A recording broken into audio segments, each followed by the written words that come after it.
Hello, Internet, and welcome to Creative Live. We are here to celebrate Mother's Day, 3 days of babies at Creative Live with Kelly Brown and her newborn posing class.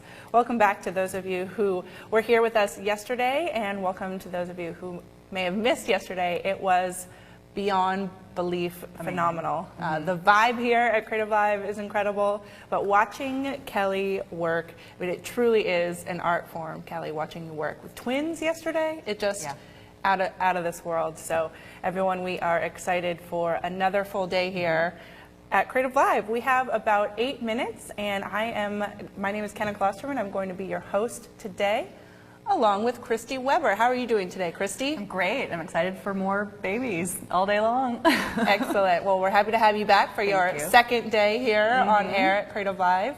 And so we're just going to do a little bit of pre-show, everyone. Let us know in the chat rooms if you can see us and hear us. Let us know where you're from and also what your favorite moment of yesterday was. So I would love to introduce you all once again to Miss Kelly Brown. Kelly, how are you doing this morning? I'm good. I'm excellent. I had so much fun yesterday, and I'm really excited about today. That's great. We had it all. We had pee, we had poo, we had we saw it all happen. We had crying. We had twins. Yeah, it's a pretty normal situation in my studio, so I'm used to it. That's great. And we were just chatting, everyone. I like to bring you all in on our conversations that are going here before we go live, but Kelly, who was watching you yesterday? My family back in Australia. You're going to get me all emotional. So when I spoke to them last night, my 83-year-old grandfather came on the phone, and he never gets on the phone. So he said, I saw you with those 2 babies. He said it was just wonderful. It was just wonderful. So he was very proud. And my little girl, Mackenzie, who adores babies, she was sitting up in front of my computer screen with my husband yesterday morning as well, so it was really, really nice to hear that. That's so sweet. Yeah, well, made my day. Yeah. In addition, today we have our 8 fantastic studio audience members back, our students here, and we're going to go ahead and have them introduce themselves to you again so you can know who is here representing all of you in our studio audience. So why don't we go ahead, let us know your name, where you're from, where we can all find you online, and what you loved about yesterday, if you had any amazing aha moments or things you were just thrilled to learn. My name is Miranda Glazer. I'm from Davis, California.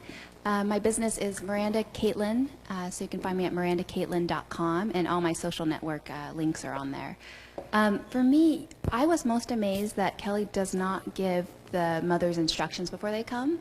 I was always told you have to give them a schedule of when to feed and when to have the baby asleep and all of that, and I'm just amazed that she gives no instructions and the babies do incredible. So I'm excited because that makes the process so much less hectic, and for the poor moms too. I am Karina Taylor, and I am from Mukilteo, Washington. My company is Hazy Skies Photography, and you can find me at hazyskies.com or hazy_skies on Twitter.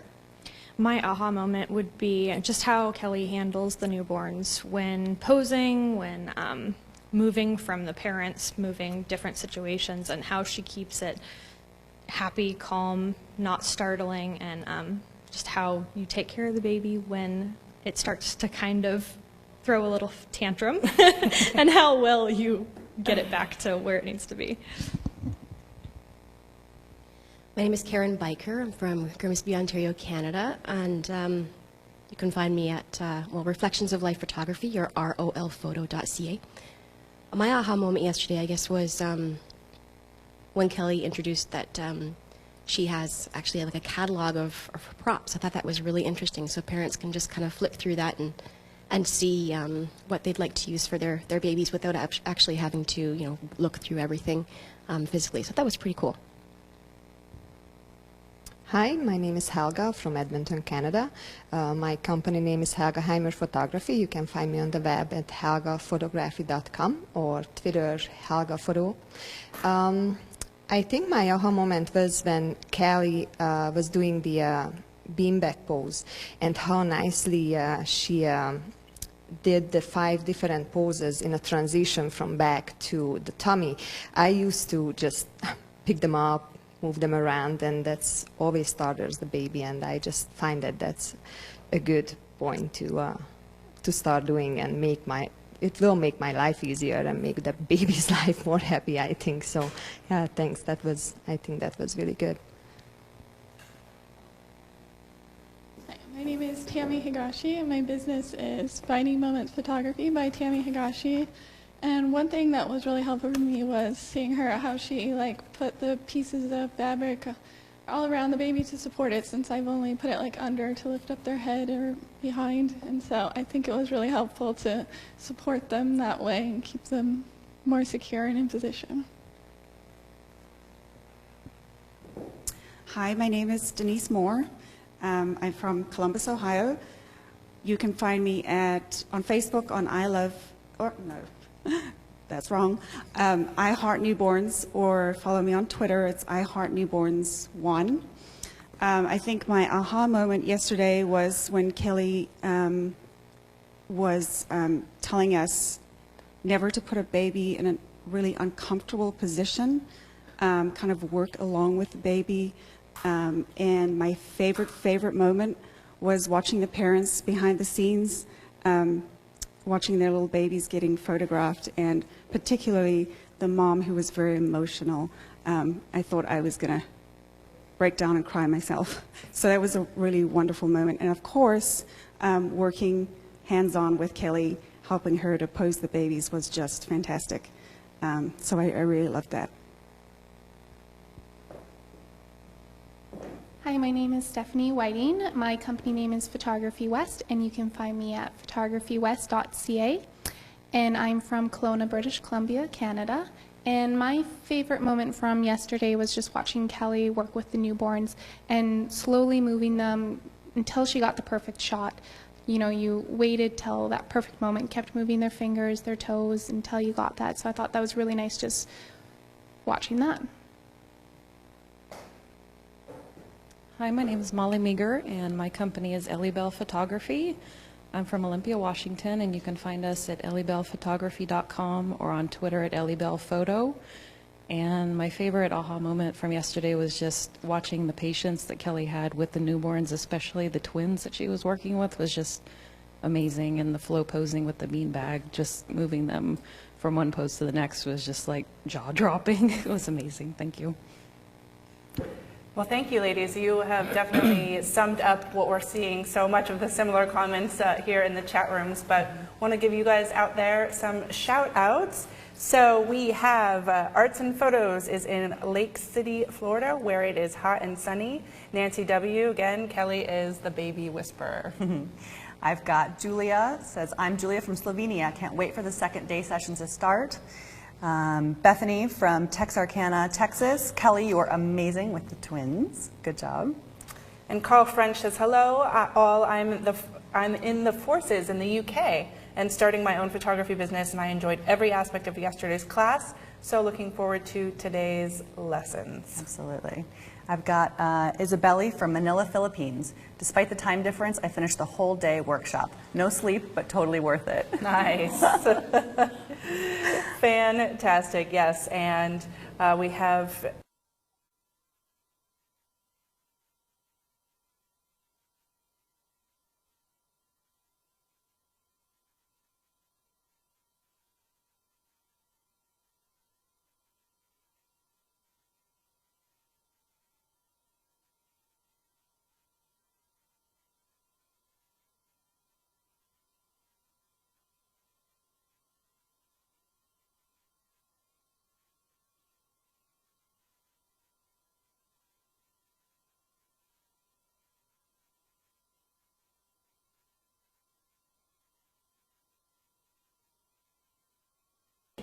pediatric physiotherapist, and just truly knowing that you have got to understand even how many bones the babies have and how what works and what doesn't for molding them. So yeah, that fantastic. And that not every baby will go into every pose. Exactly.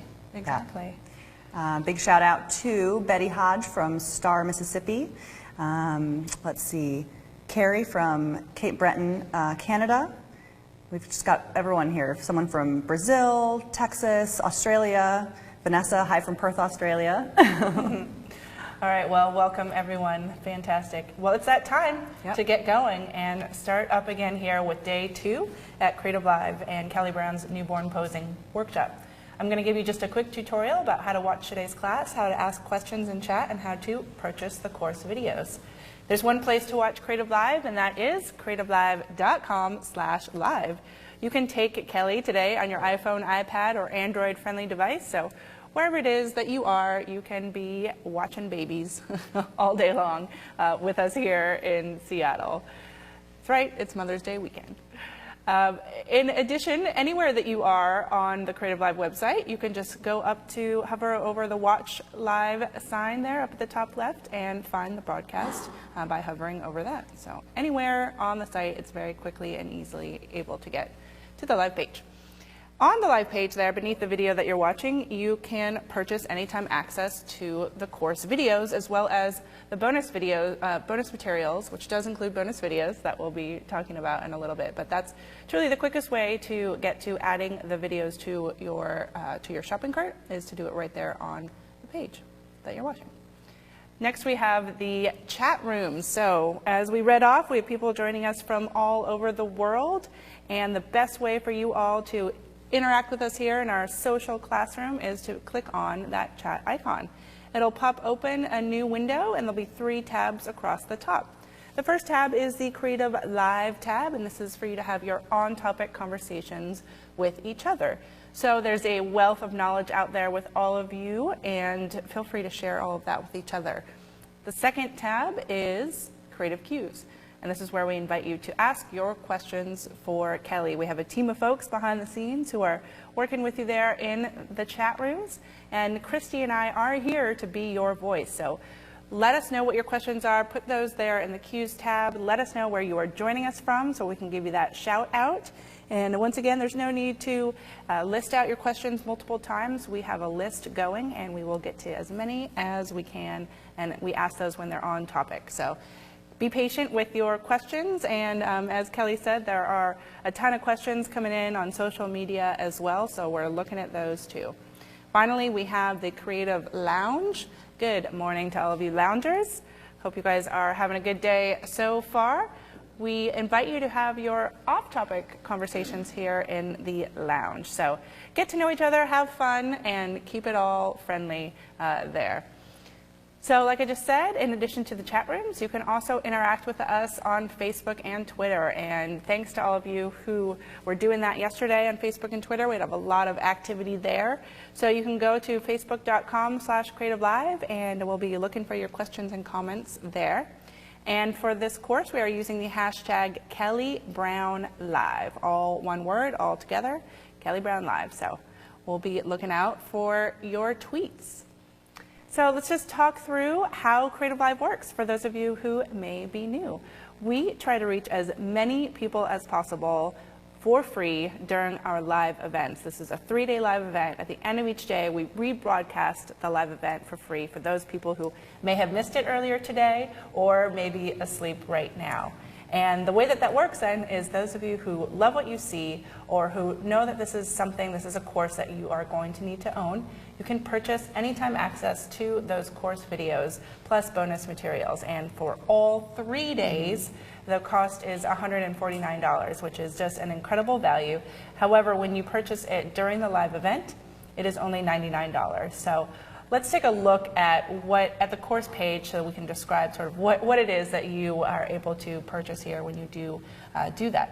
So on the course page for newborn posing, you can see that you can enroll and again then add the videos to your cart, to your account at Creative Live. So highly encourage you to enroll. If you have not already, you will be getting reminder emails about when those rewatches are starting and reminders about the course itself.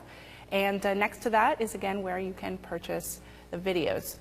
So the way that works is after we create these live broadcasts, today you should already be able to download and rewatch those videos that we created yesterday. So we turn those around as quickly as possible.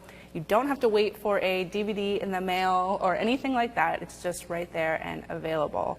So in addition to those videos for that $149, you also get a number of bonus materials. We'll show you it a little bit later today, but there is an interactive PDF posing guide, newborn posing guide, that has been created, that Kelly has created, and that is an amazing thing to have right there on your iPad or any mobile device with you. So you can take it to a shoot and have it there to interact with, not just the images, but also explanation of bullet points of how to go through things.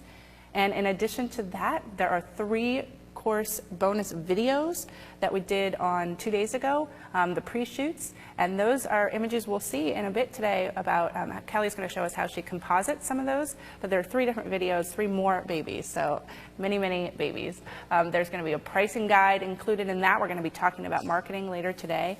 And so all of those things, and there may be more, we keep coming up with more things to give you, to throw you in, will be available there on the course page when you purchase.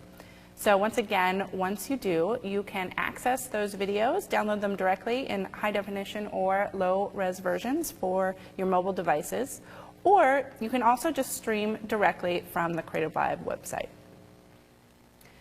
So we have a number of contests here that are going on throughout the course of this Mother's Day weekend. First of all, we have our traditional quote contest. You can enter on Facebook or on Twitter, and what you do is you go to our Facebook page. You'll see a green quote contest icon there. You click on that, and you can listen for your favorite quote or tip from Kelly Brown, and you can enter once per hour there on Facebook. We're looking for things that are fun, that are educational, inspirational, but make it count there on Facebook. Also on Facebook, you will see an icon for our cutest baby photo contest. So if you haven't already, go enter that contest. You can also vote for your favorites, talk about cuteness. It's all there on our Facebook page. And then as well for that quote contest, you can enter on Twitter. Make sure you're following Kelly. Her Twitter address is there, KBS Little Pieces. The name of her company is Little Pieces Photography. Make sure you go to her Facebook page as well and like that. I think, Kelly, you said you got 2,500 more followers on that Little Pieces Photography Facebook page yesterday? Yes, it was amazing. Okay, great. Well, we know there's a lot more of you out there. Yes, to go and interact with Kelly there. I've seen Kelly at breaks interacting with people, so thank you for building community out there and accepting everyone. So in addition to those 2 contests, Clickin' Moms has also is providing an amazing contest for all of you out there. They're giving away over $5,000 worth of prizes, and including a lens. Go over to clickinmoms.com/CL and you can see everything that they're giving away. All you need to do is sign up there right on that page. They're also giving away a 10-day trial membership to all of the account information and everything that's on their site. Incredible education, incredible community there on the Clickin' Mom site. So please go check that out. All of this information on how to enter all of these contests can be found on the Creative Live blog, and that is creativelive.com/blog. So lots of fun, lots of contests. Lots of contests. So that's very exciting. So everyone, it's time to get going again with day 2. Let's give Kelly Brown, newborn photographer of Little Pieces Photography, all the way from Brisbane, Australia. Let's give her a big round of applause. Welcome back.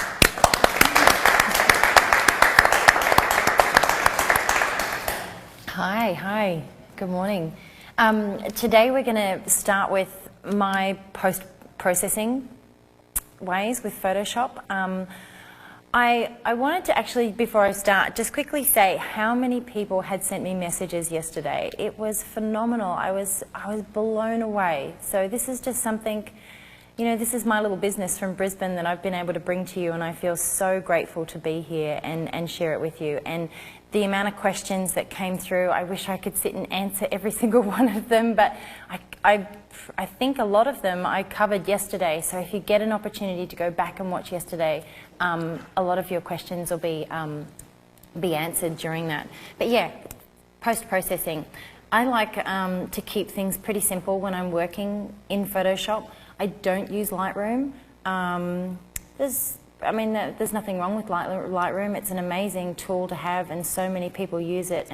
But I just find, for me, I've got myself into a bit of a habit with the way that I edit, and I just seem to get through it quite quickly. And everything I can do in Lightroom, I can do in Photoshop, and I use Photoshop for so many other things that I can't do in Lightroom. So what I've done is I've gone through and selected a handful of images from yesterday's session that we're going to edit and show you how I sort of do a few things, and then we're going to put these two composites from the day before together that I took, so to show you how the baby was supported, and we can get a final image without any hands in it, which is great. But when it comes to downloading my images, like I said, that I shoot in RAW and JPEG, so then when I bring my images, when I download them onto my computer, I go through and I will select the 20 best images that I think are the strongest images that I've shot that day, and then I'll put them into a separate folder and I'll edit them from there. When I'm choosing those 20 images, I try not to pick any particular images that look the same, so I want them to be different, because I really want my clients to buy every single image that's in their gallery. I don't want them to have to choose between 3 that look very similar. So my less is best kind of motto is right through my entire workflow, from communicating with the parents to my final post-processing. I'm saying a lot. I don't mean to. So much information I want to give you. So I then bring my 20 images across, and I just work through each image. I will touch up the exposure a little bit if I need to. I will soften backgrounds. I will crop the image. I will, add a little vignetting, smooth the skin, do all those sort of things to the images. I'll then save those images as high-res image, and then save a much lower version, lower-res image that'll go into their online gallery, and it's always watermarked, because obviously I don't want them to take screen captures and use them for social media. I want them to purchase the image, and when they purchase their digital files along with the packages, they actually get social media files that they can use. So I don't want them to use, I mean, they can if they, if they feel they need to. It's got my watermark on it, which is great for social media, but they're purely for their online gallery. So the first thing I do is, how do I get rid of this little box here on my screen? I can close it, can I? It won't do anything? I've closed it. I haven't done anything wrong. So this little image, I've actually picked today to edit a variety, so it shows you a few different techniques that I use. So I've done a blanket one and the wooden background one, another one where with the wooden background with the twins, and I picked this one because you can tell that one of the little babies has a yellow tone to their skin. Maybe because they were quite young, and it might just have a little bit of jaundice or something like that. I don't know, but we can match up those skin tones so it looks really good. And then the next one was another finger one, to be able to remove that finger and add a little bit of light and shadow. Another thing that I do when I'm selecting my images that I look for when I'm choosing them is to make sure that the focus on the eye line is nice and sharp. And that's why I do take a couple of images, because I've noticed that with our cameras, they pick up the highest contrasting point. So I really want to nail that focus, so I'll make sure I get a couple of images. And I also look at the angle, and that nothing is looking too distorted or anything like that. If I'm shooting too wide, the baby's head can look quite large. We can fix that in Photoshop, but I try to select those images that need minimal adjustments as well, that I've nailed the exposure, nailed the focus, and the is nailed a word that I can use that's understood? I've used quite a few words that aren't sort of going well for me, but I actually always crop an image, but when I'm cropping an image, I don't set my resolution.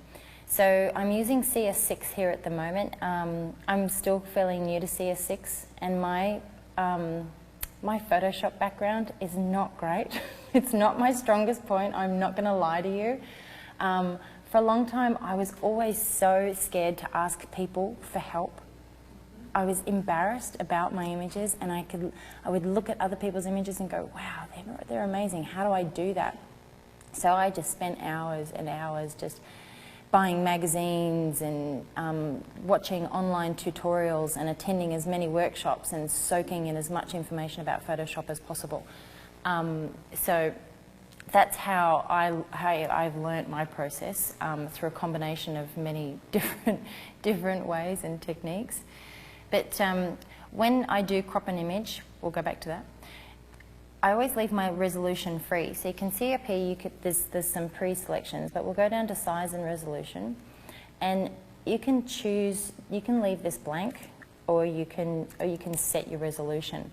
I want to be able to leave as many pixels in this image as possible, but I want to crop it to either a 12:8 ratio or a 10:8 ratio.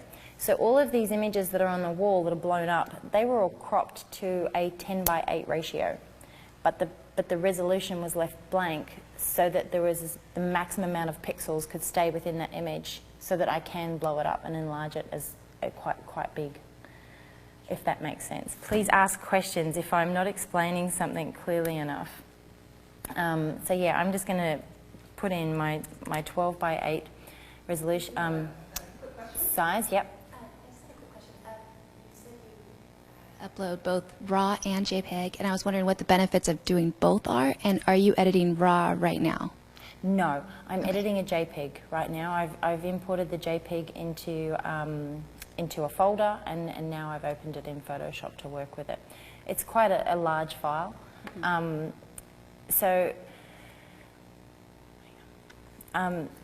The reason I do shoot with RAW and JPEG is I always want to keep a backup of people's images.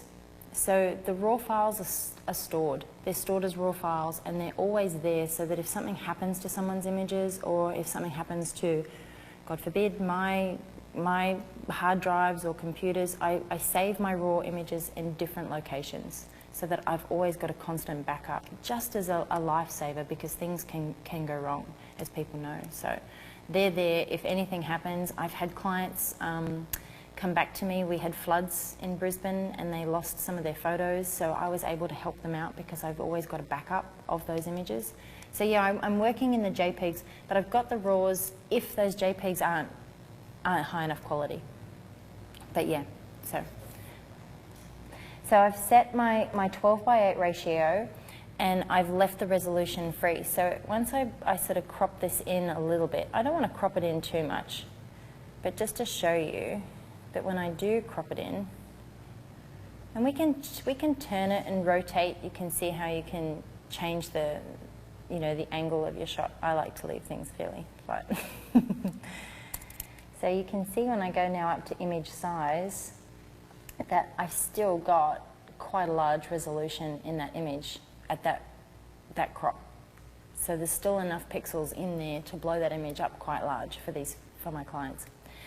So I have a set of actions. Can I just take a, sorry. Yeah, go for it. Have you kind of maybe explain what you meant by that for people maybe who are self-editing? Yeah. So a lot of people, when they're printing, say a 12:8, they will print it at like a resolution of 300 pixels per inch. So that is the best resolution, like the best amount of resolution to print at that size. I have left the resolution blank to leave like as many pixels, as much information as possible in that image, so that I'm not cancelling them out. So when I crop the image, it's not setting the resolution to just 300. It's leaving, as much information in there as possible, so that it can be blown up much larger than a 12:8 without losing any of that resolution and getting that pixelated look that you can get. So does that make sense? Yeah. So when you're, and just one more, because now people are asking a lot of questions Yes, no, on go for it. And the RAW versus this JPEG. This is quite a lengthy thing, and I've only got a few, and because I knew there'd be so many questions, so I'll try and answer them as best as I can. Okay, just to get everyone straight on the RAW versus JPEG right away. Yeah. So you're shooting RAW and JPEG when you shoot. Yeah. And then you are just saving the RAW and you're using that JPEG. So you're not starting with the RAW and doing some stuff to it, editing it, and then exporting it as a JPEG. If I need to, I've got that option. If I need to, but And is I'm, that I'm because- looking at this JPEG image, and you can see my histogram at the top of the screen over here, and I have more than enough information in this particular image. My resolution, my my brightness is good. It's not underexposed, it's not overexposed. With the raw images, if an image is terribly underexposed or, you know, really, really pushing that overexposure, you can use that raw image to save a lot of that information because it captures, the raw image has everything in it. The JPEG is a compressed image. But this particular JPEG and all the JPEGs that I got yesterday, because our exposure was right, and you know, we've sort of composed the images, we can work with the JPEGs and they're still large enough files for our clients. Right. I'm all about having a backup and a safety net, which is my raw file, and it's there if I need it in those situations. But I am so uncomplicated when it comes to post-production. I like to keep everything really, really simple. That's great. And my life is hectic. Yeah. I have 3 children at home and I want to get through these images as quickly as possible. So I've managed to find a way to know my camera, know how to use it properly, and get the photo right when I'm choosing my exposures and my settings and my lens choice and all those things. It's a massive combination. So it's really important that you do know your tools so that when you are working with an image, you know, you're not destroying it, and you don't need to have that backup. Like, you don't need to be working with a raw file and doing this, this and this before you can get to this stage. So Get it right in camera. get it right in camera. Thanks, Kelly. So I'm going to start with, I'm loving the colour here of the background. The monitor up here looks very different to my screen, so I'm going to look at my screen. The only thing I would do to start with is perhaps lighten the baby's face just a little bit, because that's where we want our eye to be drawn. And then what I'm going to do is smooth out the background. I'll show you how I fade the background and blur it by painting on. And then I'm going to smooth the baby's skin and add a little bit of a colour tone and take out some red and all that kind of stuff. So the first thing I would do is adjust my exposure. And over here I have a million actions. Everyone asks me often about where I buy my actions, what actions do I use, and they're such a lifesaver. And I have all my favourite actions in one folder so I can go to them and I'm not having to scroll back and forth between, and I just drag my favourite ones. I create my own actions. But there are lots of places that I buy them and I can't remember the majority of them. But for anyone out there that wants to know some great places to buy actions, definitely Florabella. I love her actions. They're beautiful. Everyone has heard of them. I don't use all of them, but I use a lot of them. Like her sharpen defog action is absolutely amazing, things like that. MCP actions, there's Paint the Moon, there are Itty Bitty by Barb Yule. Jinky in Australia has amazing actions, and she has a beautiful action set purely for babies, and they're beautiful. They're called Itty Bitty. And I also use, to smooth the skin, an action called Pro Retouch from Totally Rad. A lot of people ask if I use portraiture on the baby's skin. I used to, but my computer system used to crash every time I ran it. I now have a new computer system which can handle it, but I actually much prefer the effect on the skin that Totally Rad has. It takes a little bit longer and I paint it on over the skin, but I actually love the texture that it leaves in it, and I can really bring back the opacity so that I'm not making the baby look plastic or anything like that as well. So there are 1,000,001 ways to do things in Photoshop. I watch other people and I'm in absolute awe of the way they do things. So I'm going to keep this really, really simple because my flow is simple. And I do recommend attending any type of Photoshop class or online tutorial because it's so worthwhile, and I'm so glad I did, and I just picked up all the little things that I did. So what I've Well, there done, certainly are a few of those around here at Creative Live. yes, and gosh, Ben just had the most amazing few days teaching a Photoshop class next door, and I didn't have time to pick his brain, but I would have loved to. So I'm definitely going to be buying his course and watching that when I get home, definitely. So my little action set over here, well, it's actually not little, so you can see how many I have. And I have lots of little favourites all the way down to the bottom. They keep going. So my exposure, when it comes to exposure and lifting the exposure of that image, when I turn that particular action off, you can see I'm kind of in the middle range, so I've got room to move and to make those skin tones nice and creamy, which is what we want on a newborn. I can bring up the exposure in that. So I've just hit play on my action called Exposure Fixer Upper Up. Do not ask me where I got that from, but most action sets you buy have an action in there that will lighten an image. So, or you can go to, let's turn that off and we'll go back to our background, for a quick way to lift your exposure and lighten that image. I use a lot of shortcut keys on my keyboard. If I say Command or Control, they mean the same thing. I'm an old PC person, so I'm still getting used to the whole command business. But to create a new layer is just Command J, and that's just a copy layer of your background. So I'm going to work in that. And then to bring up your levels, it's just Command M. And then you can see here the information in your image. So you can, by lifting this, I'm not actually cutting out or deleting any of those pixels, and I'm not pushing my exposure too much, but I'm bringing up those midtones in the image there. And you can see that the majority of the image is a fairly neutral color. All of this here is this information here in the image. So I'm going to bring that exposure up there. And what I can do is, from there, I can add a layer mask. So is everybody comfortable with masks and things like that? So I can just add a mask, and I can invert it by Command I, and I can use a paintbrush, a white paintbrush. So by clicking X, I can switch between my black and white brush, and my bracket tools will increase my brush size. And up here, you've got your opacity.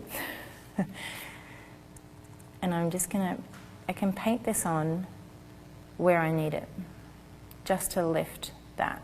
You could paint it on over the entire image, it's fine. So that's a way to lift obviously your exposure.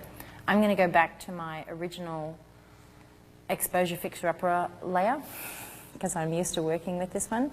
So I'm just going to click on that layer, and I'm going to bring my opacity back to where I want it. And because that particular action comes with a mask, I can now take off where I need to that particular layer. Whoops. I'm just going to fix my brush up because it's...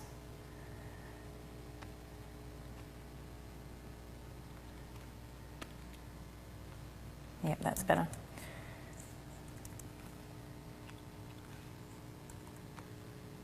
So you can see just by taking Exposure Fixer Upper off there, I'm going to darken that back down in there, which is probably just a little bit too much, but we can bring the opacity of that back a bit as well. Okay, and any of these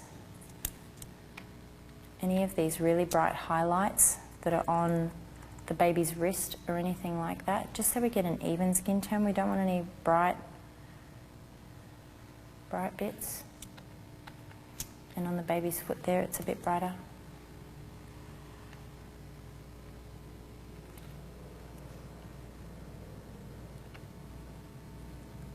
So just painting that layer off the baby's foot there, so I'm not having an overexposure.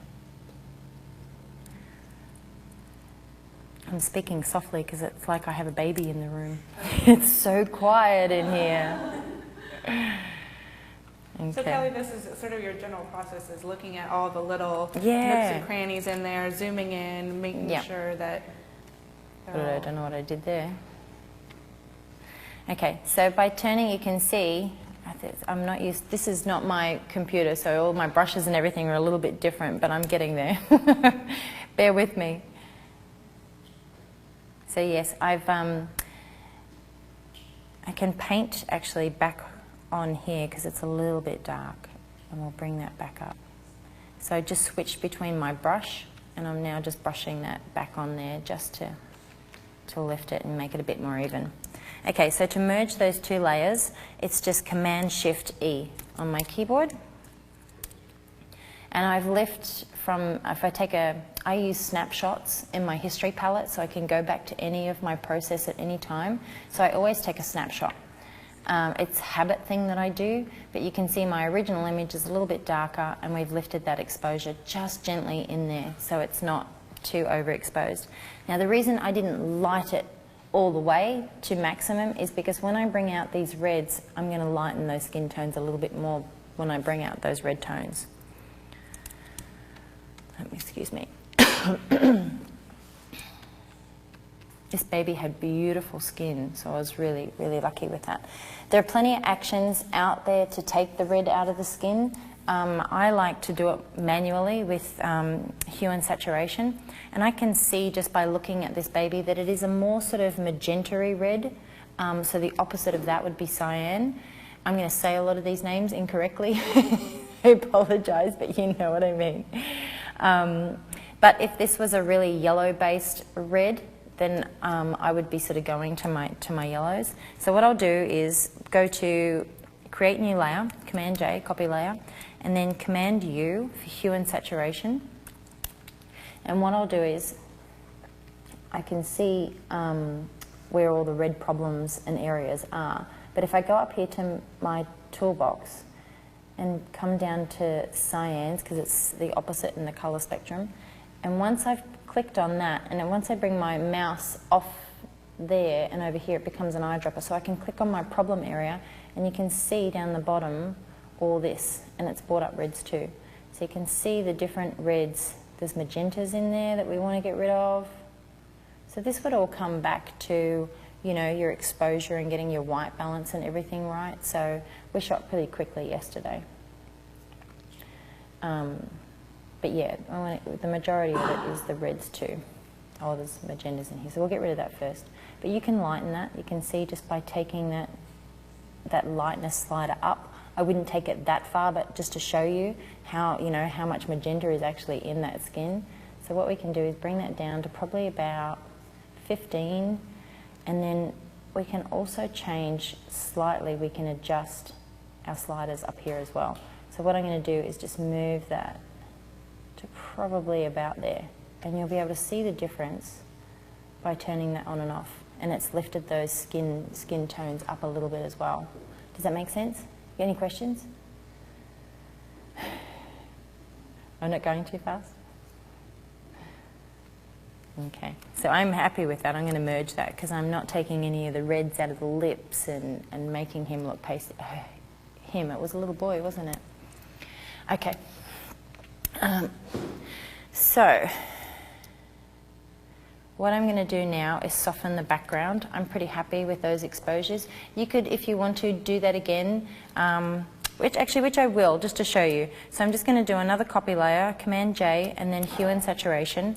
And then I'm going to come into the reds, and then I'm going to use a mask, and I'm going to paint it just off the fingers and the toes here, just to even out that skin. So I go back down to my cyans, and I'm going to come in here to these little areas in here, this reds too, lift my slider up to about 15. I don't really need to change that. And I'm going to add a layer mask and Command I to invert it. And bring my brush down nice and small, but bring my opacity up, because I can change the opacity of the layer over here. And I can just take those reds off those problem areas down in here. So there are always going to be more reds in the shadow areas.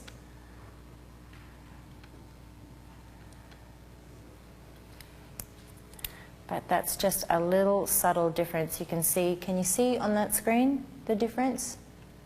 Just the reds in the hands up there when I turn that layer on and off. So I'll merge those together, Command Shift E. And now what I'm going to do is work on the background, because I'm pretty happy with the overall exposure there. We're looking a little blue, but that's all right because this is still in there. In a minute, after I've fixed up his skin, I've got some color correct actions over here, and I'm going to add some yellow into his skin just to warm it up a little bit. But I'm going to fix the background first. So Command J, and with my paintbrush over here at about 30%. I was lucky I landed on 30. So I'm going to have quite a large brush tool here. If you wanted to, you could use the clone tool and just get out those creases, those little things in the background there. But I'm going to sample, so if I hold my Alt key down and click, anywhere in here, you can see the colour come up down here. I'm going to paint this colour over the top. This is going to give me a really, really smooth background. I can paint over the baby because it's in a layer. I'm not going to paint so much down here, but just to even out the light and the dark patches. But in the back, I really want to blur that up. So then I get my eraser, and I'm going to make sure that my my hardness is quite hard. Hang on.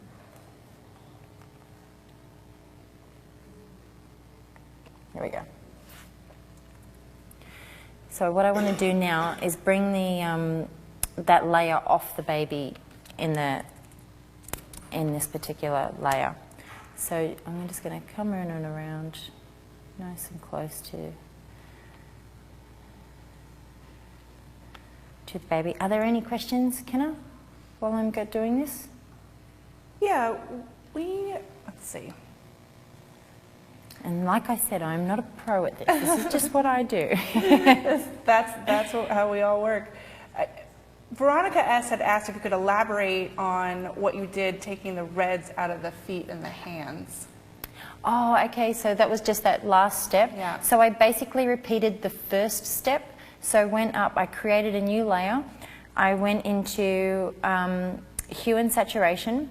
I then brought my mouse off that toolbar, which is like a little eyedropper, and I selected that that color, that red color in the, actually I clicked on cyan first, up in my little master drop-down box, and then I came over and I sampled the reds that are in the hands and the feet, which brought up reds 2, and then I moved my lightness slider up to about 15 and clicked OK, and then I came back to that layer. I added a layer mask, and then I what have I done there? Oh, you could be using a mask for this as well. I'm doing a bit of a rough job, I'm sorry. My hands are still shaking.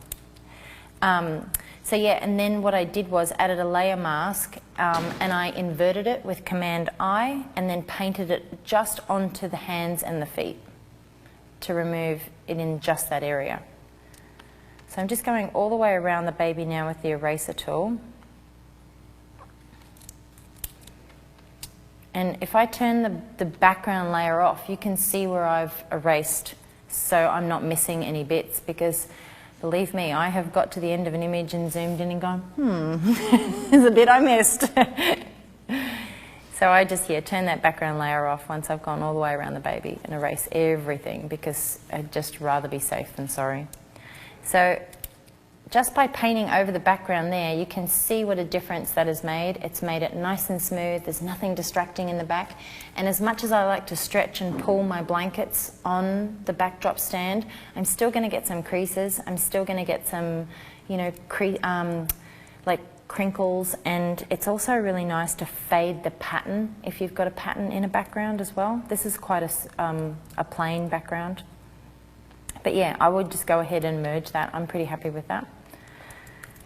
Okay, so now I'm going to soften the skin, and I'm going to use my Totally Rad Pro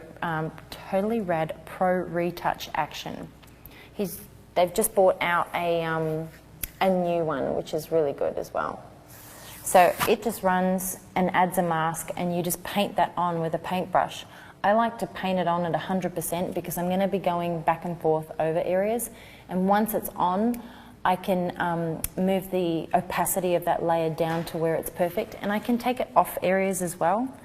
But when I'm painting it on, I only paint it onto the skin. I won't paint over, bring my brush down, I won't paint over, say, eyebrows, any wrinkles or anything like that, but I'm just going to bring it up into the hairline here. It's probably a good idea to have a fairly soft brush so you can blend it into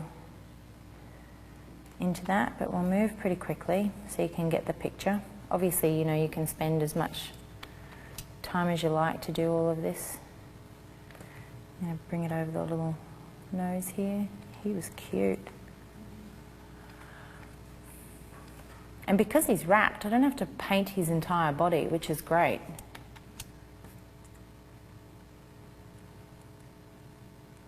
So obviously when you are working in Photoshop and especially colours like this, at home I have a calibrated monitor. This is a calibrated monitor.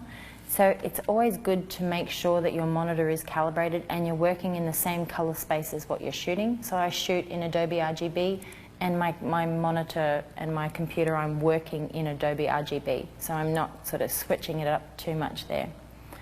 And my print lab works in Adobe RGB as well. And on the subject of print labs, I have, because the majority of my products are printed, I have their colour profiles. So I can add those to, they're not loaded here, I didn't bring those with me, but I can add those to here, and by just pressing Command Y, I can bring my colour profile over my image and I can actually see how it's going to print, and if any of the colours if it needs slightly warming up or cooling down or anything like that. So that's a really handy tool to get your prints looking perfect, because at the end of the day, that's what's going to hang on their wall, and that, you know, when their friends and everyone see it, it's going to look perfect. So what I've done there is just hit the slash button, the backslash button, which is next to my bracket, and it's shown me a guide as to where I've painted that onto and if I've missed anywhere. Whoops. So I'm just going to come in here, and it's just a really good tool. I'm not going to go over this bit here because I want to leave all that detail in, but I want to make that nice and soft. Okay, so by hitting the backslash button again, I can turn that guide off, and his skin looks beautiful. That's at 100%. So if you turn that layer off, you can see his skin there, and you turn that back on, and it's beautiful and soft, but it's a little too soft for me. So I'll bring the opacity of that back down to about 70, 75, and you can still see there it's still beautiful and soft, and we have some texture in the skin as well. I think that, do you like that, the Pro Retouch? That's pretty cool action, hey? Okay, so that looks pretty good to me. I'm going to add like a vignette to the, oh, and when it comes to the skin and any sort of spots on the fabric or anything like that, I usually leave that to last, especially when I'm working with red spots and marks on the skin, because a lot of the things that I'm doing now are actually camouflaging all those little blemishes on the skin. So it's not until the very end, when I've done all my bits and pieces, that I will go back in and do it, because if I do that at the beginning, I'm just going to waste time getting rid of the smallest little imperfections that will disappear throughout my process. So I'll do that right at the end just to save time. So to add like a nice vignette to the outside of this, so many people do it differently, and you can buy actions that have vignetting in them. But what I like to do is to use the information that's already in the image and multiply it. So I'm going to create a new layer, Command J, and over here with just my square selection tool, I'm going to select just inside the border of the image. And then if I right click, I can invert it, sorry, and then I'm going to feather it by about 250 pixels. Okay, so then I'm going to add a layer mask, and then I'm going to multiply it, which is just by going up here to my layers palette, and I'm going to choose multiply. So you can see I'm not adding a grey vignette to a coloured background. I'm using the colours, I'm multiplying the information that's already in that section. So I'm not adding any sort of other colour tones to the outside of the image. And you can see that it's got like a little bit of a border going on. So if you wanted to push that vignette in a little bit further into the image, if you go up to your filter menu and down to blur and Gaussian blur, you can actually blur that vignette. We can come up to another 250 pixels. I mean, you can go up to 1,000, but which I think you can only do in CS6. I used to work with CS4 and it jumps a lot there. And you could only actually Gaussian blur up to 250 pixels.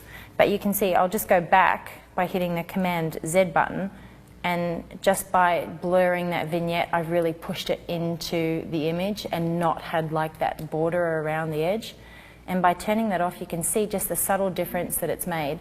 And if you want it heavier and darker, just Command J and double that layer. And then you could probably bring the opacity of that back just a little bit more. But I'm happy with it, nice and subtle. So the idea that I have is that I don't want to do anything too drastic to an image that's going to be distracting from the baby. The baby needs to be the main focus of the image because that's what the parents want. Okay, so we'll just merge those, Command Shift and E.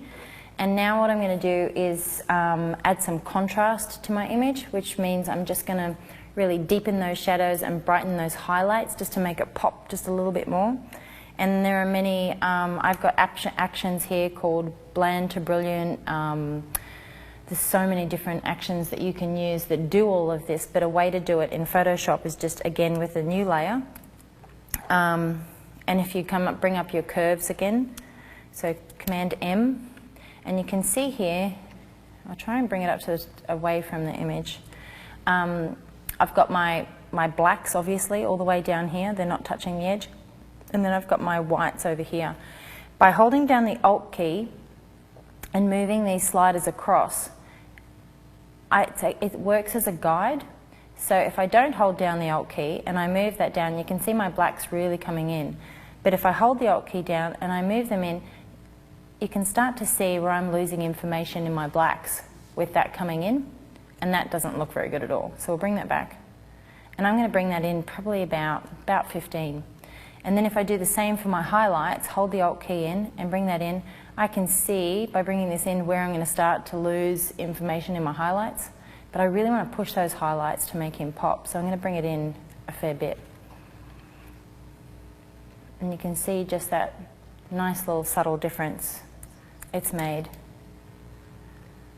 Does it look all right up there? So I would just merge that. If I didn't want that over the entire image, I'm happy with it over the entire image. What I could do is add a mask and just paint and invert it, and then paint that onto the areas that I wanted to. And I may just do that same process again a little bit further on before I'm finished, and paint it on just to the face to make that pop just a little bit more from the background. But I'm always careful when I do that I'm holding the Alt key in. I'm not going to lose any information. I'm not going to blow out any little highlights on the nose or the cheek or anything like that. Okay, so we've still got this little bit of a blue colour tone, and I use these actions, these colour correct actions. I mean, there's different ways to do this. I know that I need to add some more yellow warm tones to this. I could go up to my variations palette and I could add those.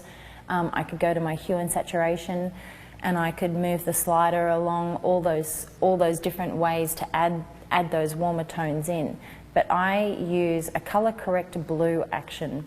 So I'm just going to press play, and you can see that it's warmed the image up straight away. Don't ask me where I got it from. I have created my own based on some actions that I purchased a long time ago. The ones that I purchased weren't quite like the way I liked it, so I recreated it with my settings. I don't sell actions. I know that question's going to come. I don't sell actions, but so many people do. Do you know what the elements were within that warming up? So yeah, it's just, I don't know if you can see all of that there. So I'm just adjusting the shadow levels, the mid-tone levels, and the highlights. But yeah, if anybody out there knows some great color correct actions, go for it. I would, yeah, share. We want everyone's photos to look awesome. That looks pretty awesome to me on that monitor. On my monitor, the background, I could probably take that off the background a little bit and maybe take it off the hair. So what I'm going to do is add a mask. I'm not going to invert it, but I'm going to use my black paintbrush tool just at a really low opacity, at about 20. And I'm just going to take that layer slightly off the hair, because we don't want that. And because it's added some yellow and some red in there, we don't want that to, you know, be really noticeable up there in that hairline. But we don't want its scalp to look blue either. So yeah, you can just adjust that however you want, which is fine. Okay. All right, I'm nearly done with this image. I'm going to blur the edges, and very similar way that I blur the edges is the same as I do my vignette. So just another layer, Command, and use my selection tool. I'm going to come in a little bit closer to the image and select, and then I'm going to right click and invert, and then I'm going to feather it again. So right click, feather, about 250 pixels, and then I'm just going to Gaussian blur that. Is that how you say Gaussian? Gaussian blur. There you go. So at about 250 pixels, and then just hit the deselect button, and you can see I still have a little bit of texture down here in that bottom. I always want to have some texture, but what I can do is bring the opacity of that back just a bit, because I want it to be soft, but I don't want it to look like a blurry cloud edge. So I want to have texture, especially in the foreground and close to the baby, because that's where your focal point is. The top area of the image, all of this, that can be blurred, that's fine. And the problem that you can get when you are blurring and using Gaussian blur and things like that is banding in that top area where you've painted on. So an easy way to get rid of banding is just a new layer. I learnt this a long time ago when I worked for another photographer as an editor, and don't know how I got that job, but anyway, we used to have to clone to fix up the skin. We used to use the clone tool to soften all the blemishes in the bride's skin, and then to put texture back in, we would add noise. So I just used the same technique to get rid of the banding in the background with noise. So I'll go back up to filter, and to noise, and to add noise. Whoa. And you can see that's crazy. So obviously I haven't used this computer before, but we're going to bring the amount of noise down. We might come down to 7, maybe even 6. And we can keep bringing that down until we're comfortable with that. So there's still a lot of noise, so what we do is keep coming down. We can probably come down to 2. Yeah. Okay. So I'll turn that on and off, and it's all over the image. We don't want it all over the image. We just want to get rid of that banding in the sky. You can increase that that noise. And so add a mask, invert it, and just paint that noise onto the affected area with your white paintbrush at 100% to get rid of that banding.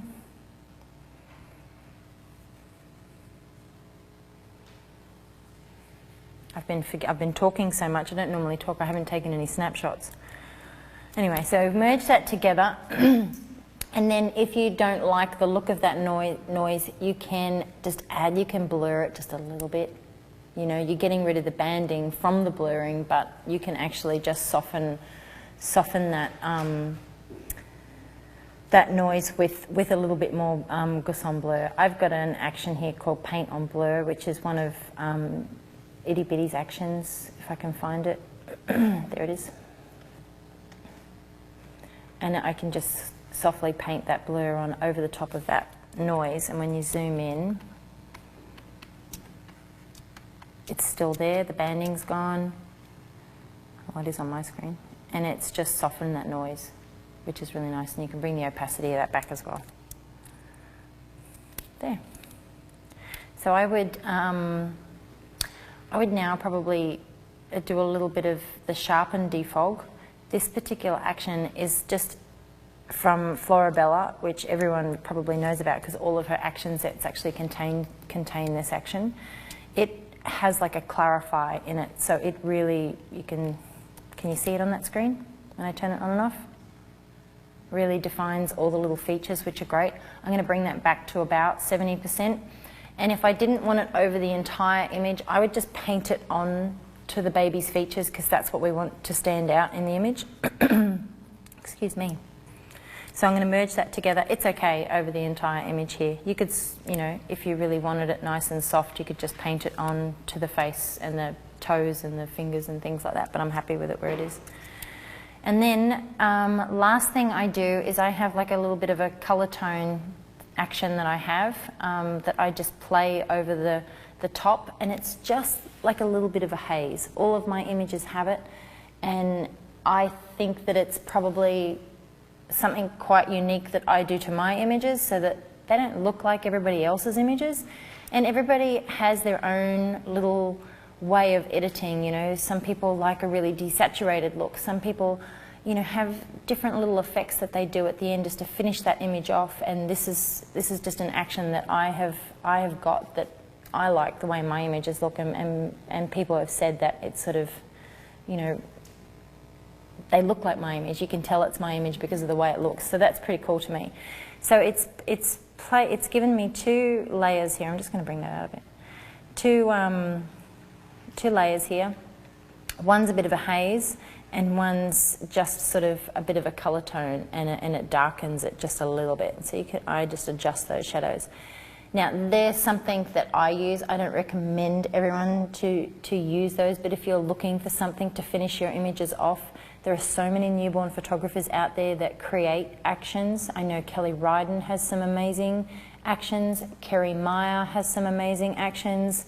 There's another one I can't think of off the top of my head, but I'm happy to list all of these later on as well as to where to buy them all. But they all sell beautiful actions that have these lovely colour tones to them that you can finish your images off with. So that's kind of what I like right there. And this is where I would come in and get rid of any little blemishes. And I always do this in a layer, because if something goes wrong, you know, the Photoshop only contains so much of your history, especially if you're using the patch tool. We're lucky with this little boy. He had the most beautiful skin. So to get rid of blemishes, I do use the patch tool. I find it the quickest, easiest way, and especially when you're using a pen and a tablet, because you can just draw right around the little imperfections and drag it, and you can see that it's just works perfectly. So I'll just go quickly around here and get anything that's distracting. I don't want to waste too much time, and we want these babies to look real, but I'm just going to get rid of anything that stands out too much. Any uneven skin tones, any spots, any little bits of flaky skin.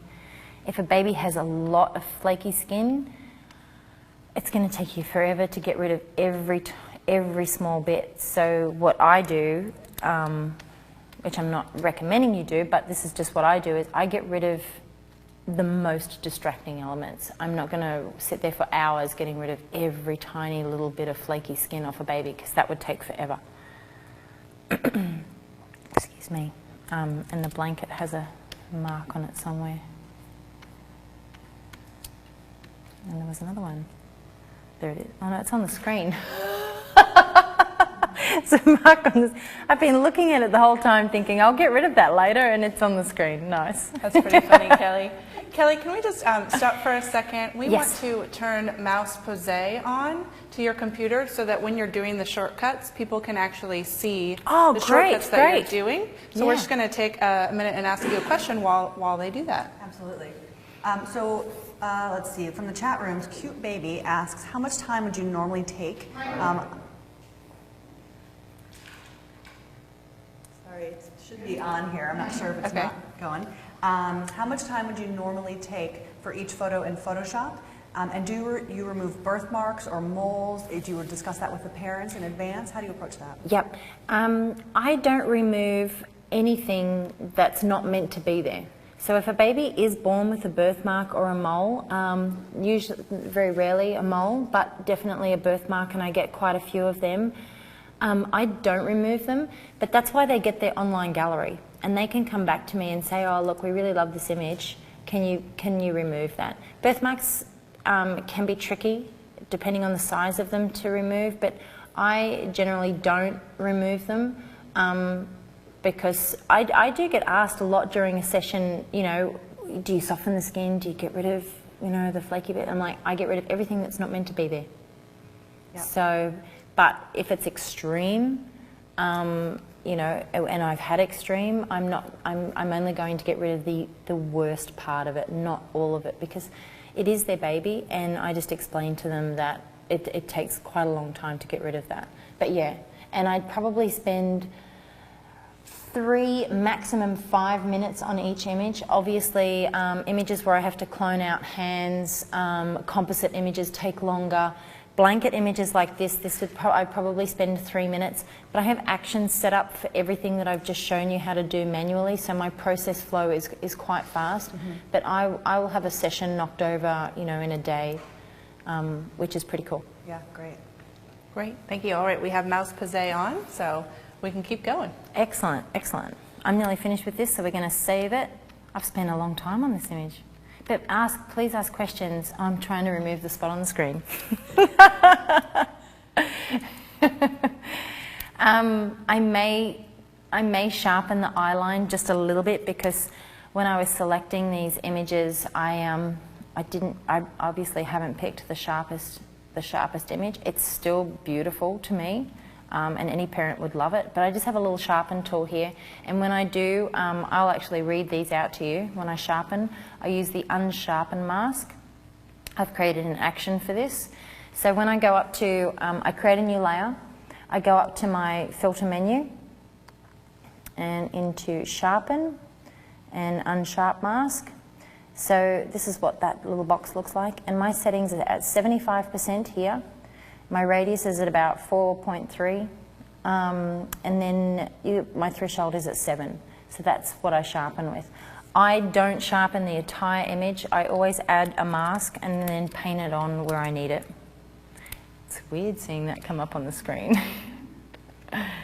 So yeah, just with a small white paintbrush at about 100%. And you can see I'm holding my brush over the words. I can adjust I actually don't have to go to the drop-down menu, so that makes it a little bit faster as well. So I'm just going to paint that onto the eye line. You can see that's just defined his little eye line too much. You would have to be careful though with the opacity of that particular sharpen layer, that it doesn't start to pixelate on that eye line and cause anything. So you would just bring it back to where it's nice and subtle. And another really good trick to make that eye line nice and sharp is to use your burn tool. So I would bring my exposure for my burn tool probably down to around 15%, maybe 14, and have it on mid-tones. And I would come in with a really, really small brush, and I would just paint it on to that eye line. I'm not going to give the baby too much eyeliner, but just a very subtle little pop of that eye line. And when you zoom out, and you can go to the full image, it just really defines that eye line without making it look too dramatic, but without making it look too, you know, too unnoticeable as well. And especially if you haven't nailed the focus like I did in that one. So Command-Shift-E to merge those two images together. I'm going to save that image. We can take a snapshot and go back to the original image, which didn't look too bad. Is that right?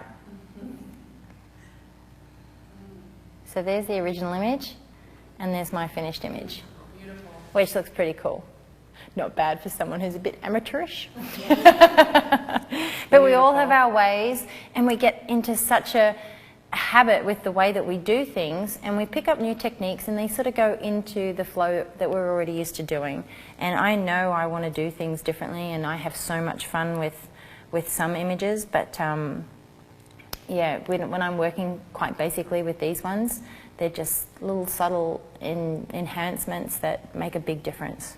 Makes a huge difference, and you can look at that against the images that we have here up on the wall and say, yeah, that's your style, that's your look and feel. So that's how it goes. It's beautiful. Thank you. Okay, so I'm going to save that, and I'm just because this is not I'm going to take these images home with me. But yeah, I'm just going to not save over that original image, but I'm just going to put an R next to it for revised and hit save, and it'll save it alongside that original image. So I'm just going to bring that up, and that's an 8.4 megapixel file.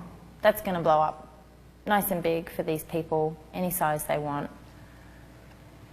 So yeah, and then just to close, Command W.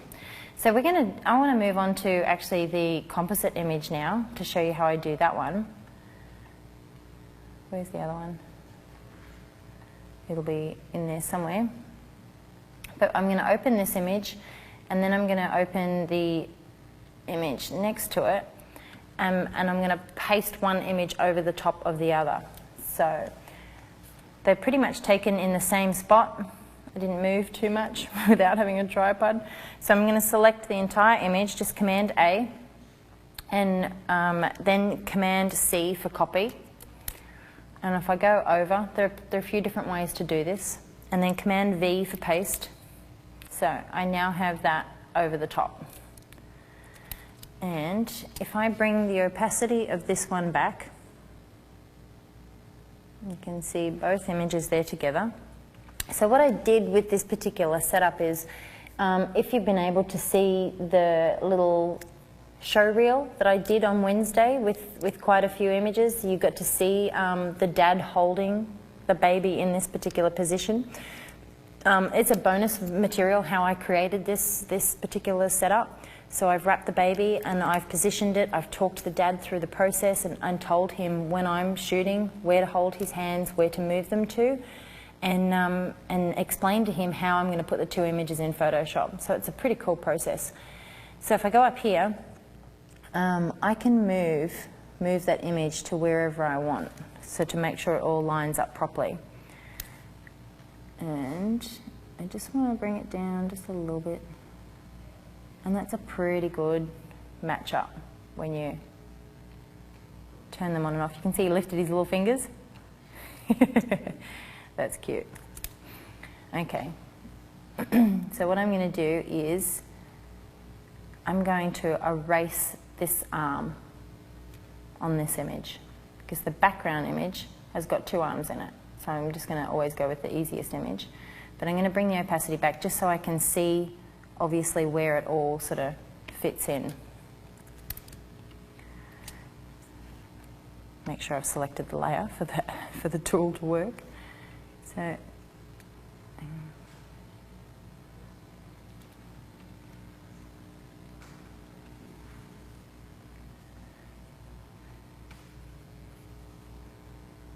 So when you're doing a composite image, it's important for when you come back to take those shots and you're giving the instructions to stay as still as possible, so that when you're merging them together, your images are pretty much going to match up. They're going to be the same.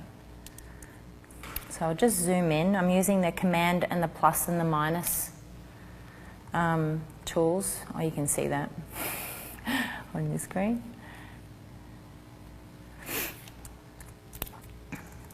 So I'm going to come in nice and close here.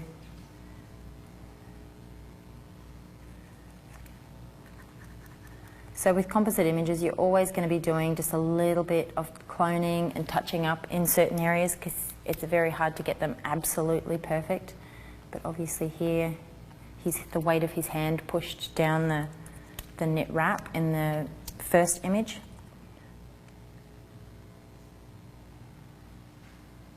Get rid of that thumb. Oh, we've showed a little bit of finger there, so we've got to be careful there. And be careful we don't clone out too much of the ear. And what I'll do is I'll come up here with the clone tool and just fix that up so it's nice and neat as well. But we also need to get rid of the fingers on this side.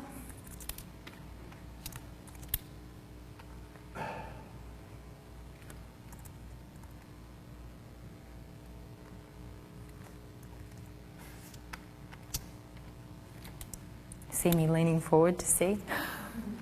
I'm used to having my computer screen right here in front of me. I hope this is being helpful. You know, there are a lot of people out there that are so amazing at this, and I look at their work and think, wow. So the little things that I do, it's not my strongest point, but it works. So there is a baby sitting all on its own. Pretty cool? That was fast. I always, like, composites scare me, and thinking that would take a really long time to do. And you know, when you're taking the shot, it's fast. Mm-hmm. It's really fast. So I'm just going to edit this image. So I'm going to crop it first, and we're on a little bit of a angle. I wanted to make sure I got that shot, so I'm just going to bring it in a bit, and I can straighten my horizon. While you're doing that, I have a quick question from Fussy Gus. Is there a reason that you prefer erasing as opposed to a layer mask, or is that solely your work style preference? I think it's just a bad habit, and it's easy. And I think a mask is a great way. I think masks are the best way to edit on layers. They are excellent. I've just got used to using the erase tool. It's just a habit that I've got into. I should probably use a mask, but I do it so often. Like, I'm shooting 3 to 4 babies a week, so I'm editing a lot. And so when I'm going through this process, it's like bang, bang, bang. I know what I'm doing. I'm not too scared about going out of line. It's a bit like colouring in, and I loved colouring in as a child, so I'm so pedantic to stay within the lines. But yeah, you can hit the back button really quick and just keep going. But yeah, no, layer masks are perfect, absolutely perfect. Thank you. So I've straightened my horizon up a little bit. Now he looks absolutely beautiful. He was such a good baby and so beautiful. But what I want to do is, it's something you could, actually we'll go back to before I cropped. Here, what I'm going to do is, I'm just going to select, just down here, it's a little trick I do, I don't recommend it for everyone, and again, less is best. So it's just little subtle things that can make an image a little bit more pleasing to the eye. Not that this needs any more pleasing to the eye, because it's cute as, but I've just selected the bottom section of that image. I don't need to feather it, but what I'm going to do is make a copy of that selection, so Command J, and if I go Command T, I can transform it. And then I'm just going to bring up the bottom of that image just a little bit. I want to make him look a little bit squishier, a little bit more potato sacky, and I'll just hit enter. So you can see just that subtle little difference of bringing the bottom up. He just looks like he's sitting into it a little bit more. So to me anyway, that's just my personal opinion. So I would definitely shrink that up just a little bit. But you can do that with, you know, these tools are just amazing. So I would just merge that together. Then I'll go back to crop my image. So again, I'm keeping it at an 8:12 ratio. I'm just going to straighten my horizon, bring it in a little bit tighter. I can clone out Dad's knee if I need to, or I can crop it out. So obviously with when I'm composing in camera for something like this, because it's a more extreme setup and a composite image, I knew I was going to have it as a portrait image, but I wasn't too concerned about nailing my composition in camera, because it's an image that is a risky image for a baby, and that was paramount. I can fix that in Photoshop. That's easy, and it takes like 2 seconds. Bring that back up there so I can see it. So I'm just going to take a snapshot of that, because now that's my new base image to start working with. So I'm going to bring my exposure up a little bit. And because it's all white and all cream, I've still got room to move here, but I want to be really careful when I am lifting my exposure. I'm not going to blow out these highlights here in the back or on the cloth, because I don't want it to look like a floating head. I still want to keep all that detail in those highlights, in those white areas. So my exposure fixer upper, and you can see it starts to really blur, like lose that detail and that texture there. So I don't want it too bright, but I quite like how light and bright his face is, because I want this to be a bright image. I've kind of shot it for that. So bring the exposure down to where I want it to be. I could add a mask and paint it on and off, but I'm actually just going to use the eraser tool very quickly. Make sure it's nice and soft. And just bring that layer off the background there just a little bit and onto the side, because the light was coming in from this side of the image. Okay, and Command Shift E to flatten. So I want to get rid of those red skin tones again, And it's just Command J and U to bring up my hue and saturation. And I'm going to come down to cyan, select the problem areas. I can see these reds in here, which brings up reds 2. And what I'm going to do is just lift that a little bit to about 15, and I can then change my hue up button at the top to +3. If I start to, when you bring it down here, you're going to add more magentas and blues. And up here, I want to come more into my yellows and reds to make his skin tones nice and warm. About 3. So just a subtle little change and merge that together.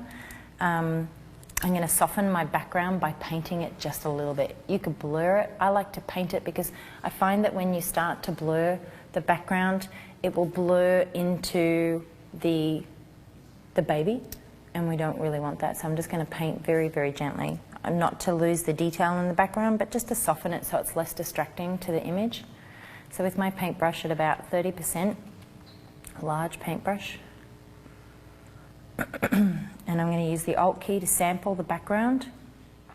I'll probably come down here into these ones and just paint gently over the top, and you can soften that rug as well.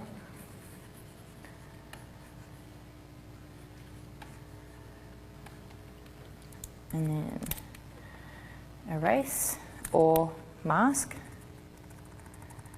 So we need it at 100% the opacity and a harder eraser brush.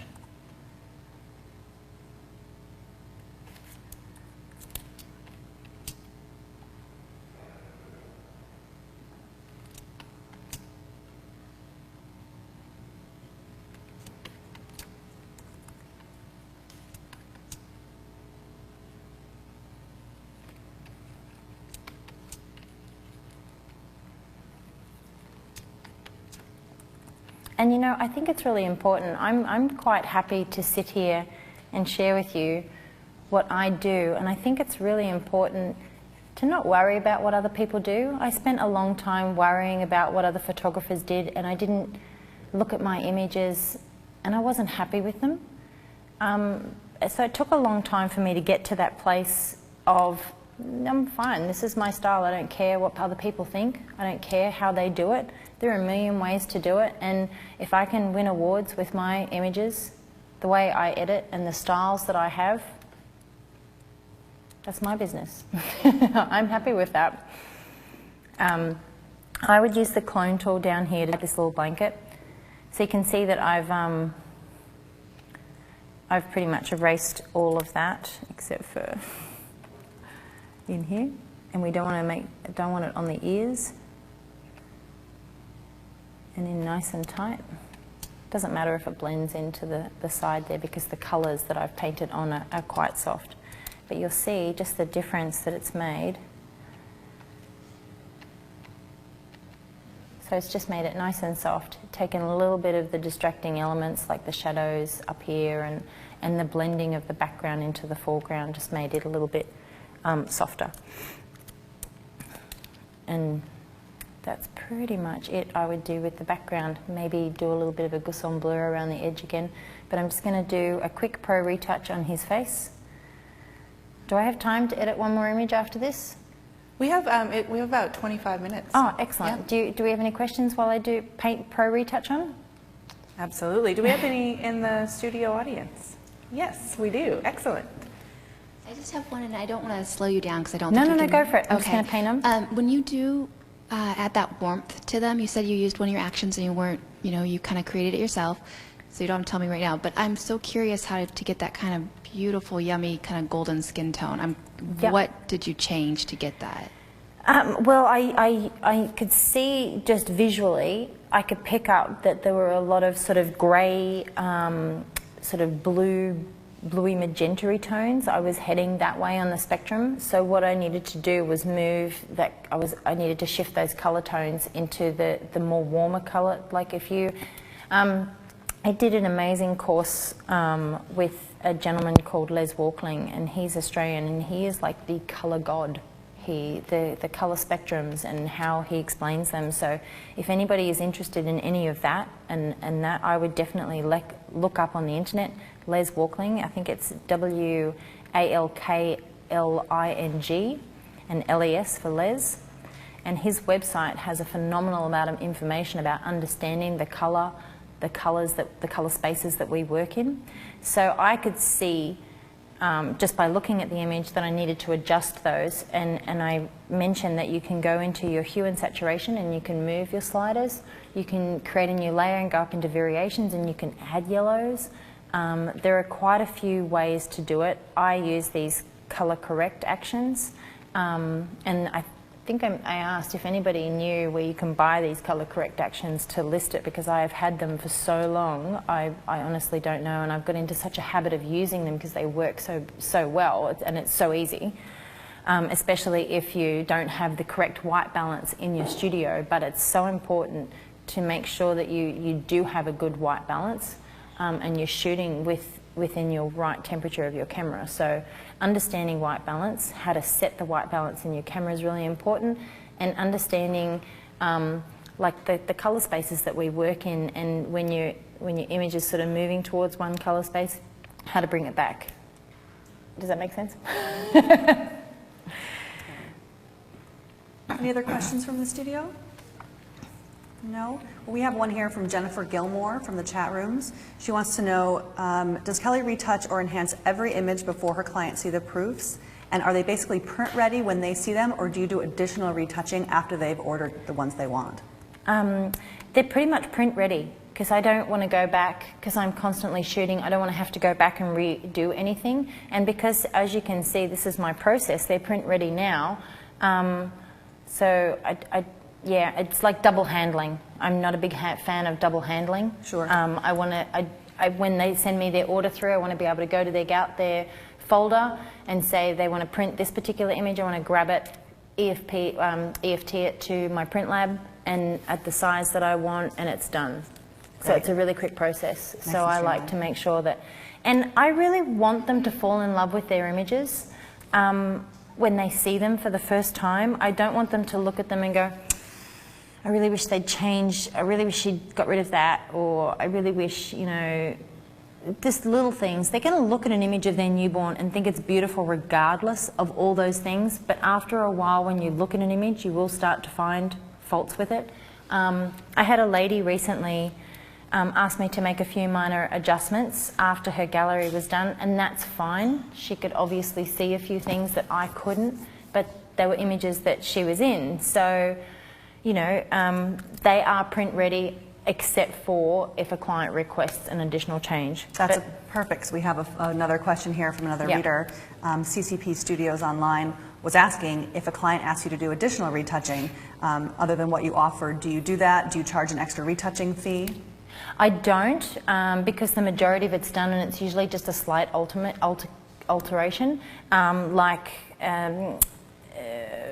Recently I had a client who had lost a lot of weight after her birth, and there was a picture of her, and I hadn't noticed it in the image, but her arm, she's tiny, but her arm was closer to, with the way she was holding the baby, and it looked quite large. So she just said, is it possible you could possibly, you know, make that smaller? So I did, just using the warp tool, and it was a 2-second adjustment. So something like that, I'm definitely not going to charge anything for, because if she's ordering it in a print, it takes me 2 seconds to fit it, and I really want that print ordered, and I don't want to risk a 2-second adjustment for the loss of a sale. Kelly, Yeah. I know you said at the beginning that you helped a couple in Australia when they had a flood. Yes. Get some of their images back. I just wondered, how long do you keep a gallery? Do you ever delete Forever. files? Oh, you Their online gallery will only stay open for 3 weeks maximum. I tell them 2 weeks, I'll leave it open for 3 weeks, because I want them, you know, I want to get a pretty quick turnover, so I'm not having things sit there for a long time without being ordered or looked at. But yeah, for their backup files, I will keep them for as long as possible. Yeah, definitely. For as long as I can possibly keep them, unless, God forbid, anything happened to them. There are so many things out of your control. And I had a wedding client come back to me. They just simply can't find their images and they didn't make a backup themselves. And when I do sell digital files, I always tell my clients to make a backup of them in the information that I give them. So it's really important that they make their own backups as well. So I'm just adjusting the contrast here. I softened the skin and I just brightened his little face just a little bit more, and you can see now that I'm going to zoom out so it's not letting me do it. Yep. And bring this image over just so that when I hold the Alt key down, because it's a light image, you can start to see where I'm losing detail there. But I want it quite bright to pop. So a little difference that it's made there. And what I'll do is I'll run that color correct action again, wherever it is.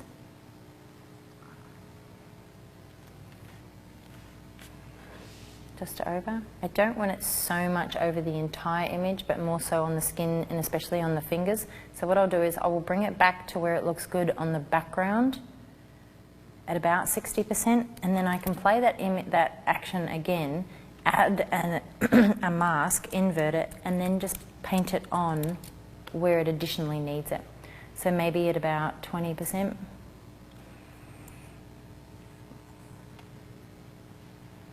And you can get rid of those reds there like I did before with that hand and foot, but we're kind of rushing through here because I want to fit in as much as possible. How could any parent not fall in love with that picture? Look at that face. That face. And the parents of this particular baby, she's a photographer. Yeah. So she was really excited to be here.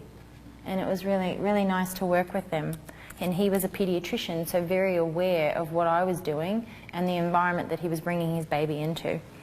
So if I had a little bit of extra time, and I actually did do this when I edited the image the other day for the show reel, I used my clone tool and I cloned in here just to make this a little bit smoother, and I softened this, not so it was gone completely, but just so it was noticeable, because I still want to keep shape to the wrapping, and I would go up and just touch in there slightly. But I think that there is pretty cute. So what I would do to finish it is just add my sharpen defog. I don't want this over the whole image, so it's got a mask there, so I'm going to Command I, invert, and paint that at 100% just over the area that I really want defined, which is the face, because that's where we want to look. You can see the difference that makes. Bring it back maybe about 80%. And then, you know, you could go for any type of look here. You could make it really sort of like hazy and beautiful. You could blur the soft, the outsides and everything of the image. But if I go to my, my particular action that I throw into mine, you can see the difference that makes, and it really warms that space up and still keeps it light and airy. And the before and after. So before, and then when I took a snapshot, whoops, and then the final image. So that's kind of cute. But yeah, you could do a couple of extra little things to that just to soften the wrap around the baby so it didn't look so sharpened. You could blur the edges, clone this out the sides as well. So yeah, that's pretty much all I would do. And then go in and use my little patch tool to get rid of any blemishes on the face. So you mentioned earlier that you export a large file, but you also export a smaller one for the web gallery. And I was wondering if you could show us what your watermarked image looked like. Oh, okay, cool. Yeah. So again, it's a totally rad action, and this is a free action, and it's just their Facebook converter one, and it fits perfectly. The size of it amazingly fits perfectly into my web gallery. Facebook image prep is what it's called, and it's free. So yeah, it just resizes the image, and you can see that it's quite pixelated when it comes out, but it's still a good size on screen. And then my watermark, I just play that action. There it comes. And now it's quite a light watermark, so what I'm going to do is and it's a text like obviously it's a text layer. So I'm just going to click on it, Control A, and I would do this for any image because I want it to be visible, and just change the color of it. I could bring it down here to black. And I would just change the opacity of it a little bit more. Now we want the watermark to be on the image, well I want the watermark to be on the image, but not so that it's so distracting that it's the only thing you look at on the page. But I want it over the image, so that if they do post that anywhere, take a screen capture from my website, which I advise them in my terms and conditions that it's not the best thing to do, but people do it and you can't stop them, it's the internet. So yeah, it's got my watermark on it if they do that. And do you know, I know you just have an action for that, but do you know what sort of size or resolution that file is? Yes, I do. The file itself, it's all here. It's the resolution is 72 pixels, and it is image size and fit image. It's height 10 inches. Where did it go? Set selection. It was about, oh look, do you know what's easier? I just go up here to image size. So yeah, the height is 720 pixels by 480 pixels. Yeah, but it's a great Facebook converter. I use that for all my Facebook images, and it's so quick and easy, especially when I'm working, when I'm editing, I'll start from the first image and go through to the final image. And then after I've edited every image, I will just play that Totally Rad action, that Facebook one. I will play that, add my watermark, save it, move on to the next image. And I don't convert every image into a black and white one, but and the beauty of this particular action is that it saves it as a copy automatically. It's a copy, so I'm just going to don't save, and the image is still there. So it creates a whole new image as a copy. So yeah, we're just going to save that alongside that other one. And move on to, might do the twins in the basket very quickly. We got time? I think I've only got 5 minutes, haven't I? But are you happy just to sit and watch me edit quickly without having to talk through the process? Yeah, let's do it. So this one here has a finger in it. This one here has a finger in it. So it's basically going to be covering the same thing anyway.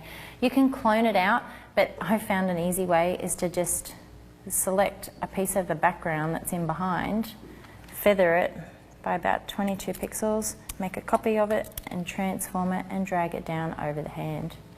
And then what you can do is bring up your curves and just darken it so it blends in with the background, and then you can erase the edges where you need to. And how quick is that? And erase that little layer off the baby's head. And we'll have to do a little bit of cloning. You can bring the opacity back so you can see what you're working with or where you're erasing.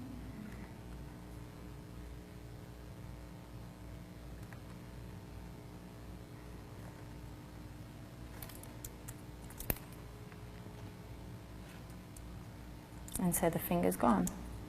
And we can still see a little bit of a line here, but if you bring your eraser tool back with a bit of a soft edge, you can sort of blend that in a little bit.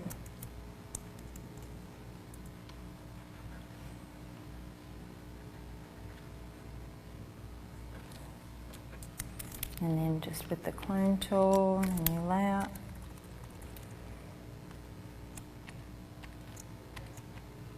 Oops, what happened there?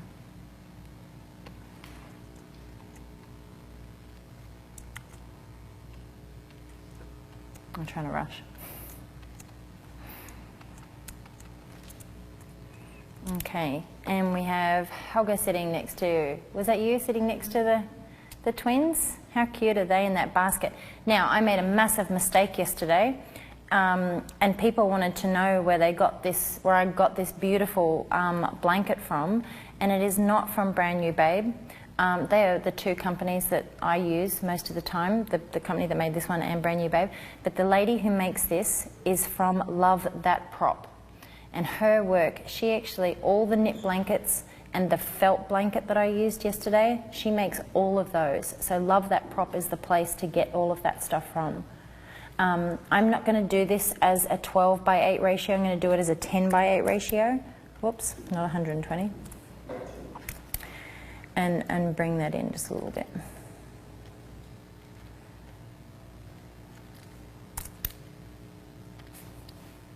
Okay, so that looks really, really cute.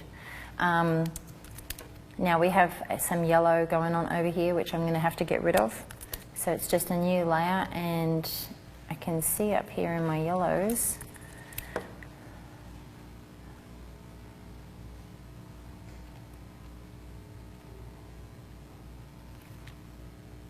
Was that choice of going to 8 by 10 versus 8 by 12 just based upon the image itself and what was Yeah, on I think so. If I'd left it as an 8 by 12, it would have had a lot of negative space. I like negative space, but I think because as a little bit is just a little bit more pleasing to my eye, I particularly like that composition. And I'm going to merge that, and now I'm going to do the other baby, which is a different color tone.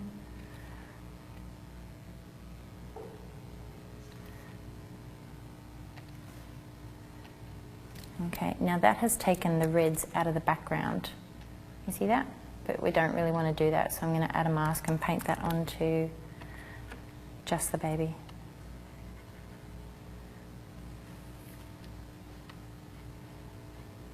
Okay. So along with that,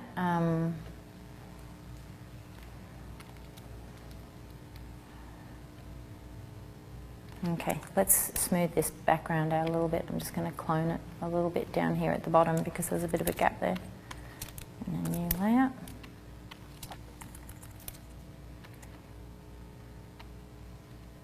Not so it's completely visible, but just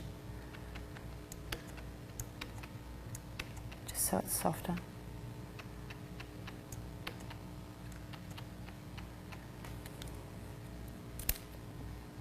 And I'm going to paint over that anyway to make the background very similar in colour to the flooring. I keep trying to go above that line that comes up on my screen. And just make sure that none of it's on the basket there.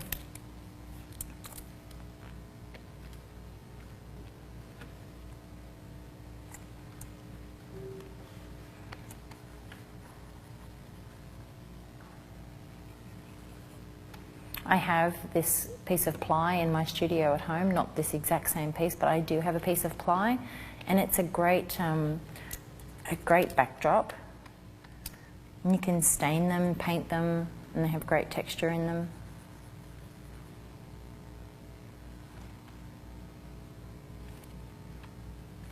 Can you just talk us through? Yeah, so I've painted the background so it's a similar colour to the foreground. If I turn it off, you can see I've just basically used the paintbrush tool and painted over the back, and now I'm just erasing, which you can do with the mask tool, erasing it off the babies, and I'll erase it off the handle as well because that's part of the subject.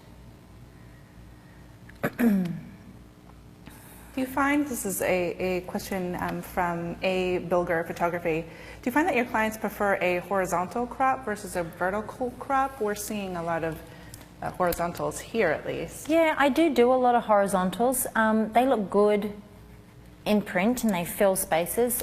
Vertical images like the composite ones, right, I think that really suit that particular setup. But yeah, no, I have a couple of props at home that are fairly tall, so if I'm going to use those and put the baby on top, and if a vertical crop suits that particular setup, I would definitely go with that. But the majority of my stuff is down low on the ground, and it's kind of, I'm just erasing this off the handle with a soft eraser brush. And yeah, so I just crop basically to what the sort of setup is and what is a bit more pleasing. But yeah, a lot of them tend to be horizontal.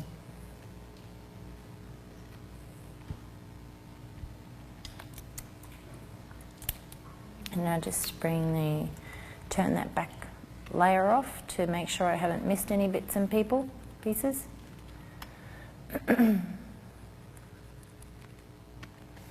I can see that I have, oops, we filled that layer. I can see that I have missed his little ear here, and we don't want that to be a different colour to the actual face.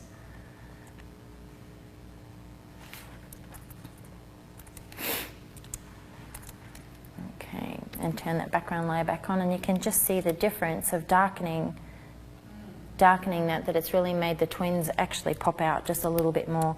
I would add a vignette to this with my little vignette.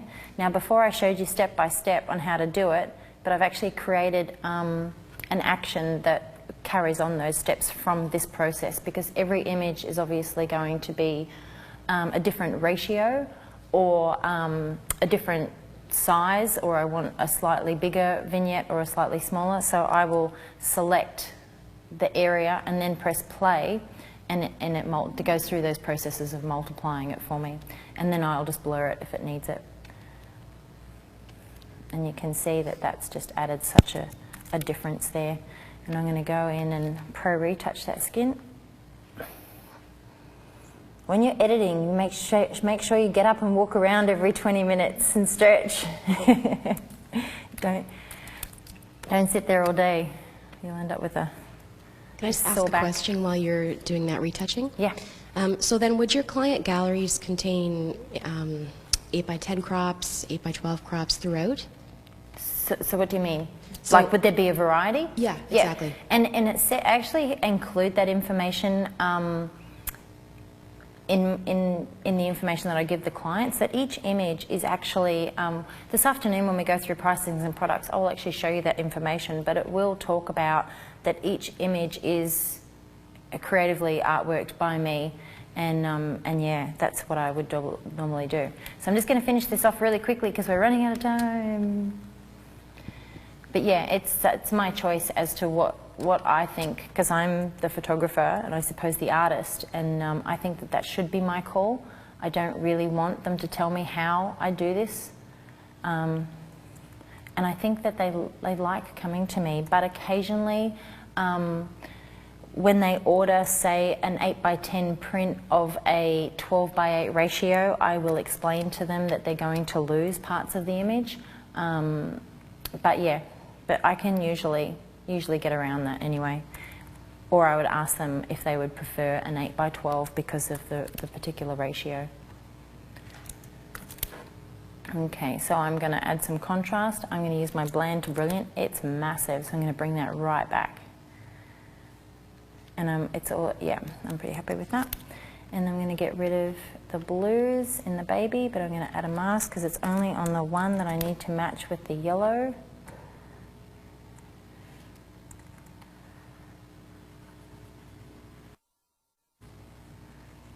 Now, the actual overall saturation of this image is quite strong, so I'm actually going to bring the saturation back just a little bit.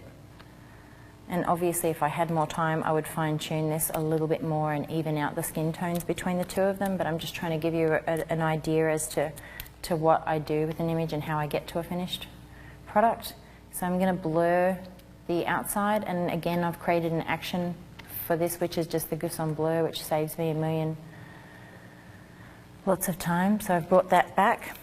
I'm going to bring the saturation down a bit to maybe about -10. So you can see just that, it's very subtle.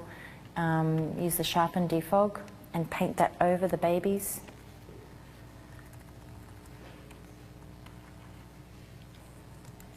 Oops, bring the opacity back. And then I would probably just finish off with this.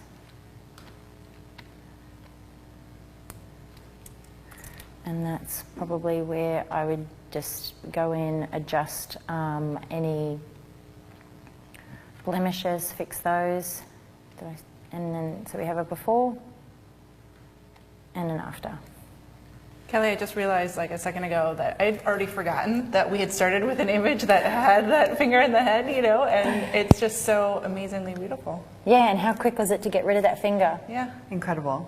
So Yeah. quick to get rid of a finger, but yet the safety of the baby was paramount, Right. and it was protected at all times. So it's really important to go to those lengths, because obviously you can see how easy it is to get rid of the cloned hand. It sure is. I mean, not the cloned hand. You can get rid of the hand by cloning it out.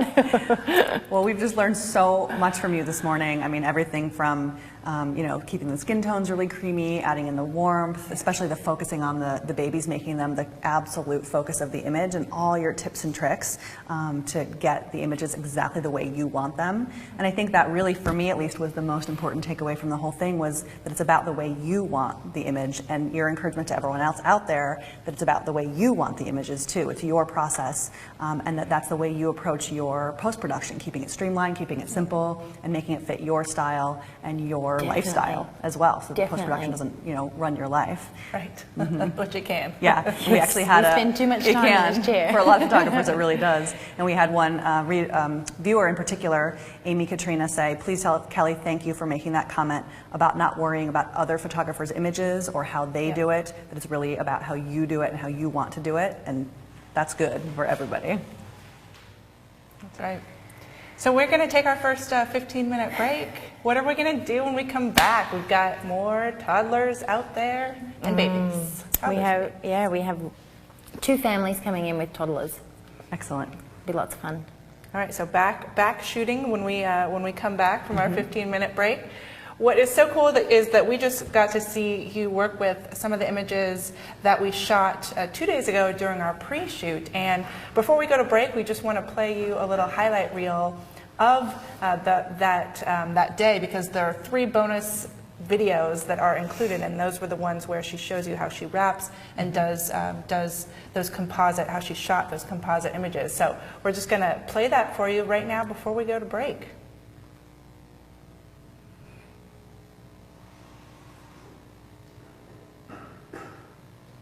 This particular shot is what I call the cocoon shot.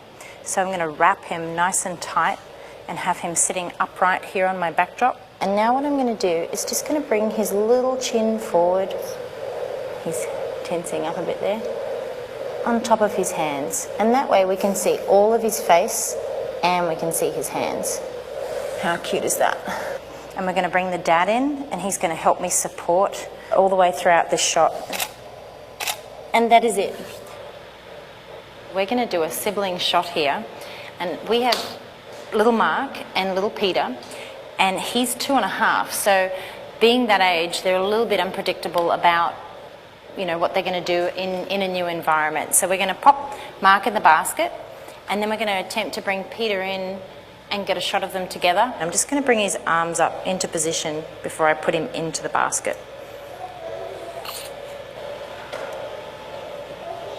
Oh, and look, he did that all by himself.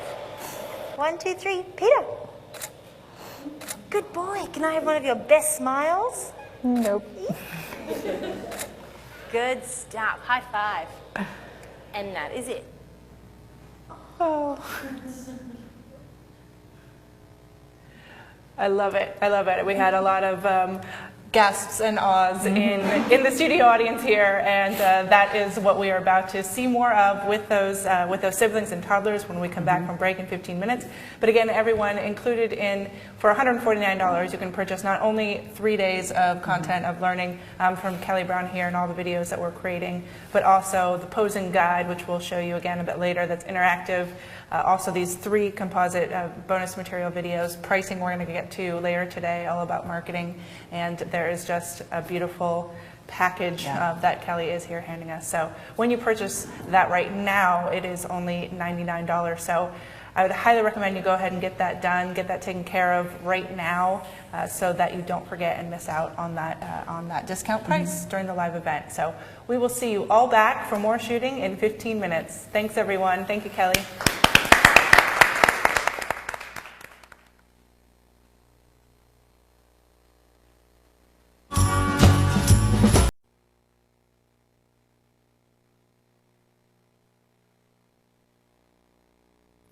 Hello, Internet, and welcome to Creative Live. We are here to celebrate Mother's Day, 3 days of babies, babies, babies at Creative Live with Kelly Brown and her newborn posing class.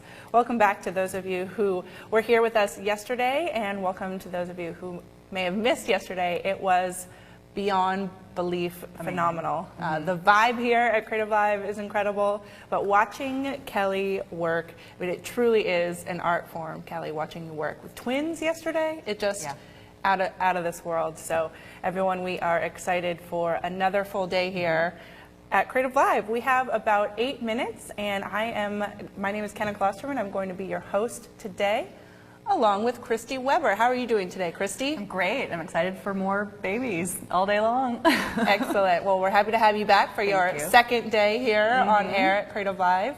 And so we're just going to do a little bit of pre-show, everyone. Let us know in the chat rooms if you can see us and hear us. Let us know where you're from and also what your favorite moment of yesterday was. So I would love to introduce you all once again to Miss Kelly Brown. Kelly, how are you doing this morning? I'm good.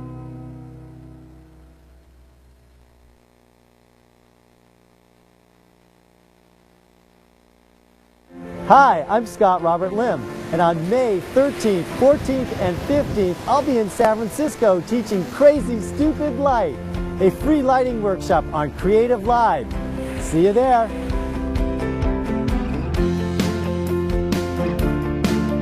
Everybody can teach Flash Basics, but what's different about mine is that I have a revolutionary way to think about Flash techniques. And so I take you out of the box and I make you think of it in a different way, but a more simplistic way. But what I'm going to do is I'm going to assume you know nothing about Flash, and I'm going to build you up from the bottom. This course is for the beginner, perhaps the natural light shooter who has no experience with Flash at all and they want to learn how to use Flash. 2, maybe the person who's kind of dabbled in Flash a bit and got inconsistent results and don't know how to efficiently use their Flash. And 3, for that techie, that guy who thinks he knows it all. Guess what? I'm going to blow their mind. Day 1, we're going to learn the basics of Flash. Day 2, we're going to get the big picture and the philosophy behind my lighting principles. In day 3, we're going to put it all together and we're going to go out on location and we're going to take some amazing and stunning pictures. It's going to be so empowering because you're going to take these tools and you're going to be able to creatively light your subjects and create completely different types of emotions and feelings with your images. And it's going to really expand your portfolio in different types of imagery using different types of lighting.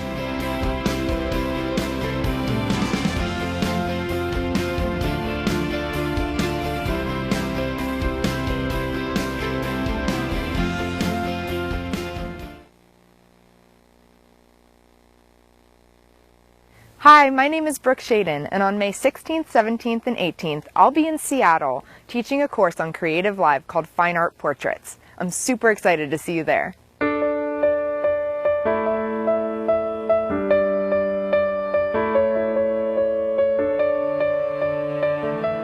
Every photographer will struggle at one point or another to be creative and push themselves to find inspiration beyond what they're used to. This workshop is going to teach anyone from the wedding and portrait photographer all the way to the fine art photographer how to find your personal creative edge and how to create images that are more personally fulfilling. In this course, I'll show you how to create on little to no budget. Sometimes my shoots are $10, sometimes they're free. You don't have to have an expensive studio to create amazing imagery. When I first started photography, I had no idea how to get into a gallery or even if my work was worth getting into a gallery. So I'm going to take you through the whole fine art business of how to approach a gallery, how to prep your portfolio to get into a gallery, and we're even going to have a live interview with a gallery rep. Over the course of the 3 days, I'll be doing multiple live shoots. I'll be doing everything from a simple setup all the way to an elaborate, fully styled fine art portrait. I'll be using a model, a bride and groom, as well as a high school senior to demonstrate the different scenarios. During those shoots, I'll be using objects that you can find in nature or around the house, like sticks or leaves or even bed sheets, to create amazing images that don't have to break the bank. I'll also be taking you through my entire process from conceptualizing to shooting and editing. This course is for anybody looking to add fine art elements to your wedding or portrait business, or for anybody looking to get your first gallery show. It's also for anyone who wants to add creativity and uniqueness to make your images stand out from the crowd. So whether you're a seasoned photographer looking for that creative edge, or a new photographer looking for inspiration, this course is for you.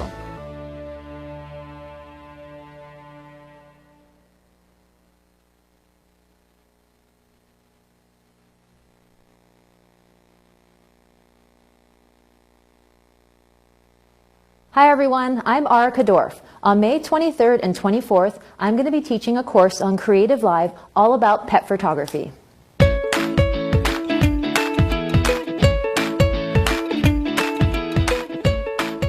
I hear from aspiring pet photographers all the time who feel like they can't charge the same way that high-end children or family photographers charge because it's just pets. We're going to break the stereotype of pet photography. I will explain my business model and how to give your clients an amazing experience so you can charge what you're actually worth. The #1 question I get asked every day is, how do you get pets to sit still? I'm going to share with you my tips, tricks, and rules for working with animals so you can focus on capturing that pet's personality. Throughout this workshop, I'll be doing a lot of live shooting with a variety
Welcome back from break, everyone. We are so excited to have the Hooks family here and ready to get going with photographing. But before we send you back over to Kelly and the beautiful family, we have a prize to give away.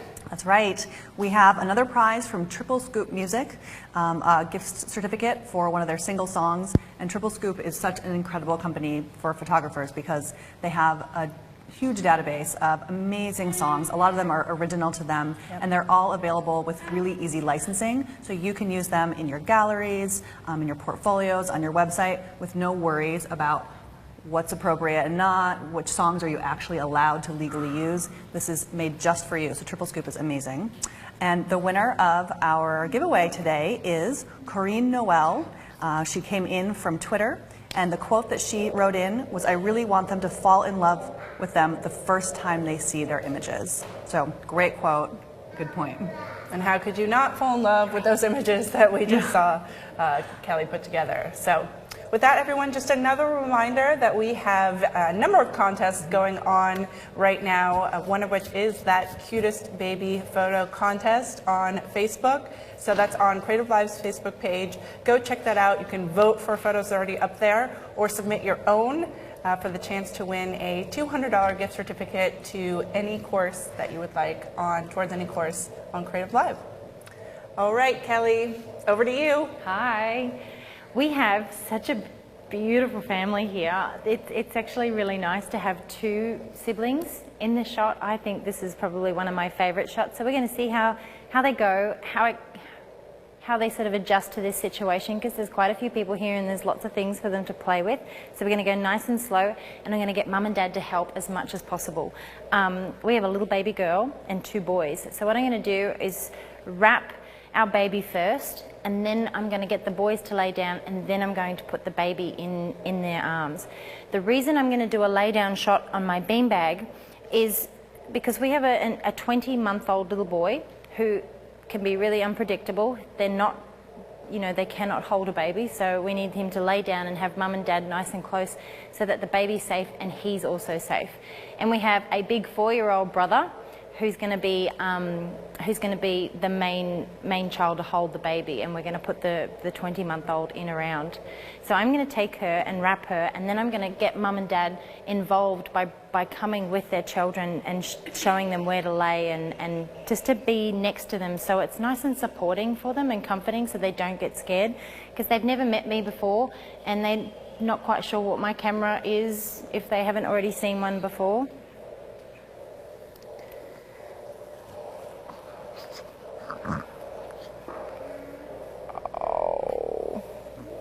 She's having a sleep.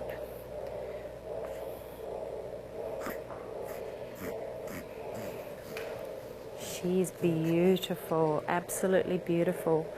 I want to keep these colors for this particular setup nice and natural. So I have a white sort of fluffy background, which is a great texture for a background because it looks really soft in the photos, and that's the overall sort of look that we want to go for. I'm just going to sit down and place her on my lap and put this particular wrap around her. She still has her nappy on, and I'm going to leave it on because this is going to be more of a head and shoulder shot, not so much a full body shot, because it's all about the 3 children together. And these are the images that the parents really want. They want to make sure they get them. And the reason I wrap them in these particular setups is so the baby doesn't get startled if one of the children move. They're nice and secure. They've got their arms and legs wrapped in nicely. And it's also easier for the older boy to hold a wrapped child instead of having a baby that doesn't have its arms and legs sort of kicking out and pushing out. He can go, let him go.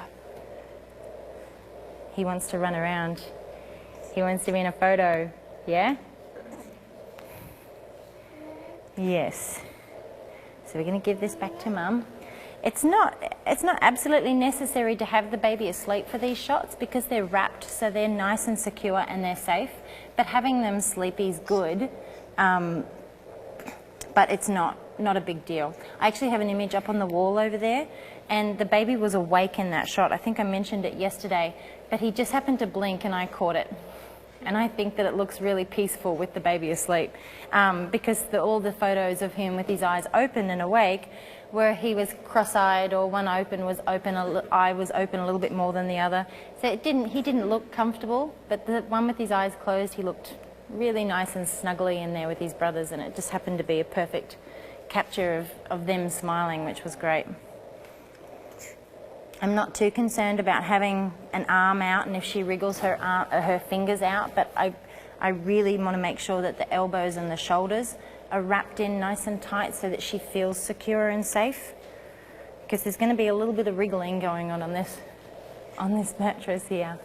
Look, you are ready to go, aren't you? Yeah? Okay, well, seeing as you are the oldest brother, would you like to come and lay on this side? And the reason I'm putting him on that side is because the direction of my light is coming from this way. If I was to put him over here, because he is bigger, he's going to block the light onto the smaller children's face. So can you come around this way for me?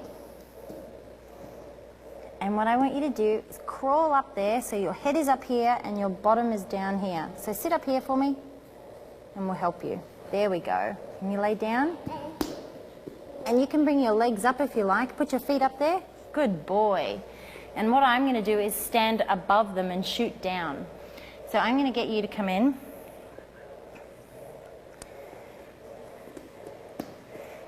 He's so cute. Look, he's so cheeky. He's got this little cheeky smile on his face. Yeah, he sure is. So you can even use the cloth nappies that I was using yesterday to prop up the older sibling's head. But what I'm going to do here is just bring one hand out because I'm going to roll the baby in here and have his little hand under his face, so it's going to support his face while she's there, sorry.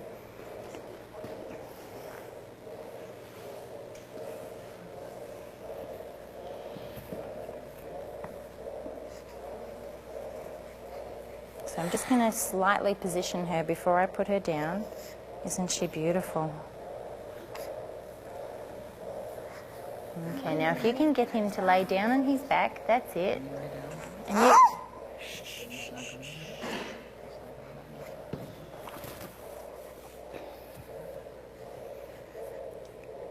Whoa. Okay, would you like to lay down and have a photo, Milo? Here, look. What is her name? Colette.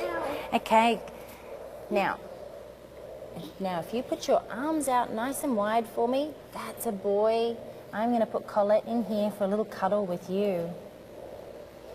So I'm going to focus on the older baby at the moment because, I'm going to focus on the older boy at the moment because little Milo here is just a little bit excited about being in here. He's curious to see what's going on. We're going to get you something to put under your head now.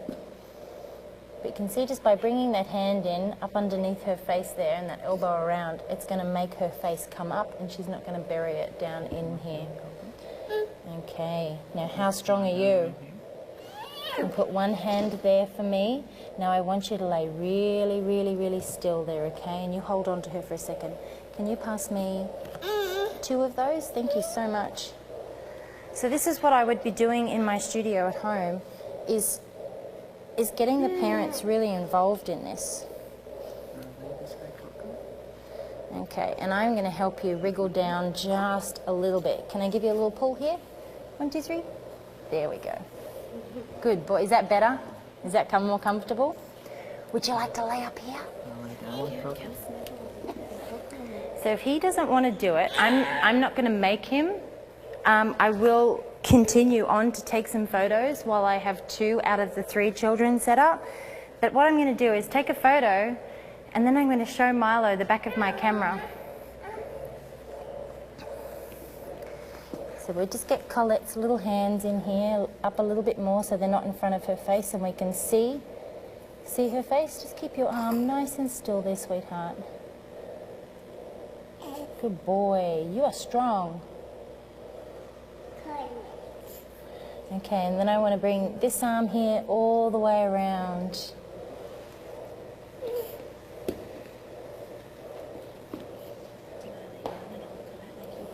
Okay, and can you just bring your head? There we go. And I want you to look up at me and give me your best smile. Can you do that? Can you give me a really, really good smile? Oh, you're a good boy. And come in nice and close and give her a cuddle.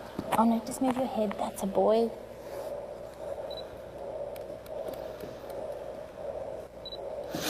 So I'm going to increase my aperture to about f4.5. I'm just going to take a test shot. Hi. Okay, so we need to go up a little bit higher. Now I am at 4.5 and 125th of the second, and I'm still on 1250 ISO from yesterday. And those exposures look pretty good. So I'm going to lift her up a little bit higher on your arm, okay, just to bring her closer to you. That's a boy. And I want you to bring this arm here up. Nice and gentle. That's it. And you know what this hand can do? It can hold that hand so she doesn't move. Good boy. You are doing such an excellent job.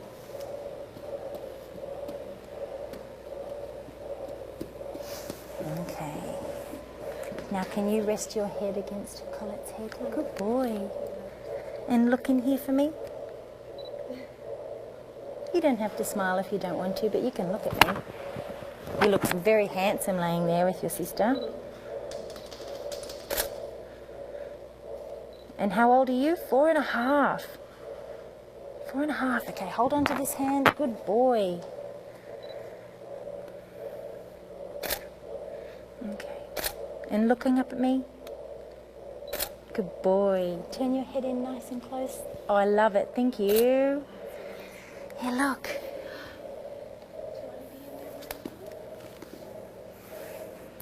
Look at this. Milo. Who's this? Who's that? Yeah, it is. Would you like to hop up here? No. No? Please? You know what? You can't make them do it. But I'm going to ask... Hey, Dick. He wants to do that, actually. Oh, okay, okay. I'm going to ask Mum to ask him to come and hop up here. So obviously I'm not someone that he trusts because he doesn't know me, but he trusts his mum, and if she can encourage him to come up here, that would be great. Big cuddle.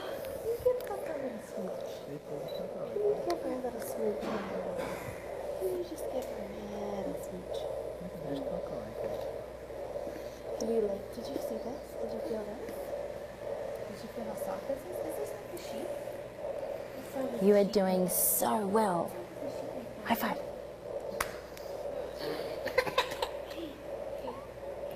And you know what? I probably would not push on further from this because we don't want him to get so upset that we lose all opportunities of getting a photo with him. So what I'm going to do is move. I'm going to get one more photo here of this setup, and then I'm going to move to the floor, and he might actually come and sit on the floor next to his brother, which is another option. If he was younger, like say sort of 3, I probably wouldn't have him sit on the floor and put a baby in his lap because at 3 they're still a little bit unpredictable. But he's 4 and he's communicating with me really well, and he's been able to sit there and lay there so well and hold his little sister. So I'm going to attempt to sit him on the floor with her and still have Mum and Dad nice and close, but that way we might get Milo to come in and sit next to him on the floor. So it's another option. But if this was happening and I didn't have an older brother, the situation could possibly be a little different because there isn't an older brother, but I would just continue to try later on in the session. I would give him a break, let him get used to the environment, have him watch me work, and then maybe bring him in and try again a little bit later if he gets upset. So stay there for 2 seconds. Come in nice and close. You are doing so well. So I'm going to pick Colette up, and then we're going to move, and I'm going to get you to sit over here on the floor, but we're going to put the fluffy mat on the floor as well, so it's not too uncomfortable. So hang on, let me lift her up. This blanket is bugging me so much. It's bugging you. Okay. Righty-o. That's right. Okay.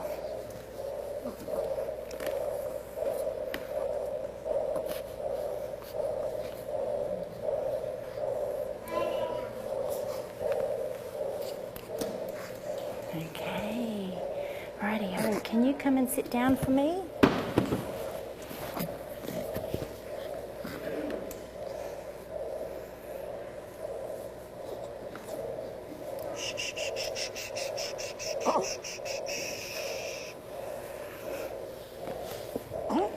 Oh, she just burped as I sat down.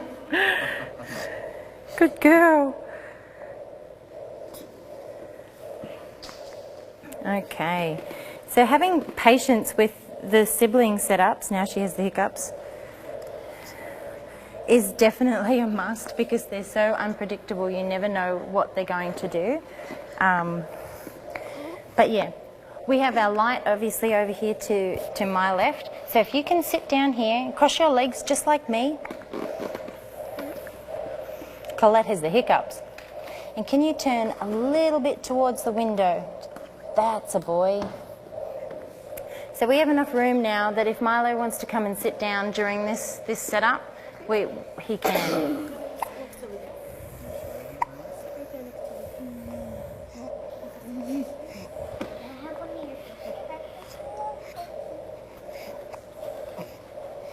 Radio. Food is a tricky one to have in your studio with toddlers because when they're eating it, this is fine. It's keeping him happy. But I usually don't recommend giving them a treat or anything like that until after the photo. So if they have bought some type of bribery, which works really well, I wouldn't recommend giving it to them until after the photo, unless they lose the plot. But yeah, and also if they bring jelly beans or any type of coloured lolly, and if they are like a small toddler, they can drawl and obviously can go everywhere, and they can create a little bit of a mess. So yeah, I tend to sort of to keep food until after the photos. Okay, You look like the big camera is always turning. Okay, sit up, cross your legs for me.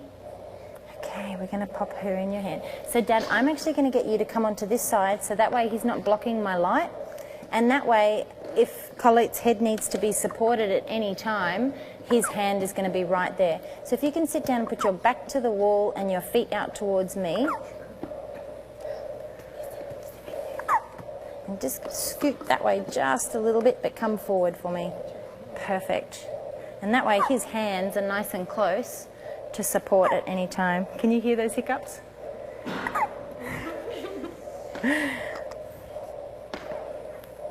So she's in a nice little position there for me to pop her in her tummy. So if you can sit, maybe even bring this leg through. Yep, that's a boy, and sit just like that with your leg here. I'm going to lay her up here. So instead of having him hold her, I'm actually going to position him on his leg. Okay, just bring your arms out for me, sweetheart. Arms out, arms out. Out. She's just going to lay her. Lift your arms up. There you go. No, lift. She's just going to lay across your lap. There we go. And bring this leg out for me. Bring your leg out. There we go.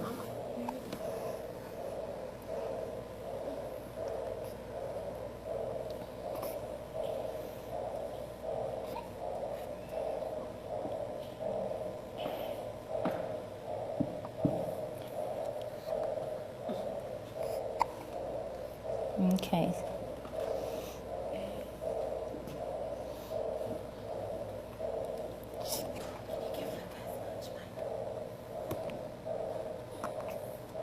Okay, bring this leg in nice and close. Let's go do it. What's she doing?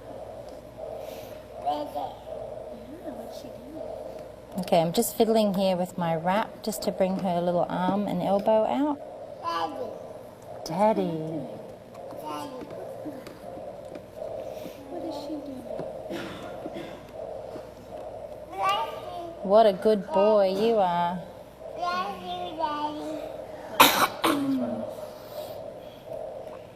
Now, I want you to rest your hand very gently just there on her head, okay?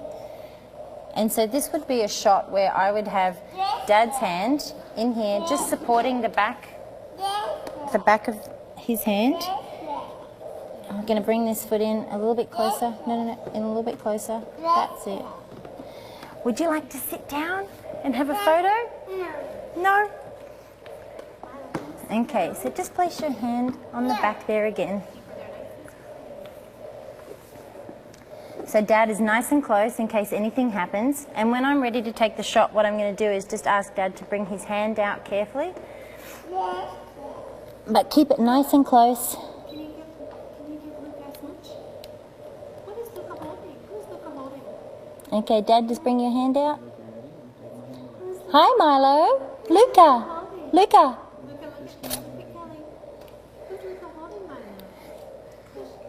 Coco, where's Coco? Okay, Dad, can you just bring your hand in just a little bit and push his hand up? That's it. Where is she? Where is she showing? He's so interested in the cameras, Luca. Look at him.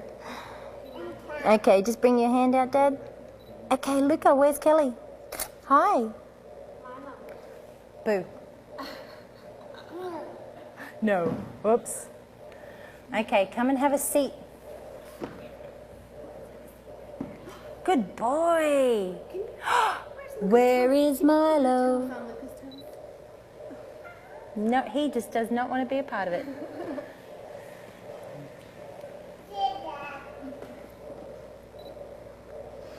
Okay, just bring your hand out again, Dad. Can you look at me?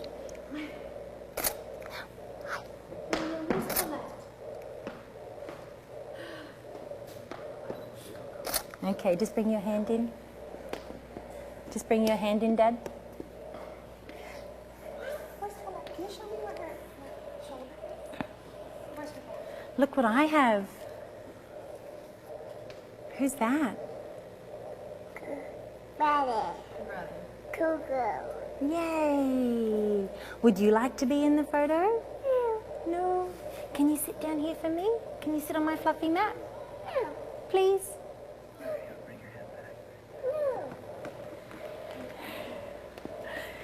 Okay. Oh, good boy. Hand back a bit. That's it. Hey. And then Mommy will go get you fish. What are you going to get?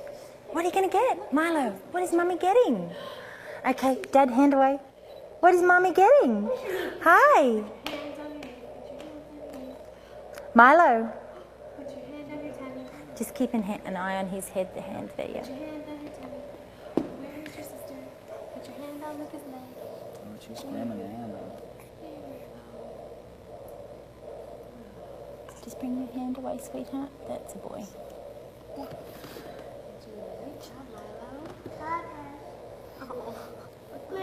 Okay, we might change her up a bit. Can I get you just to pop your hand just on her head for me? Just to support there. Boo! Okay, so I'm gonna put her up right now. I'm just gonna pick her up and see if I can position her a little bit differently in his arms. Okay, and now what I want you to do is bring this arm down. That's it, and I'm gonna lay her back here in your arm.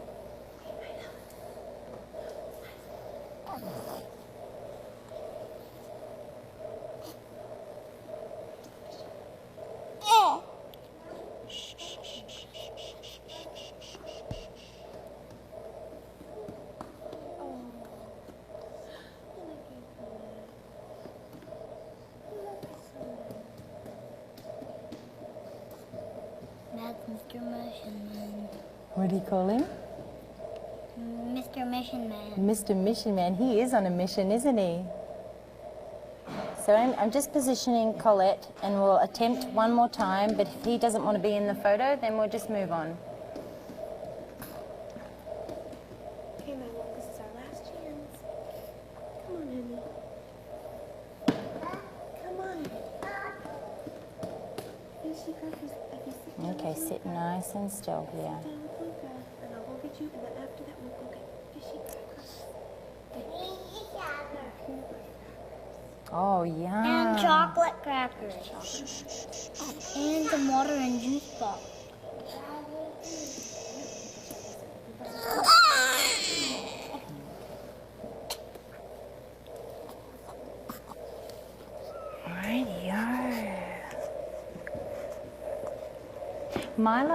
Milo, would you like to come and have a cuddle? Yeah, do you want to cuddle, Coco? No, please. Look. She's ready for you. Would you like to come and have a little cuddle? Yeah? Okay, and that is it. So we might actually finish there with these beautiful boys. Occasionally you just don't get it, and you try really, really hard, but you cannot force them to do something they don't want to do. And obviously it would upset him if we made him sit down there, because we tried to do that on the beanbag. And what I would attempt to do later on in the session, if this family was in my studio, is get a nice family photo with Dad possibly holding Milo, and then that way we would get them all together, because it would be better to have something than nothing of them all together. But we did get a beautiful photo of of Luca and Colette together, which was great. Isn't she beautiful? Rightio, so I'm going to give her to you. I'll let you stand up. Rightio, thank you.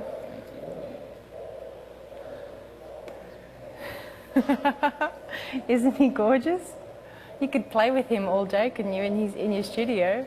I would love to photograph him on his own. He's a classic.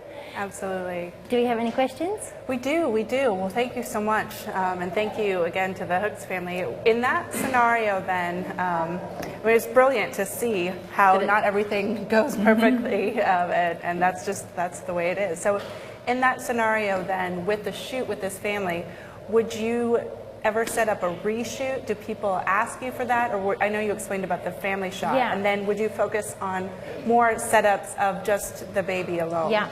So obviously in my studio, it would be quite a more intimate session. Yes. If I was doing this at home in my room, there wouldn't be, so much for Milo to look at and such a big space for him to run around in. And if that didn't happen, and like I said yesterday, I would attempt my sibling shots at the beginning of the session when they're very interested in what's happening and where they are. But yeah, if he needed a little bit of extra time, I would perhaps go on with the baby, because Colette was quite easily settled once she did sort of stir. We could get her quite sleepy again and possibly move on with the session, which would be great. And then I would bring little Milo back in and try to get some more photos a little bit later on after he'd watched me work some more. So I know that having them here, the distractions were quite great for him.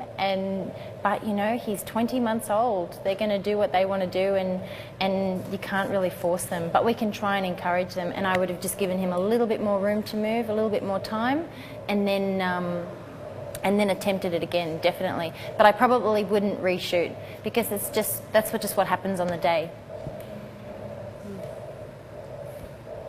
So what we would love to see in the next shoot, if possible, would be if you are wrapping the baby. Yeah. The internet would love to see your actual methodology. Yes, definitely. And have you talk through how you wrap the baby. And it's so simple. So yeah, definitely I'll pay attention to that for you. Great. All right, fantastic. We have a question in the audience. I just had a question regarding the parents. So oftentimes during newborn sessions, when you ask a parent to help bring a sibling to come and lay next to an older sibling on a beanbag or something, they might take it a little bit too seriously, I think, and maybe over-direct their children. So how do you deal with the process of trying to maintain control over the environment and so that a parent isn't kind of too hard on their child? Yeah.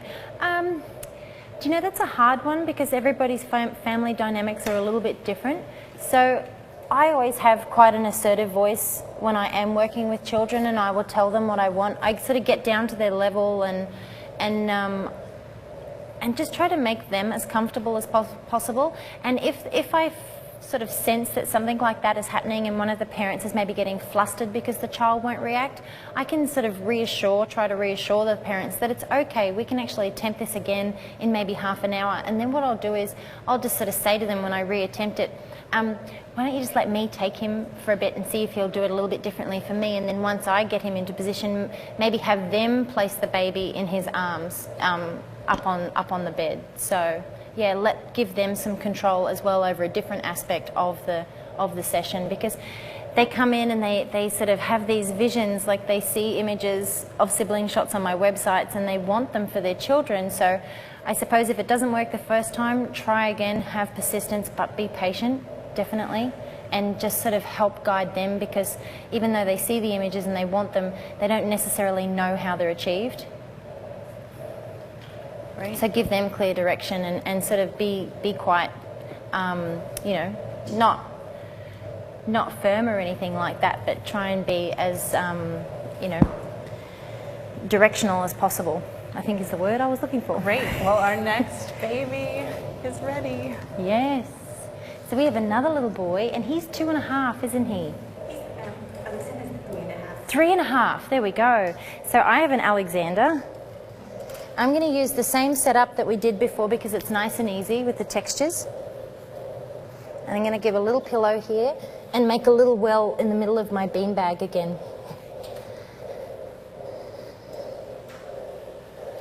I was talking to Alexander out in the other room, and he was playing with all the little Mr. Potato Heads. So finding something that they're interested in and asking them questions about what they like is also probably going to help with getting their attention and getting them involved in the session.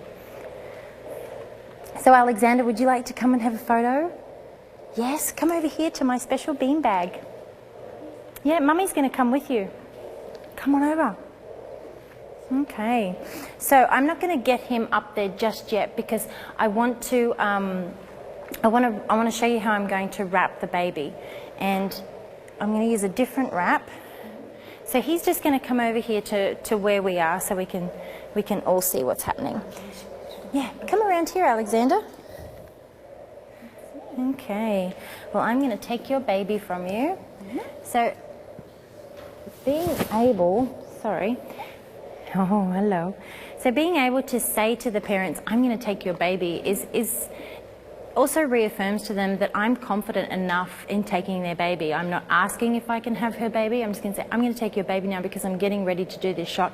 So that also lets them know that you're confident in what you're doing and they can trust you just that little bit further.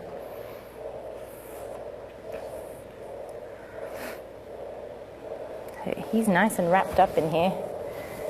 So I want to keep him nice and sleepy, but again, if he wakes up, he's going to be wrapped. So it's okay if he has his eyes open and things like that.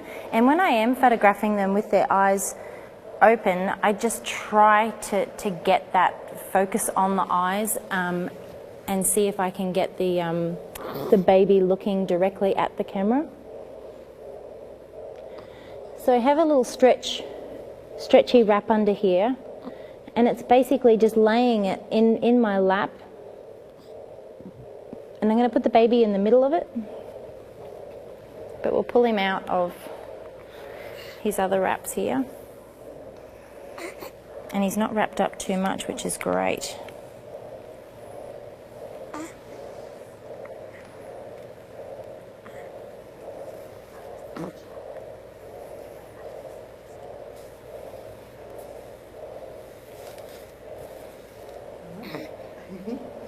How old?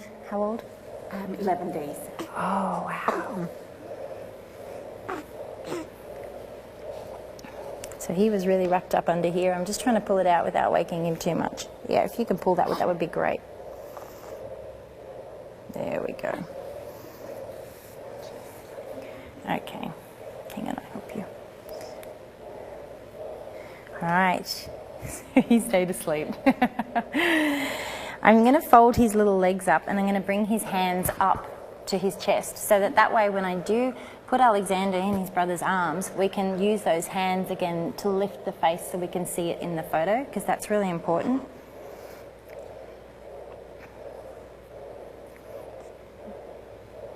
So the reason I haven't asked Alexander to lay down just yet is that he is 3.5. He's going to lay for a second and then he's going to want to get up and have a look around again. So we don't want to bore him. So we'll just get his little arms up. Okay, so I've got them up nice and high, and what I'm going to do is just pull the wrap over his shoulders and his arms.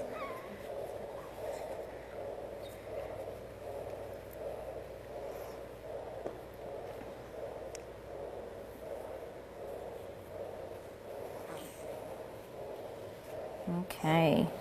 And so with this piece here, if you can see, I'm just going to tuck it under his thigh down here. And that way when I lay him down, his body weight is going to keep that side in place. And now bringing this hand up. And the reason I have kept this hand up is because Alexander's going to be on this side. I'm going to turn the baby into Alexander, and this is the hand that's going to be under his face.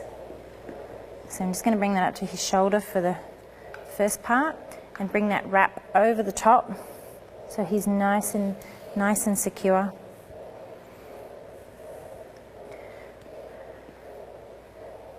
And this is also such an easy way to wrap a baby and to unwrap them as well, because you can just pick them up and peel the wrap off them without having to disturb them too much, and they're nice and secure, and the wrap is held in place by their own body weight when you put them down. Okay, Alexander, are you ready to lay down? Okay, can you come up here for me? Put your bottom up here. Climb up. Climb up. Up you get. Good boy. Okay, and there's a little pillow there, would you like to lay down? Good boy. Oh, you're a good boy. Okay, so I want to create a little bit of a well there for him to go into, and we're going to bring this arm up, and I'm going to put Alexander in your arms right here.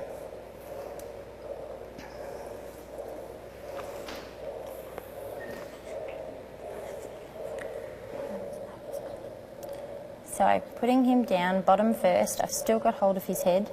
We'll tuck that wrap in. But again, this is like a really, really nice, close head shot. So we're not sort of focusing too much on down here. And we can leave nappies on for this type of shot as well, because that way if he did decide to go to the toilet, it wouldn't upset his brother. So I'm going to bring that hand in over and rest him gently up here on Alexander. Okay, and then this arm, it comes all the way around the back of your brother. That's a boy. And this hand holds on to this hand. Can you do that for me? You nice and strong? So his little head is falling down just a little bit, but what we can do is just use one of these as a bit of a support underneath to put him further into position.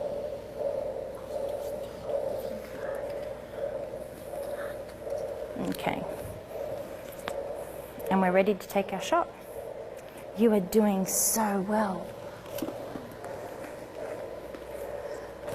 Good boy. So what I would do here is he is actually, like I'm sensing that he's so comfortable holding his little brother that I would be comfortable having Mum hold a little reflector to bounce some light back in. And this is what I would do in my studio. So I'm just actually going to get you a little cloth nappy here. And it's not going to be a lot of light, but it's just going to put some light just into those shadows. And if we hold it up nice and close, so you can see when you drop it, we have some shadows on the face just down here, and we lift it up, and we're just filling those shadows just a little bit.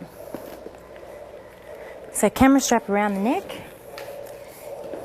and their faces are nice and close together. I'm just going to push your pillow down just a little bit.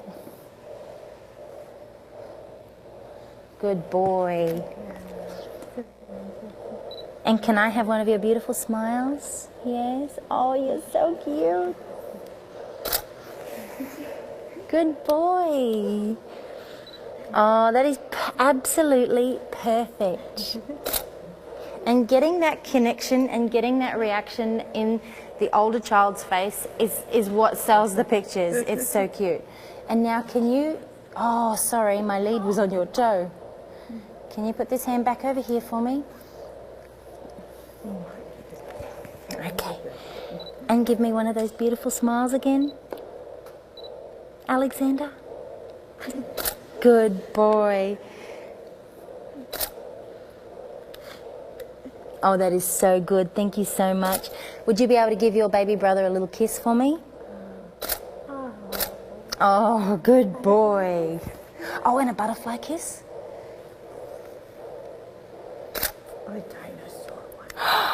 Oh, thank you. And by getting them to do something like that, and when they turn back to look up at the camera, they're going to have a little sparkle in their eye. They're going to have a little story. They're going to have a little bit of emotion. So that's beautiful, absolutely beautiful. Just look up at me again, sweetheart. That is perfect. Which was your favorite Mr. Potato Head? The Star Wars one? That was pretty cool. And on cue, isn't that the best smile? Rightio.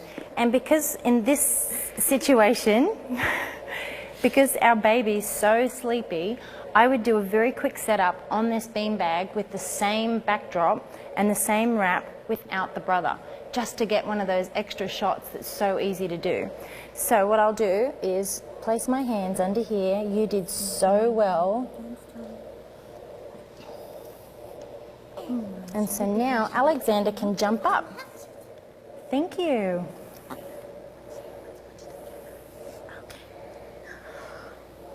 Well done, well done. So our baby's wrapped, and we have a beautiful backdrop and a beautiful fabric, and he's nice and sleepy. So this is where I would just continue to move on. I'm going to push a few of these beans back into the center from where Alexander was laying. And I'm also going to use this actually as a prop underneath, just to support him a little bit more.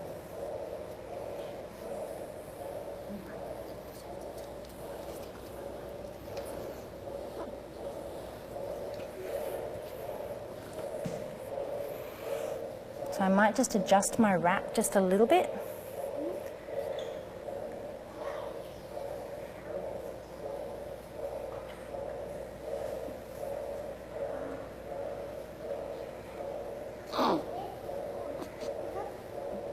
So see how easy it is by wrapping them like that and crossing it over to undo it and pull it out. And now I can just quickly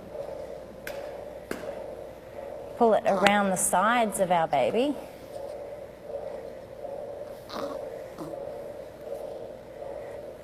And get him into a really nice curly position. You could tuck it in underneath, or I'm just actually going to tie it in a little knot here at the bottom.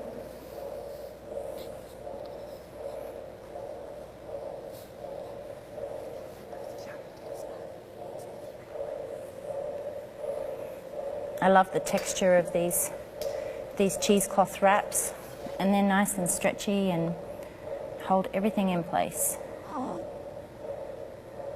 Oh, he likes his hands up near his face. He's pulling against me.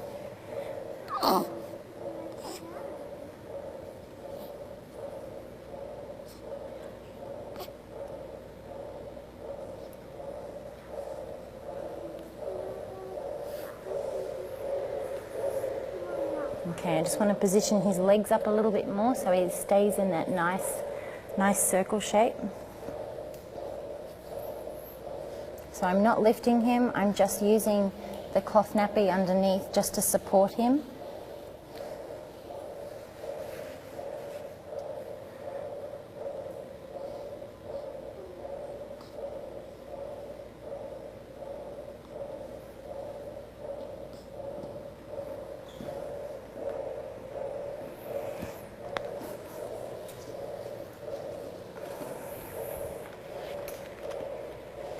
I'm actually going to come just over to this side to take this photo.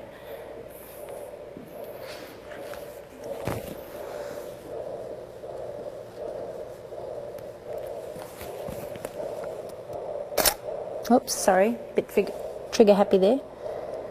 Okay, so I'm focusing on the eye that's closest to me, this one, and I'm just coming in. I'm going to fix this one finger.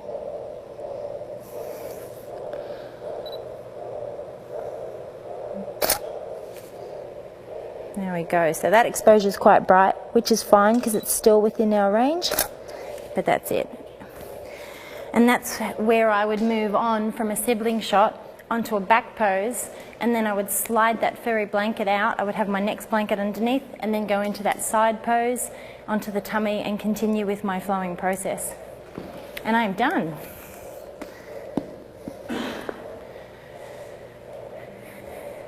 All right. Do you want to take a couple questions? Yeah, definitely, Great. definitely. Anyone here in the studio?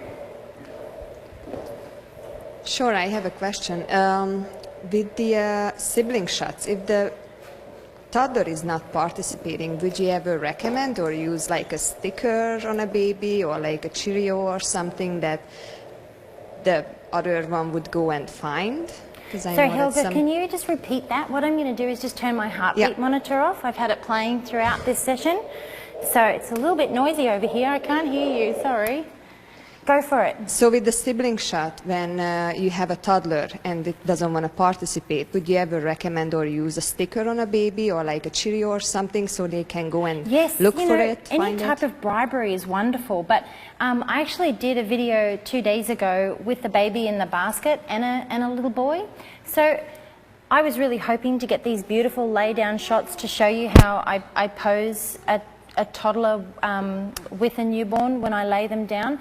And I used the basket the other day, which is another way you can get around it, is that you can position the baby in, say, a prop, take a photo, and then later on in the day, you can put the toddler against that prop or near that prop, and you can combine those two photos together in Photoshop. So, and I've done that quite a few times. I actually have a bucket at home, and what I'll do is I'll take a picture of the baby with the handle up, and then later on I'll put a toy in that bucket and get the toddler to hold the handle of the bucket, and I can put the two images together so in the photo it looks like the baby is inside the bucket and the toddler's holding onto it. So it's actually like there are ways around to get those sibling shots. It's the lengths that you want to go to give your clients what they want. If they are adamant that they want that sibling shot, I would definitely do that. But if they're like, oh, it doesn't matter, they're not going to do it, I would just move on. So it really depends on the parent at the time. Yeah, I have another question. Sorry, it's a little bit different topic. But what is the size of the cheesecloth that you're using? Do you have a specific size, or does it matter? No, I just ordered it and it was sent to me. So it's probably just, you know, sort of about that wide and about that much. It's not a very large piece of cheesecloth, no. Great. We have one more question from the chat rooms.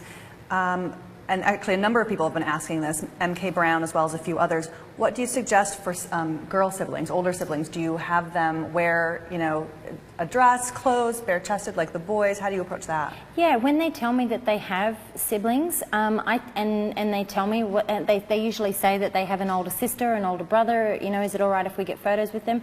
I tell them to bring a couple of different outfits. Boys, I love the skin-to-skin touch. I think it's so natural and so raw. With girls, if they have a pretty little white dress or a little white top, and I tell them again to avoid large logos and patterns on t-shirts, so that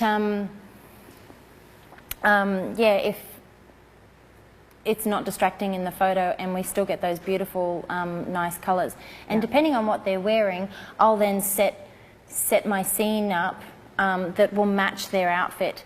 The other day, the little boy that came along, he had a navy blue pair of pants and an orange shirt. So I lined a basket with a navy towel and I put a little orange beanie on the hat. So I tried to coordinate it so that it fit with what the little boy was wearing.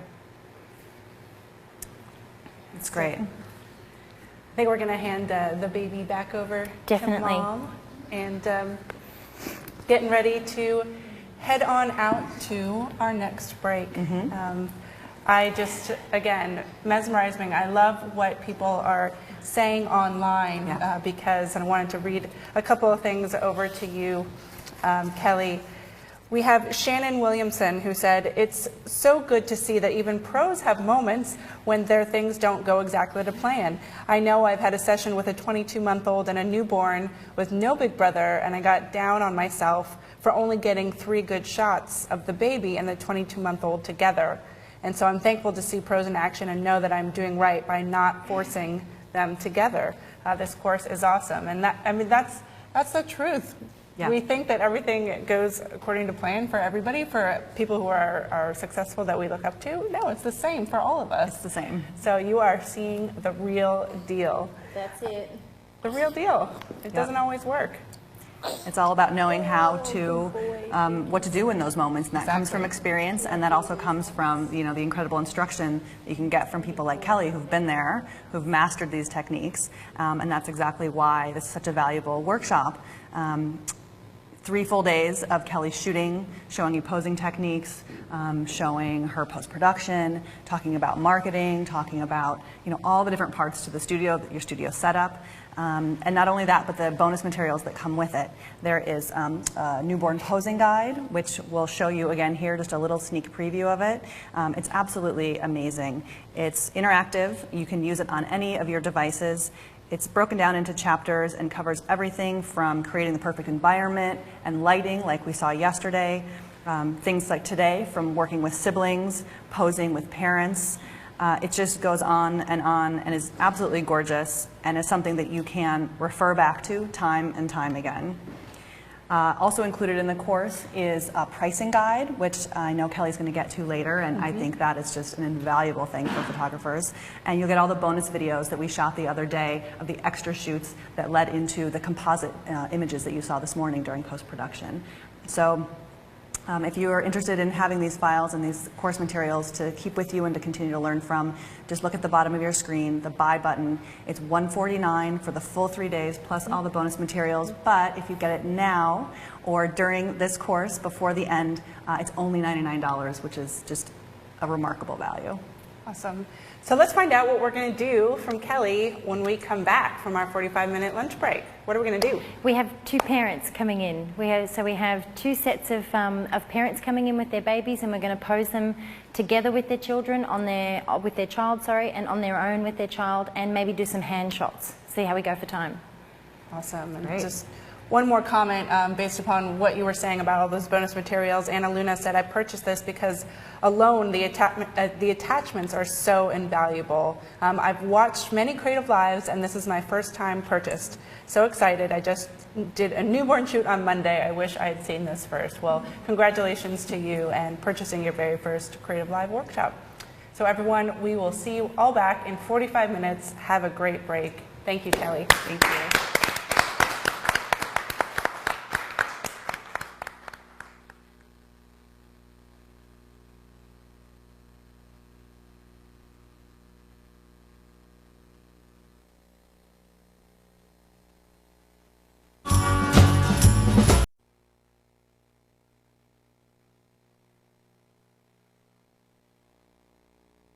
Hello, Internet, and welcome to Creative Live. We are here to celebrate Mother's Day, 3 days of babies, babies, babies at Creative Live with Kelly Brown and her newborn posing class. Welcome back to those of you who were here with us yesterday, and welcome to those of you who may have missed yesterday. It was beyond belief phenomenal. The vibe here at Creative Live is incredible, but watching Kelly work, I mean, it truly is an art form, Kelly, watching you work. With twins yesterday, it just out of this world. So everyone, we are excited for another full day here at Creative Live. We have about 8 minutes, and my name is Kenna Klosterman. I'm going to be your host today, along with Christy Weber. How are you doing today, Christy? I'm great. I'm excited for more babies all day long. Excellent. Well, we're happy to have you back for your second day here on air at Creative Live.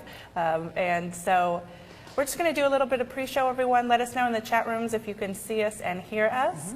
Let us know where you're from and also what your favorite moment of yesterday was. So I would love to introduce you all once again to Miss Kelly Brown. Kelly, how are you doing this morning? I'm good.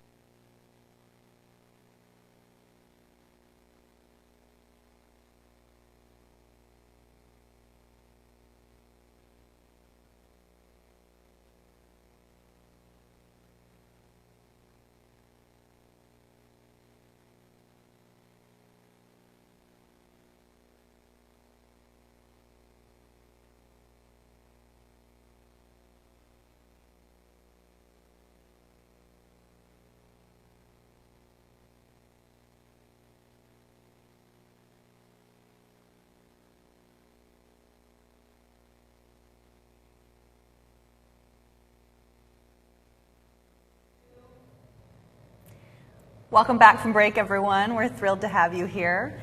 Before we give you right back to Kelly Brown for some more shooting, we have more prizes to give away. This next prize, it's actually a package of 2, comes from Drops and Props. It's a newborn stretch wrap, and Prop Envy. It's knit pants and a hat, a $50 prize. And our winner came to us from Facebook. Her name is Laura Brown. And the quote that she wrote in was from when the sibling shoot was happening earlier, and the little boy gave the baby a kiss on the cheek. And Kelly said, when they do something like that and look back up, they'll have a little sparkle in their eyes. Awesome. Yeah. So cute. So So we cute. saw that sparkle, that's for sure. One more thing, everybody, keep playing to win there for the prizes that we're giving away, but also a reminder that Clickin' Moms is giving away huge prizes. One of the prize packages is a $3,500 package that somebody out there is going to win specifically for Creative Live. So you can go to clickinmoms.com/CL. I just want to read off some of the things that are in here. In addition to a 1-year Clickin' Moms membership and subscription, they're including Totally Rad Pro Retouch, what Kelly was showing us that she was using, $100 towards a Pinhole Pro product, so much more. On One Software, Miller's A Signature album, a Lens Baby composer. I mean, this is just unreal. So everybody go check out this giveaway at Clickin' Moms. Also, everybody can get a free 10-day trial membership. You can also save 30% off of a number of their memberships. So we just want to say, again, another special thank you to Clickin' Moms for putting this all together and continuing to unite, truly, this community. The site itself, for those of you who haven't been on it, it's everyone from pros to amateurs. And once you have that membership, it's 14,000 plus people, women who are just full of sharing knowledge and information. There's forums, there are classes, all kinds of things. And it truly is an incredible community. So once again, thank you, Clickin' Moms. And Kelly, back over to you. Hi, we have our first couple here with their little baby, and she is sound asleep, so we're going to get started pretty quickly. I have actually spoken to Mum and Dad in the break to find out what they're comfortable with doing and what they're not comfortable with doing. So they've pretty much given me free range. So you're in for a treat. We've got an hour and a half, and what I'm going to do is I'm going to try and get a shot of Mum on her own with the baby, a shot of Dad on his own with the baby, a shot of the parents together with the baby, and if we've got a little bit of time, we might actually try and do a nice hand shot of Dad's hands holding the baby, a nice close-up one with a black background, which will look really, really good. So I'm going to show you that in my studio you've seen how small it is and what I do for space and the backdrops that I actually use.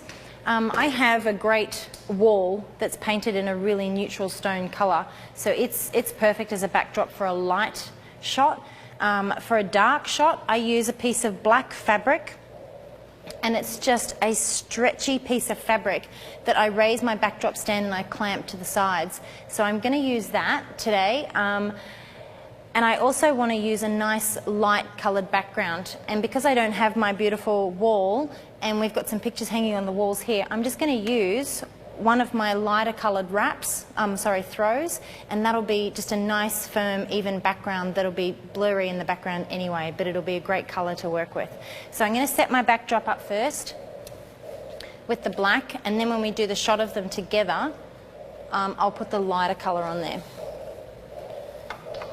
So apparently yesterday quite a few people went to Dragon Image to find out where to get this backdrop stand, which is great. But my piece of fabric is just from a fabric store, and it's stretchy, so it can be clamped. And if you're having to travel to people's homes, this is a really great option, because you can't always have a seamless roll and to lug around with you, and they do get damaged quite easily. And this is, a really economical way to have a backdrop, and if it gets soiled or anything like that, you can just throw it in the washing machine. So this backdrop stand actually goes up quite high, and I think Dad's quite tall, aren't you? I'm tall. It's good actually being tall, because when I sort of have to lift this up in my studio, I always put it to a height that's just above me, and that way I'm going to be safe and I've got enough background around everyone.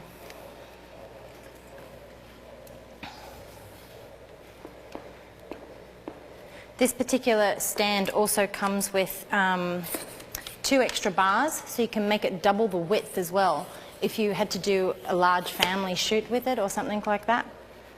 But I've had to clamp pieces of fabric to people's window frames and doorways and anything to try and get a backdrop for the shot.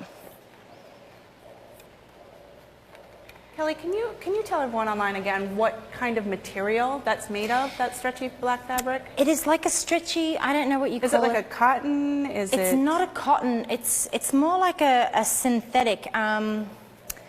Actually, my shirt is made out of something very similar, so it's just like a t-shirt material. Right. But it's low sheen Jersey, as well, yeah. so it's not going to give off any shine as well. But yeah, I just wondered, what I did was, in Australia we have a store called Spotlight, which is full of fabric. And I just went in and I wandered and through all the blacks and the different fabrics, and I just found something that was nice and stretchy, so that when I pull it, it's going to be seamless, and it's not going to have any creases or anything in it as well. Because you don't have time to iron. Can you come and give me a hand, just pull the other side up? That way I make it quicker. Yeah, anyone. There we go. Thank you. Okay, I'll come over and clamp it up for you. Oh, that's not good. Stronger than I think. Dear, oh dear.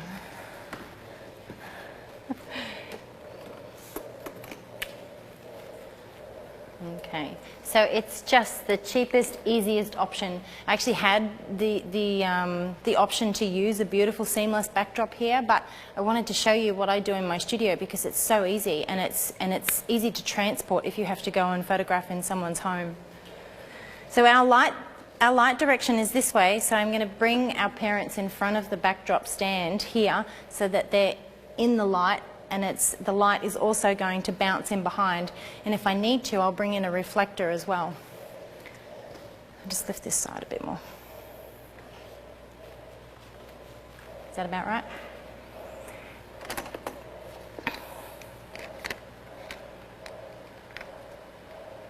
Okay.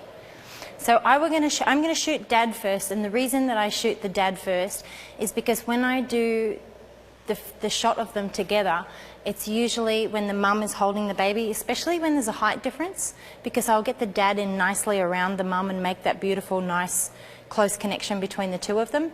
If the Dad was holding the baby and there's quite a big height difference, I would have the baby here and bring the mum in that way so they were facing each other and the baby was between them. But I love it when the Dad is a lot taller than the mum, because he can really get in behind her and give her a great cuddle.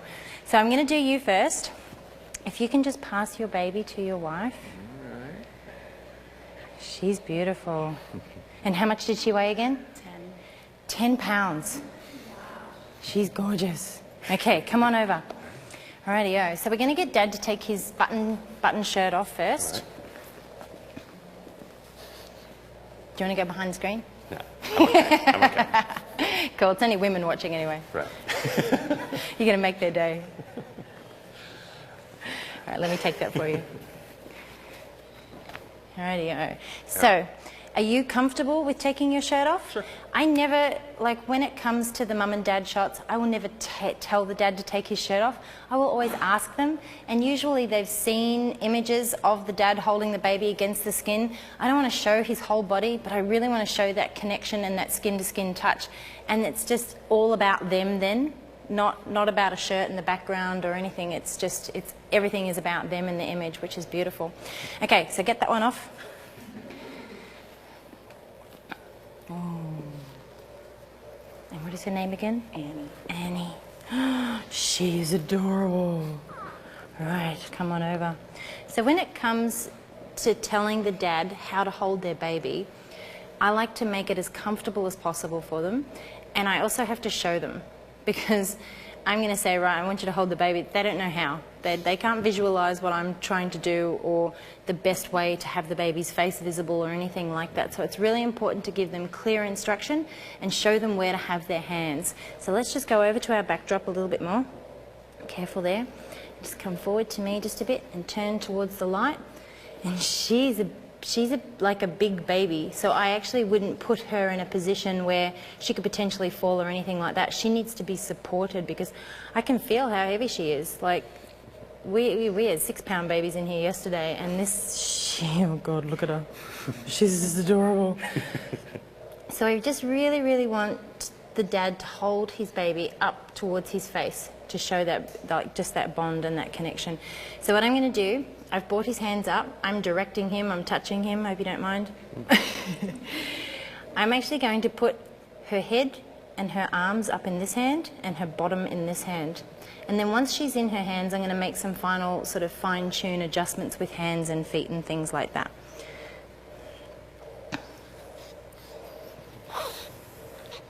Oh God, isn't she divine? So I'm going to bring her hands up again.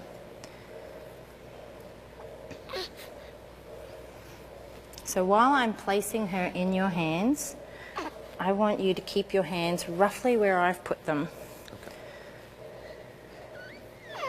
I've had the dads bring their hands forward to me and try and take their baby off them, but it's very hard once they do that. They're sort of, it's like they're picking them up, and it's very hard to position the baby in their hands without me placing the baby in their hands. So I'm just folding this bottom leg up. Can I get you to come and grab that for me? Thank you so much. There's a little mess. That's all right. We won't. Oh, sweetheart. Okay. Are we good? Okay, so bring your hand back up. And you need to direct them. Okay, so your bottom hand is all right? Shh. Oh, that is beautiful.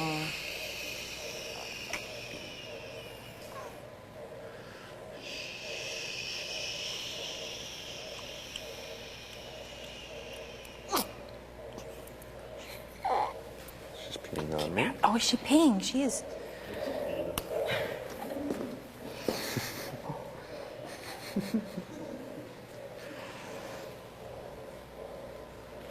There's actually a little bit of poo.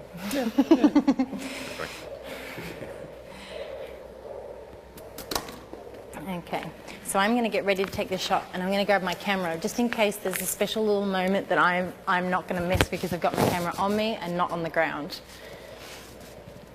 I'm going to bring her head just forward there so we can see her face.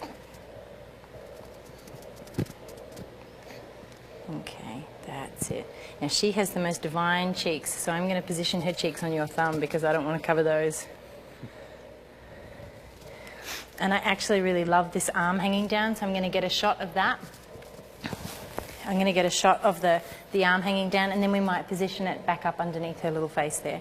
So what I want you to do is take a deep breath in, close your eyes, and relax. Okay, now look down at your baby and just bring her up towards your face. You can give her a little kiss, you can smell her.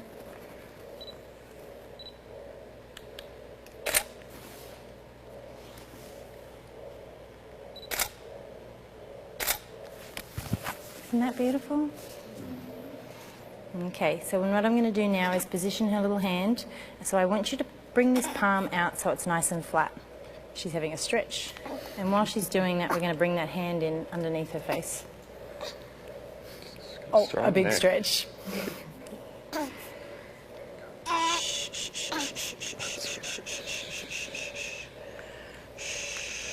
That's a girl.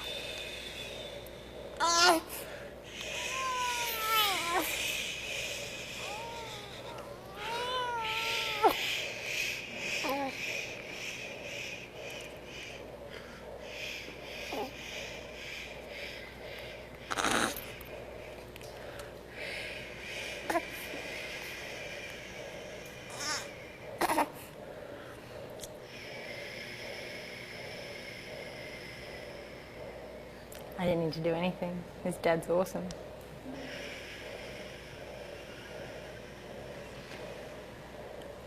If I actually did have a dad that was a little bit nervous doing this and wasn't as confident, I would probably just grab his hands and I'd start bouncing with him to settle the baby back down. But I didn't need to do anything. I'm just holding her hands in place while the dad shushes her to sleep, which is beautiful. So I am actually going to take the weight of the top half of her, and I want you to slide your hand back towards you, just so your fingers aren't in front of her face. Pull back. Perfect.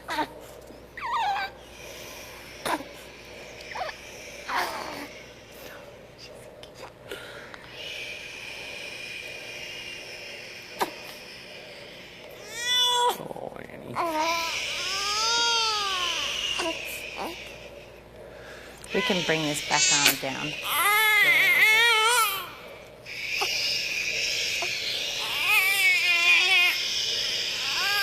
Give her a little cuddle. Give her a little cuddle in towards you. Yeah, that's nice. Hang on, let me put this arm here.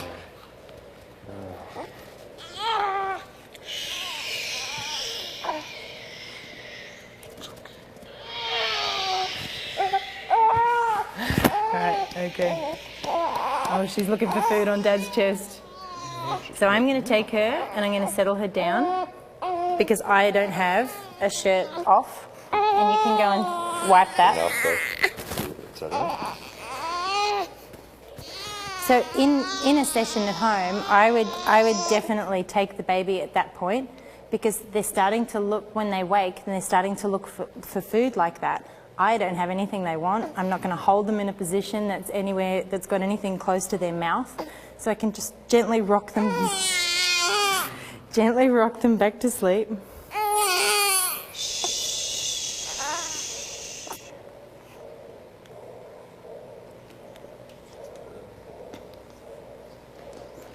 So I have slowly turned her towards the light, because that's going to make her close her eyes. And she's going back off to sleep. That's an amazing tip for those of us who are not moms. Turn the eyes towards the light. Yeah. And I was just going to ask you another question from Missy in London, who is also not a parent, and says, can you share any tips as to when you know that the babies are in deep enough sleep to work with? Are there any particular cues that you get from the baby? They tend to breathe a little bit more deeply when they're in a sound sleep, and their breathing is a little bit slower. And just when you move them, if they just gently touching their wrist or anything like that, if they don't pull against you or sort of react too much, you can pretty much tell that they're in a sound sleep. So it's all about that touch. When you touch a baby and you feel its muscles tense in that area and it will pull against you, you just gently wait. They'll eventually relax. Okay, come back over. So I might go back to that, because I want to show you how I position the baby in the hands, up near the dad's face. So she needs to be supported underneath. So we'll place her back. I'm going to go bottom first into that hand.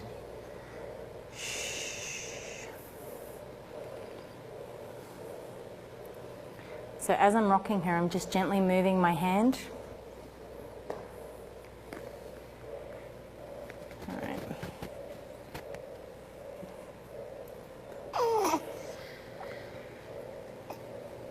And now what I'm going to do is bring that hand around underneath mine. Perfect. And just give her a little rock. There we go. We'll get her settled, and then we'll gradually just tuck her legs back up into Dad's hands. Okay.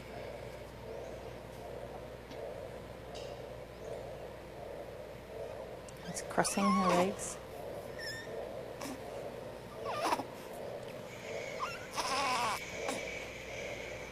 That's beautiful.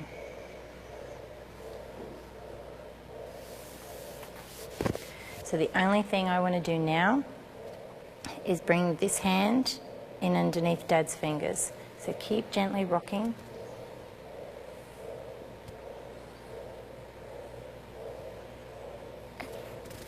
See, she's pulling against my hand, so she's not in a deep sleep there. And just when I lift her head, flatten your fingers out and I'll slide her hand in underneath. Perfect. There we go, and bounce.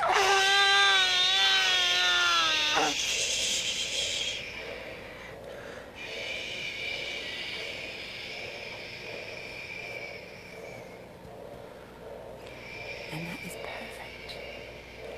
So just gently bring her towards you. Do you feel secure enough? You feel good? Okay. It's really important that the dad feels comfortable holding their baby.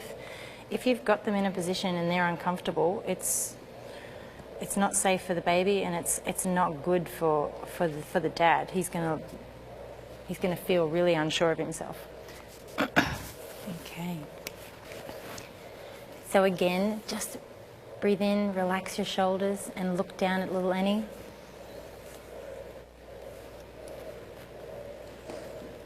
Can you just take a step that way for me?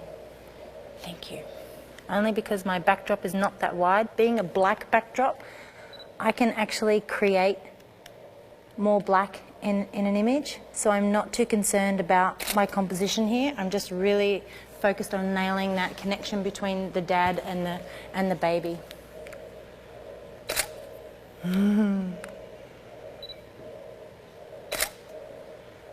Now can you bring her face gently up towards yours and just, yeah, look at me. Beautiful. Oh, she's strong.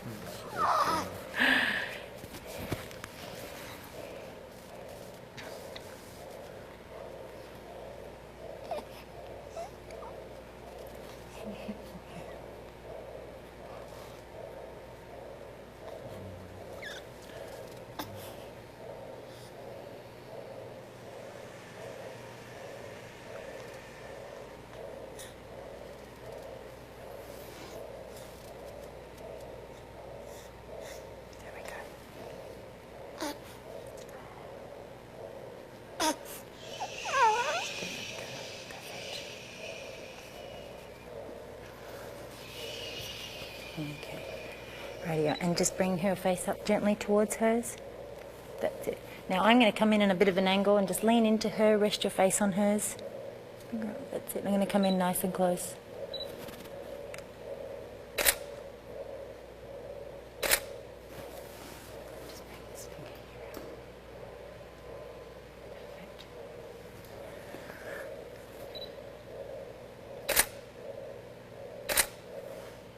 How beautiful is that? All right, so now we're going to bring Mum in and get a beautiful photo of her. And then we might actually have to bypass the white blanket, I think, because we're going out of time, but we're going to shoot them together on the black. So, yeah, is that all right?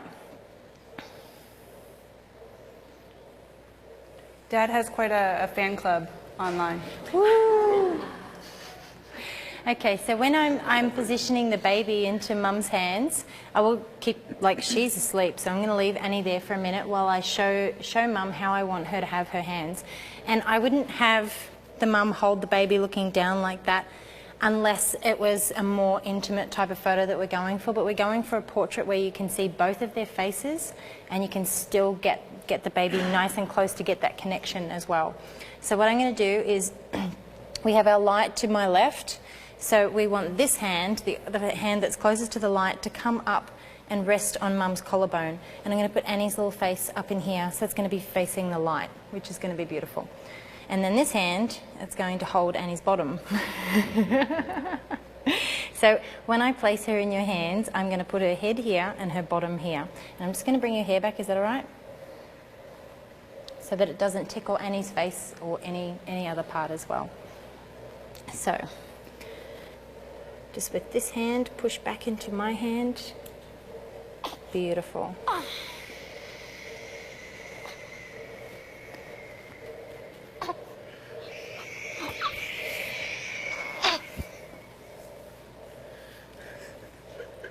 She's arching her back. Hang on a minute. And because she's so strong, I'm actually going to support her. I'm not just going to dump her in her mum's arms.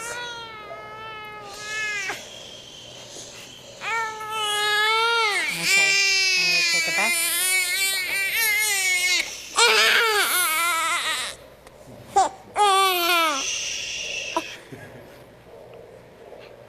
You know what you want, Miss Annie.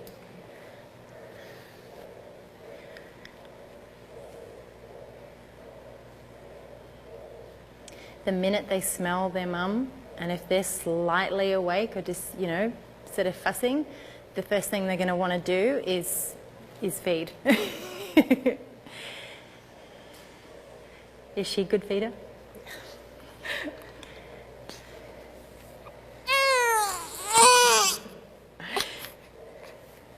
Oh, you are boisterous.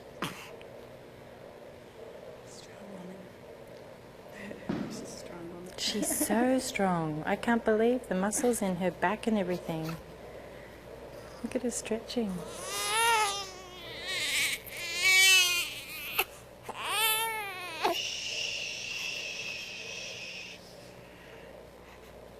And see, as I rock her and settle her, I'm actually using my hand just to keep her arms sort of in, nice and close, because I don't want her arms to sort of go flying out and to startle her. And I'm just holding her on her back because this is going to be the easiest position to transition her from my hands onto the mum.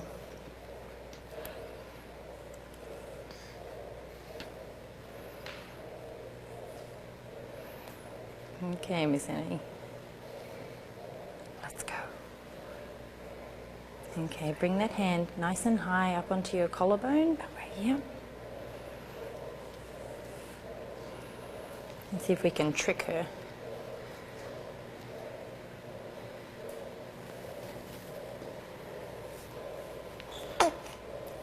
And keep bouncing, bounce, bounce.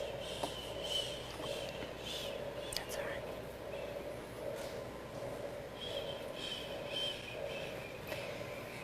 Can I get a wet wipe or a tissue or something? Oh, great, thank you. So, I don't want to wake her up, but her bottom is a little bit wet under there, and I don't want Mum's hand to slip. So, I'm just going to do a little bit of dabbing here and try not to wake her up. These are all important when you're holding a baby because you don't want to feel like she's slipping, and being a heavy baby, you know, we want Mum to feel secure as well. And Annie will sense if she's not. Does your watch come off easy or does it slip over? It slips over. Oh, okay. Because we don't have time, and I know that if I pull Mum's hand out, Annie may just wake up and unsettle. I'm going to leave the watch on, but I would normally take that off. Okay, so what I want to do is bring Annie's head up a little bit higher, and I'm going to help Mum. That's it, so she's beautifully and close up in here.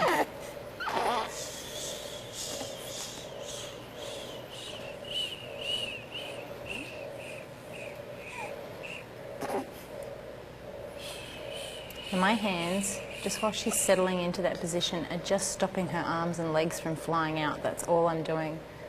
I'm not holding her, they're just there as a guide so that she feels secure while Mum rocks her to sleep. Now the only thing I'm going to do to change this before I take a picture is just move Mum's thumb back in line with her fingers so it's not covering her ear, and then the rest is up to you. Okay. So this little leg can come flying out if it likes.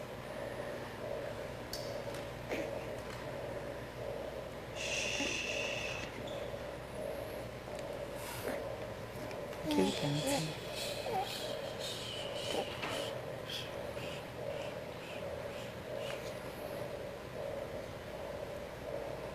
Okay, right. And grab my camera.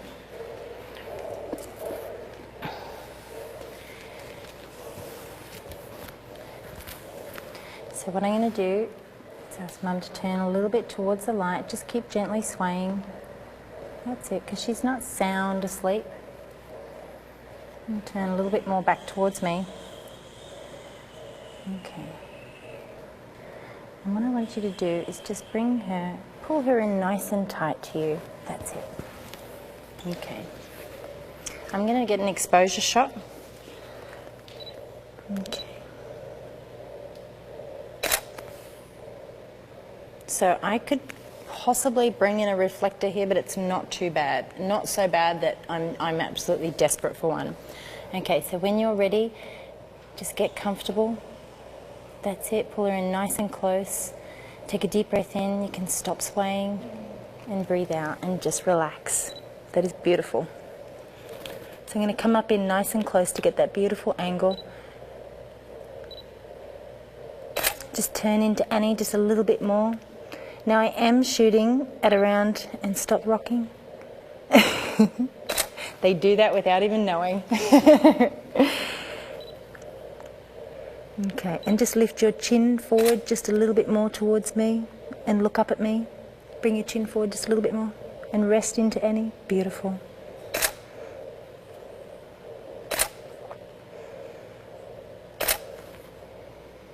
They're gorgeous. Now I'm going to ask you to try as hard as you can to imagine you're in a little bit more of a quiet setting without lots of people watching you. And I want you to turn into her and just smell her. Because there is nothing better to a mother than the smell of her own baby.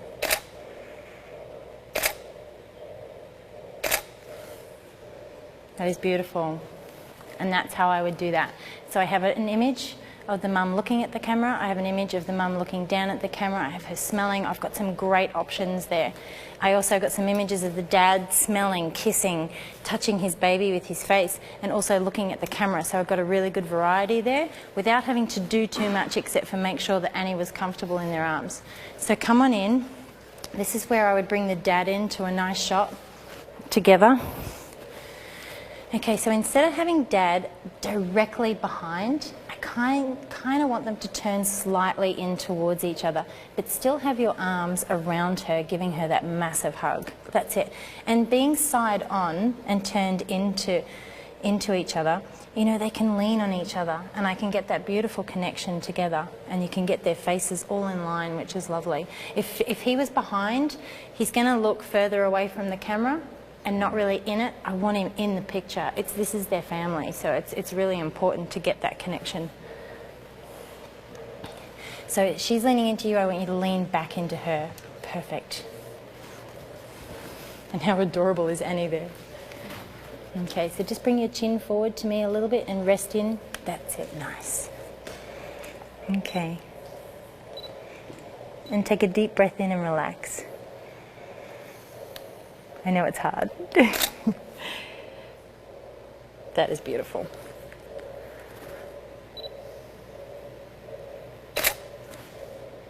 Nice. Okay, now what I want you to do is just turn towards each other. You can look at each other. Just come, that's it. Lean in, have a little bit of a cuddle.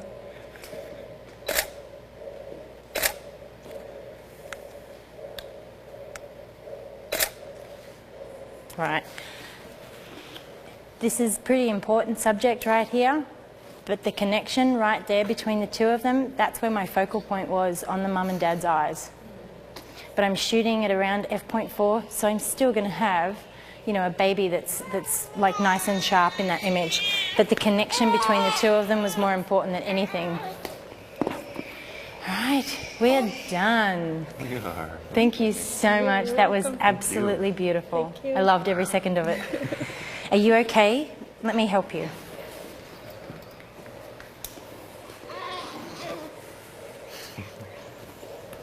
I love the feisty babies. She's a feisty one. Oh, she's beautiful. Kelly, while we transition to the next baby, we have a couple questions for you, if that's all right. Chris M wants to know, do you always shoot the dad with the baby first, or sometimes do you switch mom first, and is there a reason? It always depends on the couple at the time. There are some dads that don't want to be in the photos, and there are actually sometimes when the mum just comes to the session without the dad. So it always depends on them, but in this circumstance, like I was explaining before, with there being quite a big height difference, I really wanted the dad in holding his family. I thought that was beautiful. So that's why I shot him first. Then I could put the baby into the mother's hands, and it's all about that flow in the session. So by then photographing the mum holding the baby, I didn't have to readjust the baby. I just had to bring the dad in behind. So it was all about that final image and finding the best flow with minimal movements to get to that final image. Really smart. So another question is from April, HWTH. What do you do if the dad doesn't want to take his shirt off? What shirts do you recommend? Button-ups, t-shirts, what are the other things? Do you know, again, it's entirely up to the dads. Like, I get a lot of businessmen in my studio and they will come with a button-up shirt and they don't want to take their shirt off. That's fine. The images are going to hang on their walls, not mine, but I do tell them to stay away from large patterns and large logos on shirts. So that's probably why they come with a button-up shirt. But the majority of the time, they'll come with usually a dark a dark sort of very plain shirt, which is great for photos. I just loved that setup. That was so beautiful. That was beautiful, absolutely. And another question that's related with mothers immediately after giving birth, how do you allay their concerns if they're a little bit uncomfortable in their bodies, if, you know, being photographed, they're not very confident? How do you work with them? Oh, definitely. Not every mum wants to be in the photos.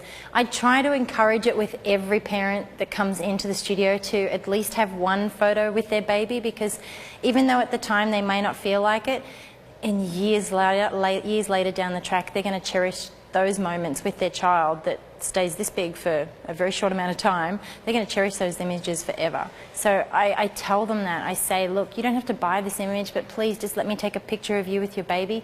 And because the mum is self-conscious, she's just given birth, she has a range of hormones going through her body. She's, you know, sort of adjusting to sleepless nights and all those things that are going on, so she doesn't feel great. But I reassure how beautiful she is at the moment. She has just given birth to a baby, and that I'm only going to be shooting from here up, so that it's all about the connection, and I tell them that. And all the photos of mine that they see on my website, which is really important when clients come to you because they know what to expect, all those photos are nice, tightly cropped images of the parents together, so they're not like full body shots or anything like that where they, you know, do have that need to feel self-conscious. Occasionally I will do a full body one, but that is entirely up to whoever is in the photo and if they're confident enough with that. Would you shoot the mom in all black as well? Do you have? Yeah, definitely, definitely. Okay.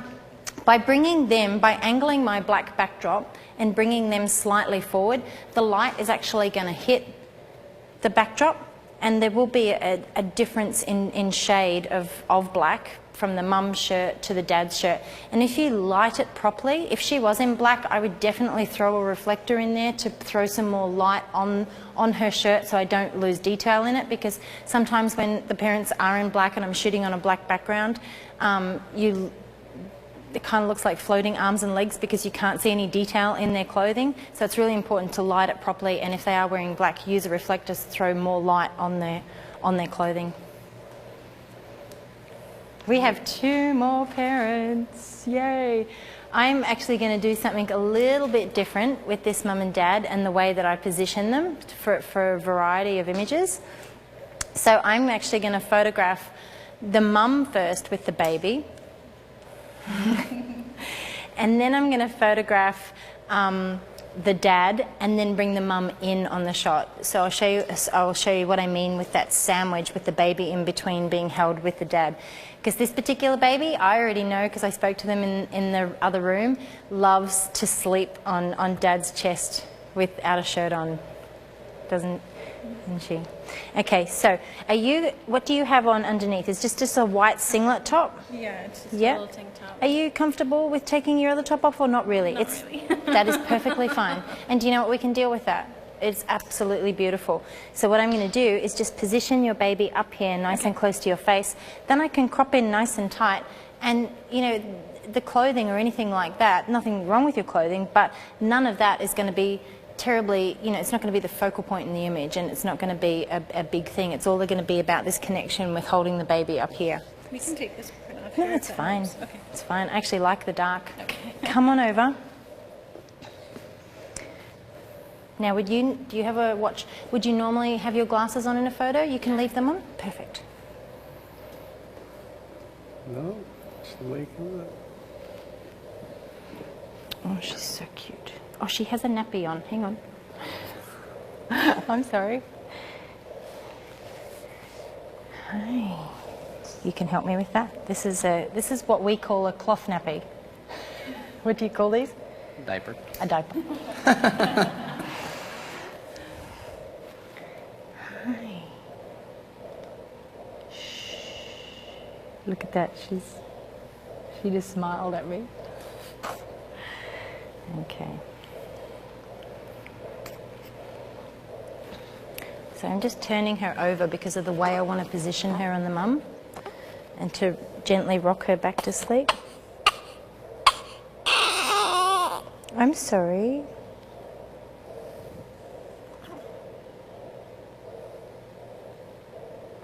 Shh.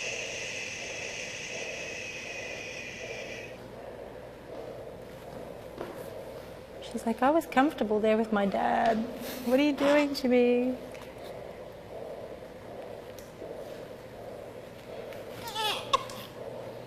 Okay. All right. Can you grab that blanket out from me, please?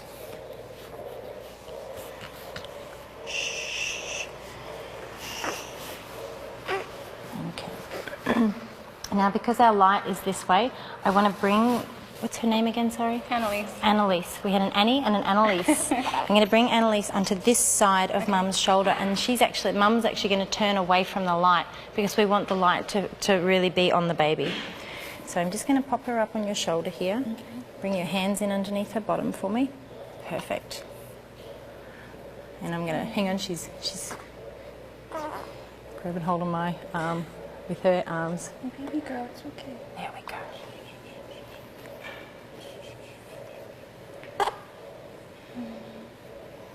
Okay, and what I want you to do is just start bouncing gently and just rocking her.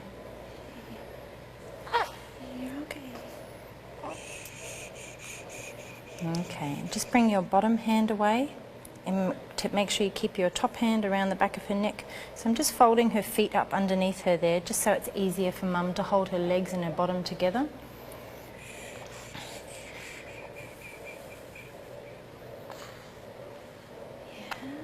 Oh, Mummy's got you.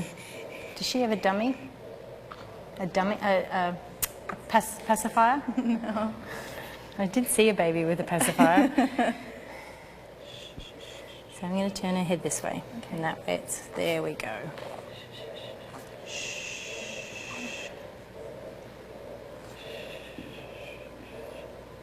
You're doing good.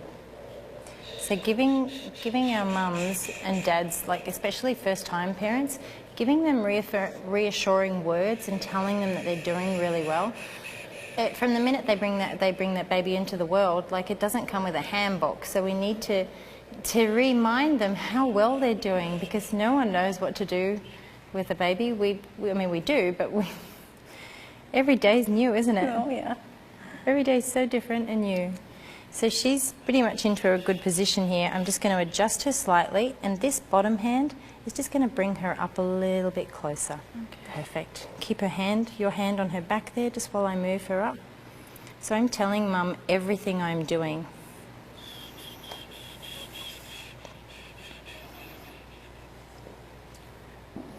Now I want you to turn this way towards the audience. I don't mean to scare you.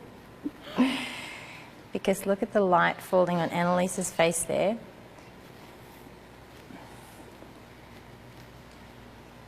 And I just want you to bring your chin down and rest your head there.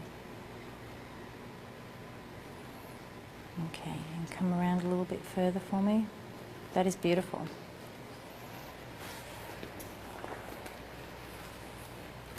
So I'm actually going in here for a nice tight shot. It's going to be from here to here, because I really want to get that closeness of their faces together. Okay, so just stop bouncing for me there. And I'm going to come in nice and high. This is probably the only particular shot or setup that I would do where you could stand on something as long as it was safe and secure. Can I just lift her bottom up, and can you bring your hand out towards me? Keep coming, keep coming, keep coming. There we go. And now we can actually see her little feet here in this as well if we want to zoom out just a bit. Look at that, that's cute. And she's so comfortable there on Mum.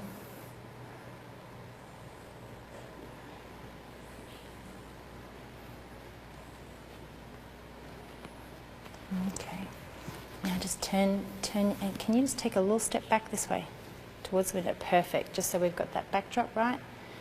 Okay, and bring your chin down and just rest gently, there we go.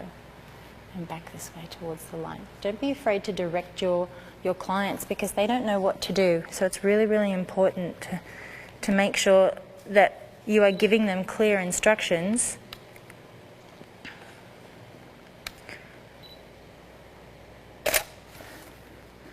I'm going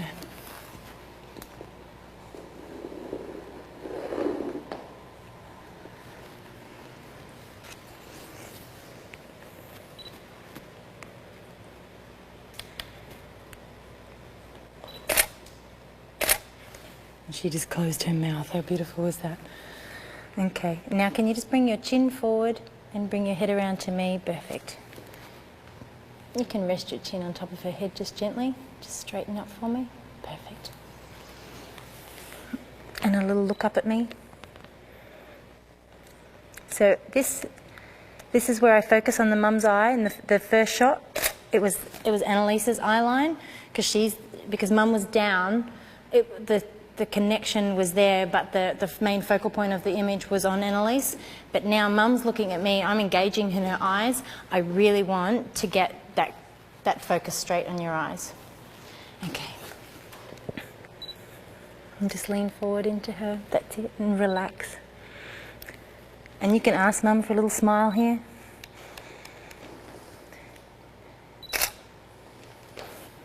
That's beautiful. Now what I want you to do is take a deep breath in, close your eyes, and just lean down and smell. Just smell the top of her head, just gently. That's it. Beautiful.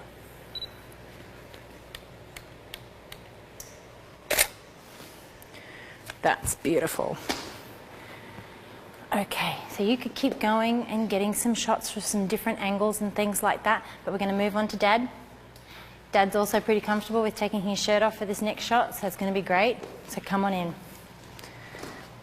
And keep standing on something. It's a little bit of a basket from one of my props. Hazards of having 50 million things. Okay. So I'm going to get Dad to come onto this side, and he's going to be facing the light, and I'm going to position Annalise just like she is on Dad's chest, and then Mum is going to come in, and then Annalise is going to be in between you. So I just need to turn her head gently to the other side. That's it. So she's facing out this way when we put her down. And now just keep your hand on her bottom while I lift her out from your chest.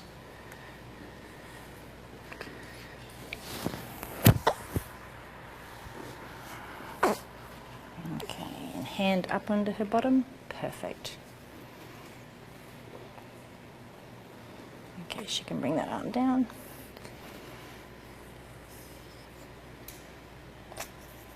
Okay,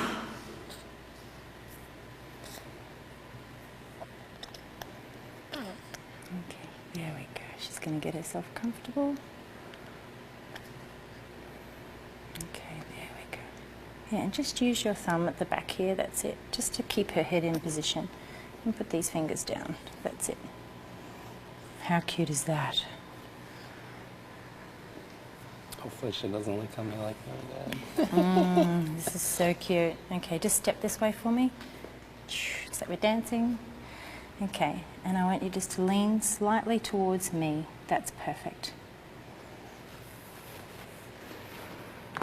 So that was pretty easy. All I did was put the baby on the dad's chest. He had his hand underneath there.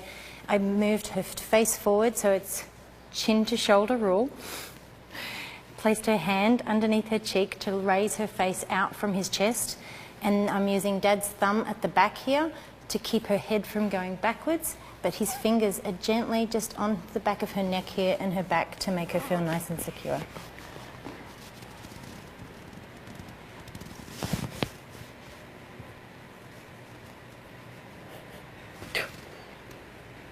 Bounce.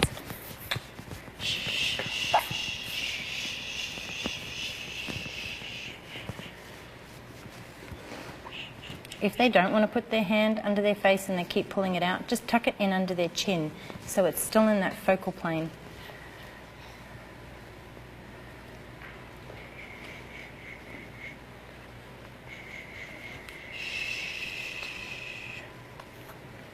Okay, bounce her a little bit more.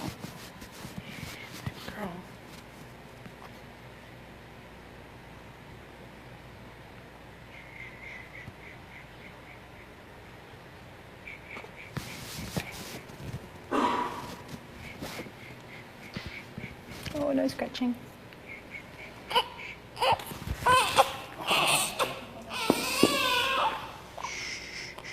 Okay, let's just readjust her bottom down here. That's it.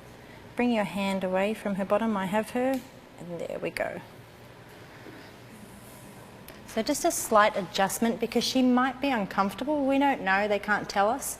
But usually when they're squirming and moving, just do a little bit of a readjustment, and then that way they can settle into that a bit more.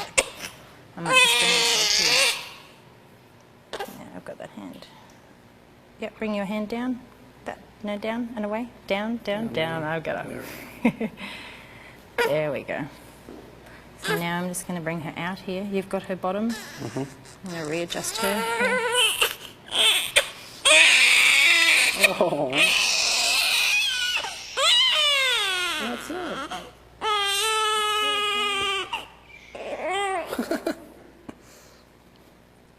Oh. Fussy pants. Oh, that's so cute. Just give her a little bounce. That's it.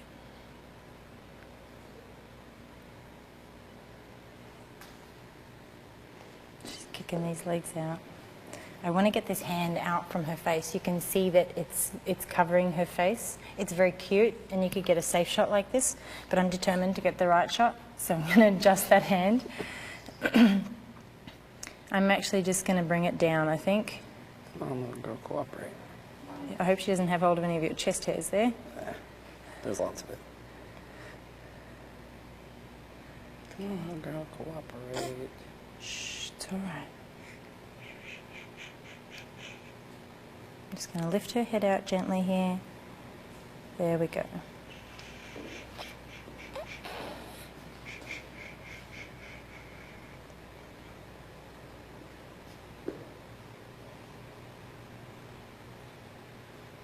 I've got my hand on Dad's hand, and we're just taking a moment just to relax. It's really important that the dad and the mum are relaxed in these shots. That way she's going to go back off to sleep. I'm going to take a safe shot, and I'm going to concentrate on this connection here. I'm not even going to worry about this, because I know if I continue to move her, she's going to fuss again, and I'm going to lose that shot. And this here is perfect. Just turn your face gently towards me, come down a little bit more, and rest back there. Perfect. So Dad's looking at the camera, so I'm focusing on Dad's eye.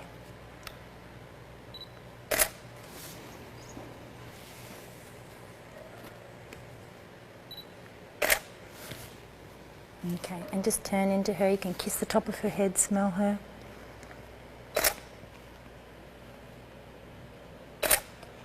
Is that little mouth of hers just the cutest thing you've ever seen?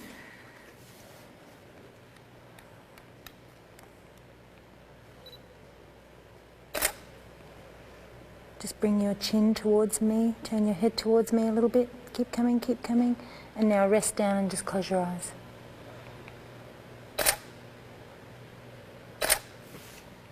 That is so cute. This is where I would bring Mum in.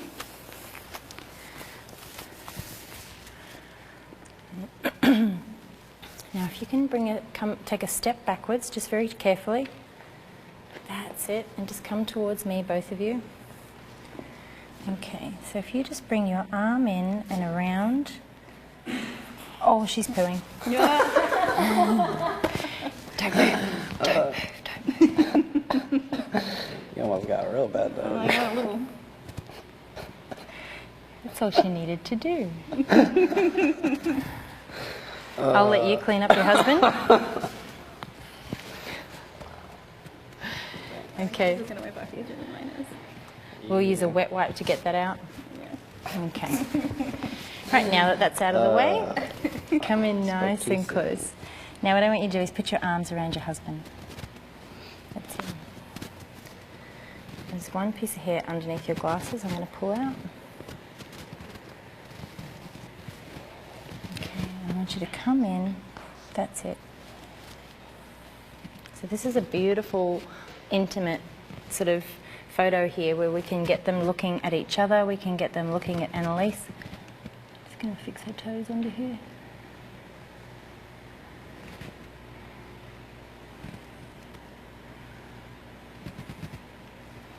Actually, do you know what?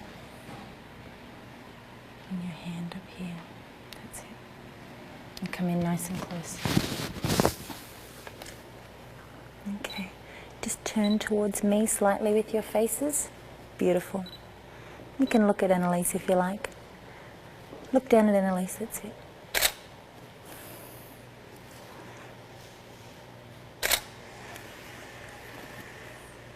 Okay, you can look at each other.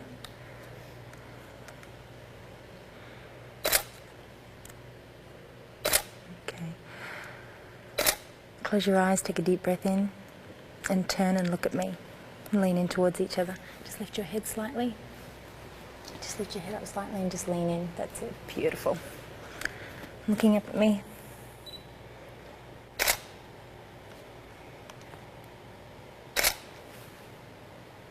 Isn't that nice? Righty-o. Now I'm going to do a hand shot with Annalise and her dad's hands. And I'm actually going to get him to sit down and do it because I want the bottom half of her to rest in Dad's lap so that she feels supported the whole time, because the hands are going to be up sort of underneath her elbows and her shoulders. So let me just clean that up. Get rid of that. And I have this great little black stool.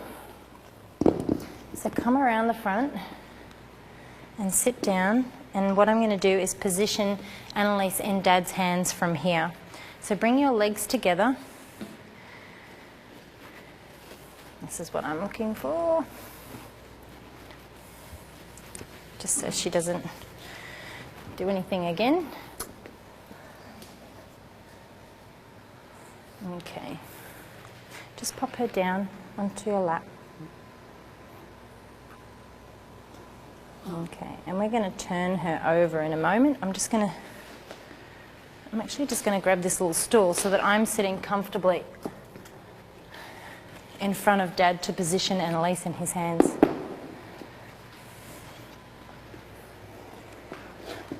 Oh yeah, sure. Can I get a wet wipe?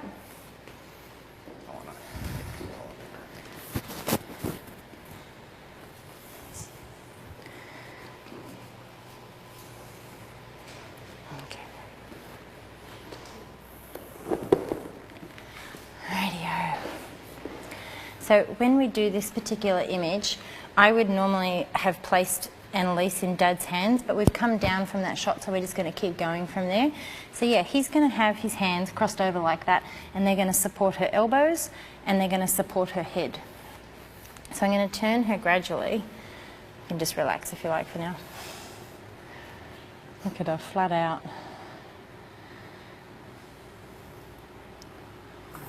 Just put your hand on her legs down there for me. So we need her to stay nice and sleepy while we transition her into this pose. Okay, slide your hand in underneath her bottom. More bottom. That's it.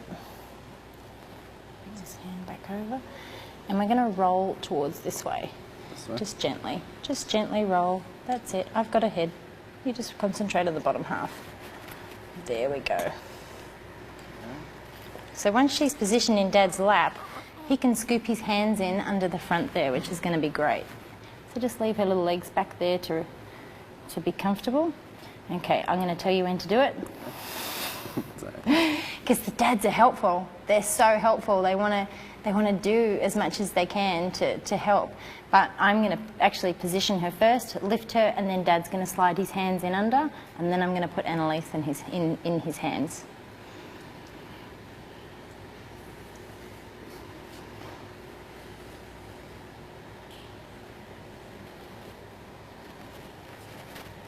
So I've just slid my fingers in underneath there. Her hand is in position underneath her face. So my fingers are keeping her hand in place while I bring the other arm forward. And underneath, lifting the head up. There we go. So you can see they're perfectly in place. So when I lift her, I want you to bring your hands together at the front, and then I'm going to position her into your hands, okay? There you go. Slide your hands in underneath.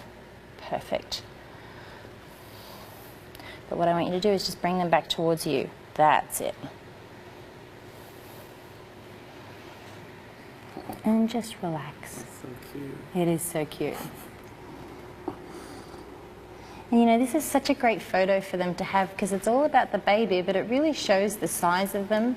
And Dad, you know, my dad used to always say, oh, you know, she fit in one hand and things like that. So it's a really great thing for them to have, to sort of say, this is how big you were, you know, I have proof of it.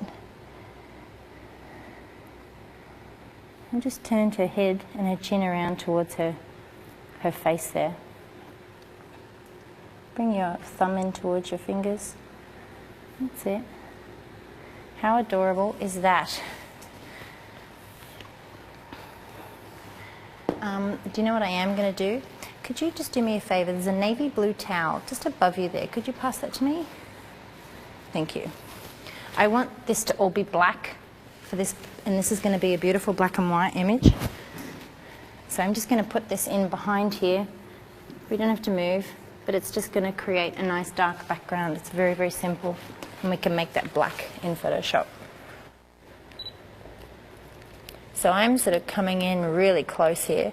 I'm focusing on the eye that's closest to me. I'm coming back down to 2.8.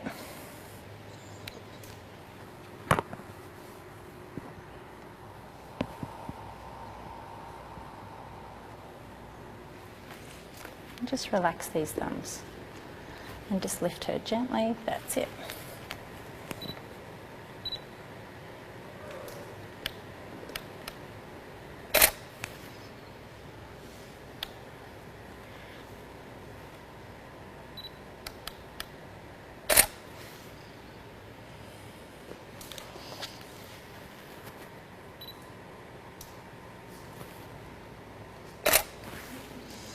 That is cute.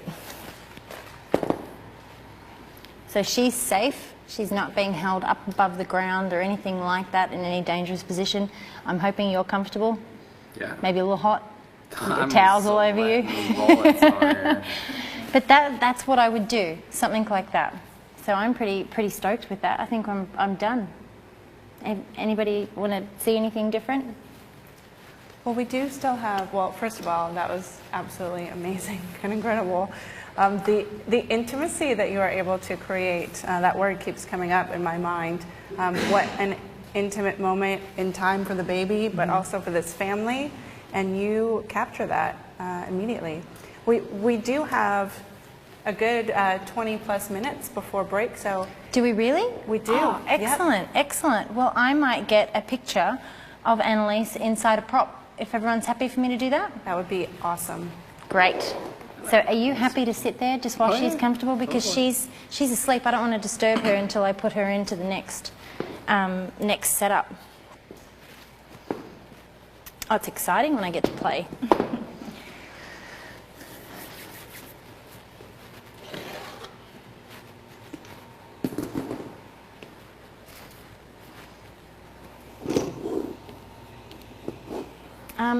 Can I get two of you to come and move my backdrop stand? Is that all right? Just to the back there? Because I'm going to shoot on this dark wood over here, which is going to be perfect.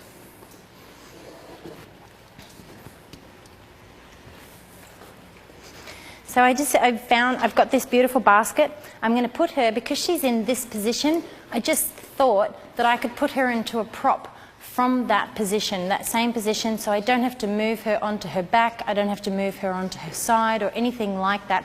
I want to keep her as settled as possible and move her as easily as possible. So I'm going to set up a prop that she can lay just like that in, because she's comfortable.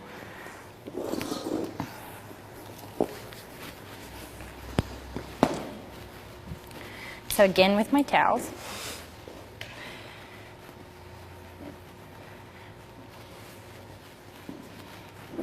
And what I'm doing is just making it nice and supportive because she's going to be on top there.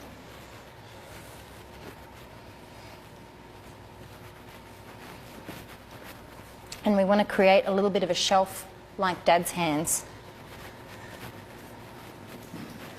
So I'm going to tuck this blanket in.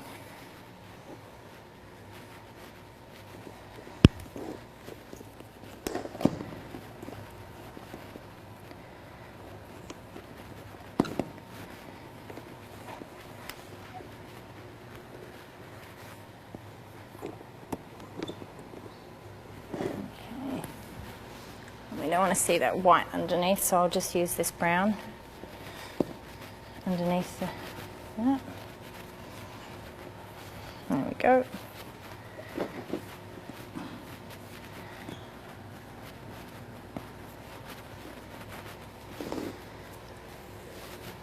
And all my lovely bits of fabric here that I can use just to drape over this and make it really soft and pretty with different textures.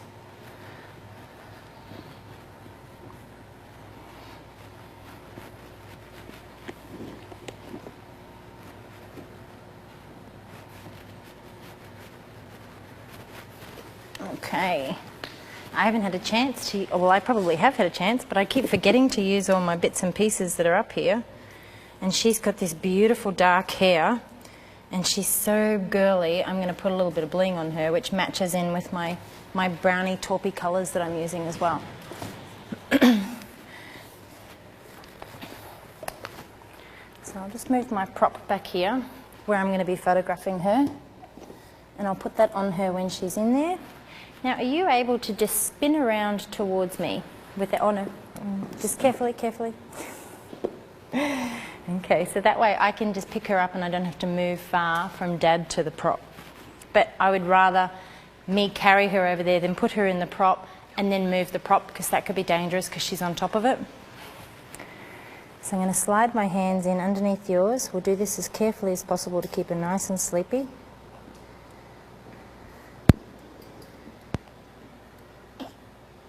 And put my hand in under here.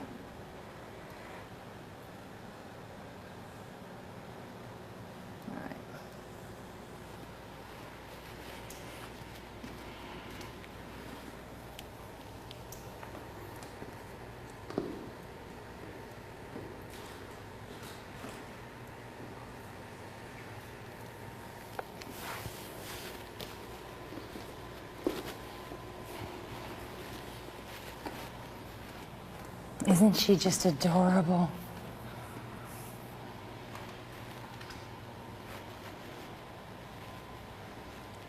Trudy, would you be able to come and pass me my camera, please?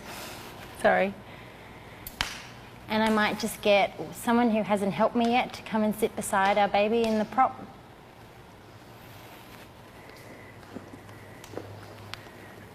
Thank you. Okay, just place your hand just on her back there gently, because I'm going to move around to the front now.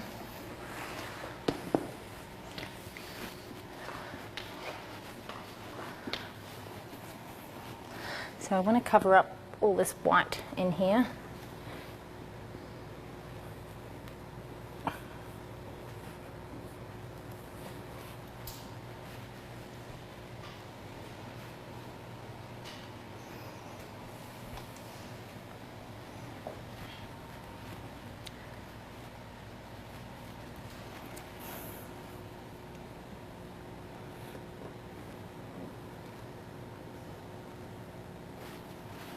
Okay, she's pretty much perfect, but I just want to bring her chin slowly around. If she was fussing and a little bit unsettled, I'd get my shot now, but she's beautiful and beautifully sleepy here, so I'm going to just put my fingers on top of her fingers there while I lift so they don't move. And she's tensing up a little bit, so we'll just go slow. Gentle little rock. There we go.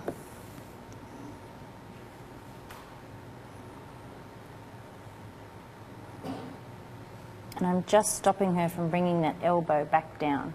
And I'm holding it in place until she relaxes those muscles.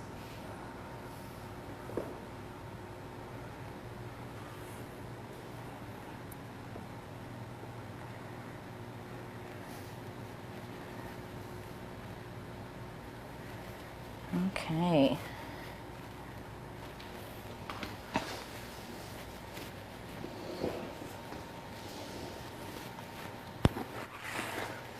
So I'm going back to my 2.8 settings, and what I'm going to get you to do in a minute when I'm ready to take my shot is just lift your hand above Annalise, and then when I'm done, you can bring your hand back down when I let you know.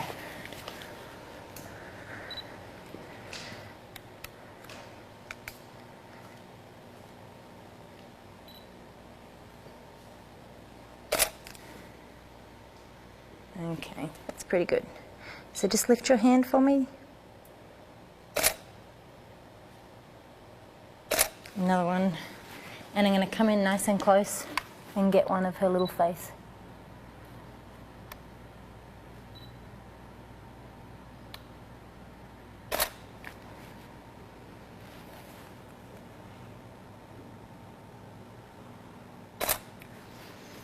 There we go. Was that cute? All right, I am done. I think we're finished. Radio. So I'm going to get you to come and grab her with your blanket. Just Well, warming my once hands. again, just magical to watch you work, Kelly. So we have some time for some questions now. Do we have Great. any in our studio audience? I see. Yes. I'm just curious, Kelly, it seems like you kind of prefer the mom to be in maybe a white shirt or a little bit, maybe a tank top. Do you ever suggest that to the moms? No, they were just wearing that. Okay. So it's pretty much what they come in on the day. And then, Oh, she's having a stretch. okay. And then in a typical gallery, I think you said about 20 images. About how many of those are family shots and how many are just of the baby? The typical images. I would probably pick the best. I'm not going to give, because I don't do a lot of changes with the parents. I would probably pick the best one of that connection, because that's what I'm looking for, that emotional connection that you get. That's what sells, that's what they feel, that's what they remember when they see that image. I'm going to pick the best one of those, and then I'm going to pick a great one of them looking at the camera. And then, so that's 2 of each parent that I'm going to try and focus on, and then probably 2 of them together. One of them either looking at, well, depends, you know, there could be 3, because you've got them looking at each other, looking at their baby, you've got them looking at the camera. So I'm either going to pick the 2 or 3 best ones of them together. So probably that's 5 images. So really I only need 15 images from the session to finish filling my gallery if both the mum and dad are in that shoot. And that's a good question when it comes to planning my session, I suppose, as to how many setups I need to get. If they come with a sibling, you know, shots with a sibling, I'm not going to have to do as many shots of that baby on its own. So I kind of look at it that way. If they come with just the mum and the mum definitely doesn't want to be in the image, I need to take more images and more different setups of that baby on its own. But if they want to be in the photos, I'm guaranteed another sort of 4, 7, well, sorry, yeah, counting, a maximum of 7, 6, 7 images for that gallery. So I need to do less images of the baby on its own.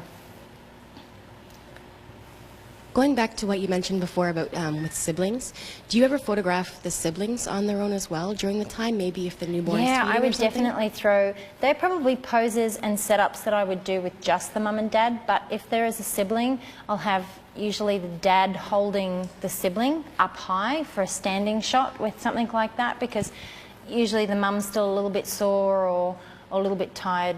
But yeah, it all depends on the situation. But they're very intimate shots with brand new parents, which I love. I think they're just so beautiful. And I think tomorrow we're actually going to be photographing a family, so we'll actually get to see that toddler shot. Great. We have a few questions from the chat room wondering about different ways. Are you focusing autofocus, manual focus, and also how you're metering generally? Oh, okay. I'm always doing autofocus. I don't have time to manually focus because that baby can move at any time, so I need the quickest option. But I'm toggling between my focal points to make sure that I'm getting it on the eye line. And sorry, what was the next part of that question? The metering. Metering. Mm-hmm. I'm usually, because I come in and I fill the frame, so I get my exposure, but I've kind of got it to a bit of an I don't know, something I'm quite used to looking at, so I shoot probably about a third to 2 stops overexposed, unless I'm on a dark background, and then because I don't want to, because the camera's going to meter for the majority of the information that it's seeing, which is dark, so it's going to blow out the skin tones on the baby, so I'm probably going to bring my exposure to maybe 2/3 of a stop underexposed, just for the baby's skin tones. Great, thank you. I've seen a couple of questions like this, and this one is from Lindsay Kaufman. Are there any extra precautions that you take when a baby boy has been circumcised, or if there is still the umbilical cord, What are things in that situation? See, circumcision in Australia is actually not that big anymore. It's not something that they actually do. You have to request to have it done, and not a lot of people are having it done. So I don't see a lot of that. I've had a couple, and it looks very tender, so I try to avoid putting it into positions or anything like that where it would hurt. But now that we've got all these great little knitted pants and props and things like that, the baby can put its leave its nappy on, and you can put all those things on, which could help protect in that situation, I'm assuming. But when the plastic clamp is still on the umbilical cord, that's really hard to pose them, and a few of those have fallen off in my sessions. But yeah, it's something you just have to work around, I suppose, because every baby's so different, and like I've been saying, they're not all going to go into the same pose. So even things like that will factor into how you pose them and how they're going to be comfortable. We have another question about the more technical aspect. Emily, 2005, wants to know if you generally shoot with 1/60th shutter speed, if that feels slow to you, if you get blur. No, it all depends on the light in my situation. Because I'm shooting at 2.8, so my aperture is very wide open, it's letting lots of light into my camera. The more I sort of close my aperture down to around sort of 4.5, my shutter speed is going to slow down. But I will not go under a 60th of a second handheld because I will get some blur and some camera shake in there. But I'm pretty comfortable shooting at a 60th of a second. But yeah, it all depends on the lighting situation. So if I increase my ISO, I'm going to increase it's going to allow me to have a faster shutter speed. If I bring my aperture, down to 2.8, it's going to allow me to have a faster shutter speed. Great, thanks. Great. I know we're going to be heading into pricing and marketing and packaging and products, but I have seen a lot of questions about the black and white versus color. Yes. When do you go with black and white versus color? Yeah. Do you let the parents dictate that? And if you are showing 20 images, are you showing 20 of color and 20 in black and white? Can you talk about that? So the 20 images that I choose for my gallery are 20 images, different images. And if I think, as the creative person in the scenario between myself and the client, if I think that image is going to look good as a black and white, especially that one with the handheld, they always look amazing in black and white, I will let them see in their gallery the color version and the black and white, because I've shot it in color. And a lot of people prefer the color. I love black and whites, and I put them into my gallery and I'm like, oh my God, and then they order the color and I'm like, oh, the black and white looks so much better. But it's personal preference, so I give them that option. So yes, if I'm adding a black and white image into their gallery, they could end up with 30 images, but as far as I'm concerned, a color version and a black and white version, that's the same image to me. So they need 20 different images. And especially if they're ordering, back to that, sorry, if they're ordering for grandparents, because having an online gallery, they can share their password with their parents and family, and grandma might like the black and white and mum likes the colour, so they can order a print of each. So I'm opening myself up to more sales by having that additional option there for them. So we have a question here. This refers a little bit back to the siblings, but it also, I think, is for the parents as well. Do you schedule more time for a shoot if you know there will be parents or siblings involved, or does it all sort of work the same for you? Yeah, because I'm still aiming for those 20 images. I have to guarantee, them that they're going to get 20 images in their session. So I'm still aiming to get them. But if it takes longer, it takes longer. And I think that's why I put into my session information that your session will take from 2 to 4 hours. So if it's over in 2 hours, great.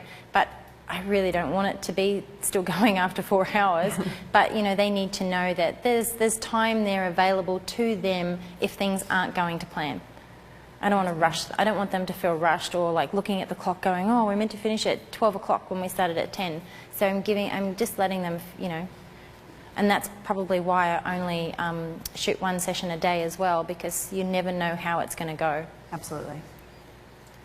So we started to talk a little bit about this yesterday, but I wanted to revisit it again because I'm seeing more questions come in about how confident you are, Kelly, with regard to directing the parents that you are going to be taking their children and posing them and molding them.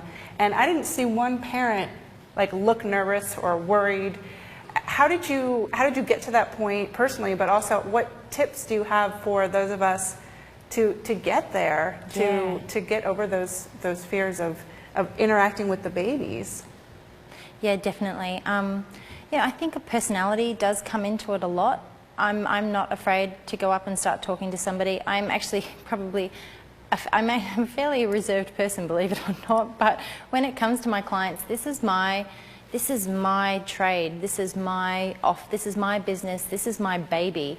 And so everyone that comes into my business, you know, I have to take ownership of that, because it's always going to reflect at the end of the day on the sales of that session. So from the minute they walk into my house, they're opened pretty much with open arms, and I'm honest with them from the get-go. They have all the information about the session.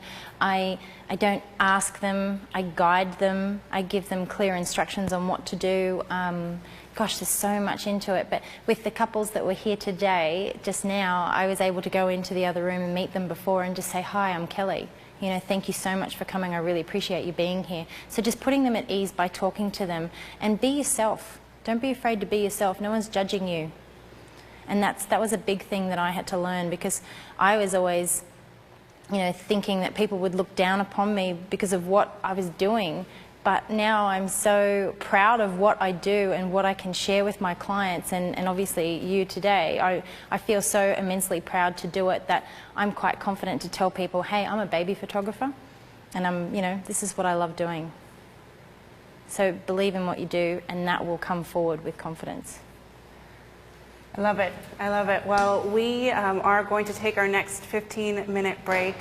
I just really loved watching in that last segment with the parents, how you got them to connect, but those bits where you, not only, we've seen you mold and sculpt the babies, but now you've done the same energetically with the parents, with the dad, seeing you say, okay, take a deep breath, close your eyes, now open them. You got him right into that connection, right into that moment. The same with the mom. What does it? Every mom loves the smell of her baby, and taking her there instantly. So not just a baby whisperer, but a parent whisperer as well. What are we going to do? We're going to get down to business. Tell us about the next segment. Okay, we have. I'm going to talk about how you can market your business. How I use social media to market my business and the internet, how you can find local businesses in your area to help promote your business, the products and the prices that I use, and any questions you've got about that, and how to take that next step to where you want to be. Great. I'm excited. Good. Well, I really loved what you said earlier about how when you have your first baby, it doesn't come with an instruction manual or a handbook, and absolutely. And really, it made me think that until now, shooting newborns didn't come with a handbook or an instruction manual either, but the great thing is it's all changed now that we've had Kelly Brown here on Creative Live. So I would just say this, to me, is the ultimate handbook and instruction manual for how to run a successful, exciting, creative newborn photography business with the utmost confidence. She's gone over everything from, you know, posing to interacting with parents. Now we're going to go into the marketing the business. And we've shown you sneak previews of the different bonus material that also comes with the course when you purchase it. We've seen the posing guide, we saw the highlight preview from the bonus video material that we shot the other day, and now we're going to give you a little sneak peek as well into the pricing guide that I know Kelly will be talking about this afternoon. So let's take a look at that. It's another beautiful PDF that's been put together. Can I go over there? And it goes through the way she prices, the way she organizes her packages. And it just is invaluable information that, again, is one of those things that if you were to figure it out on your own, it would just be trial and error over a very long period of time. And this is such a great handbook to get you started and to give you insight into the different ways that you can set up your business.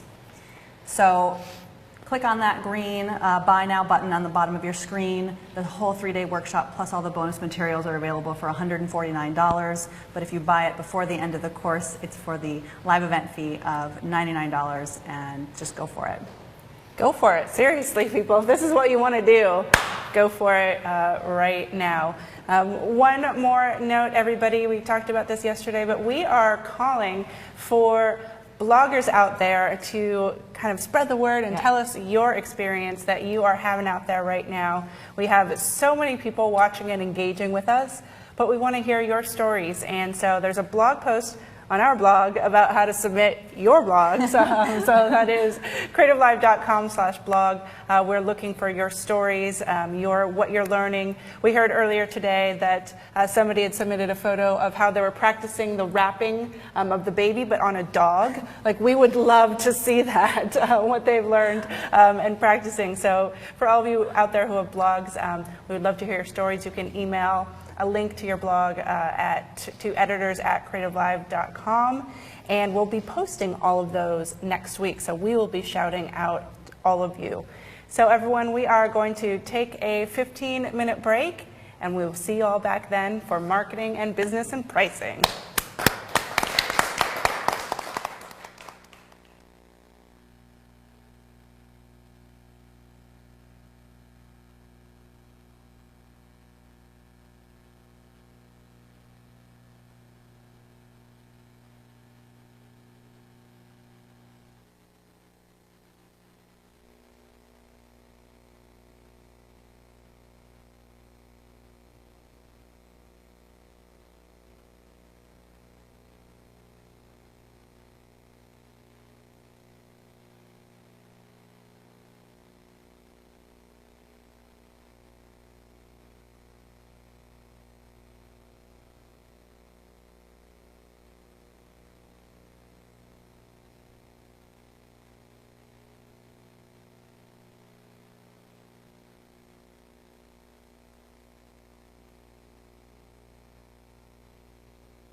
Welcome back, everyone, to Creative Live. We are in our final segment here of the second day of a 3-day newborn posing workshop with Kelly Brown.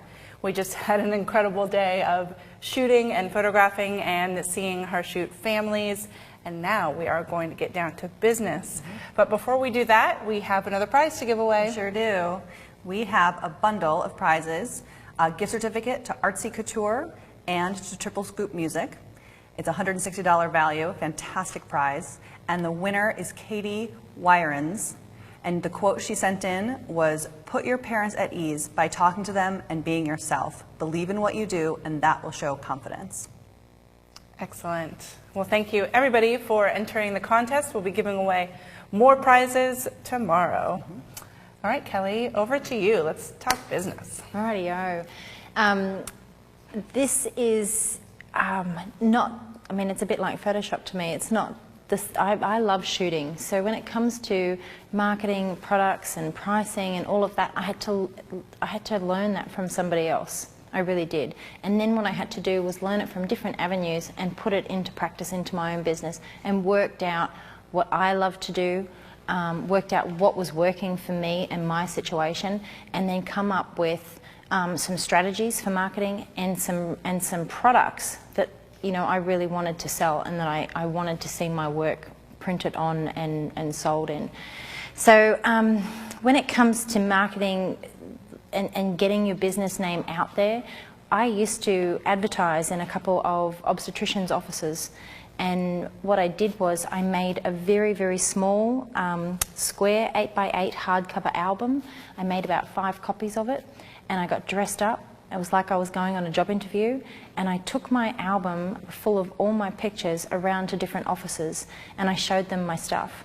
And whoever wanted to have it on their coffee table in their office kept it, along with a heap of business cards and things like that. So I found that a massive tool in helping me get started with newborns, because it was the right place at the right time. There were pregnant women going in there for the first time, for the last time before they gave birth. They were sitting there waiting for their appointments. They were able to look through my book, see my images. It had my business name plastered all over it. And it was something for them to actually sit and look at.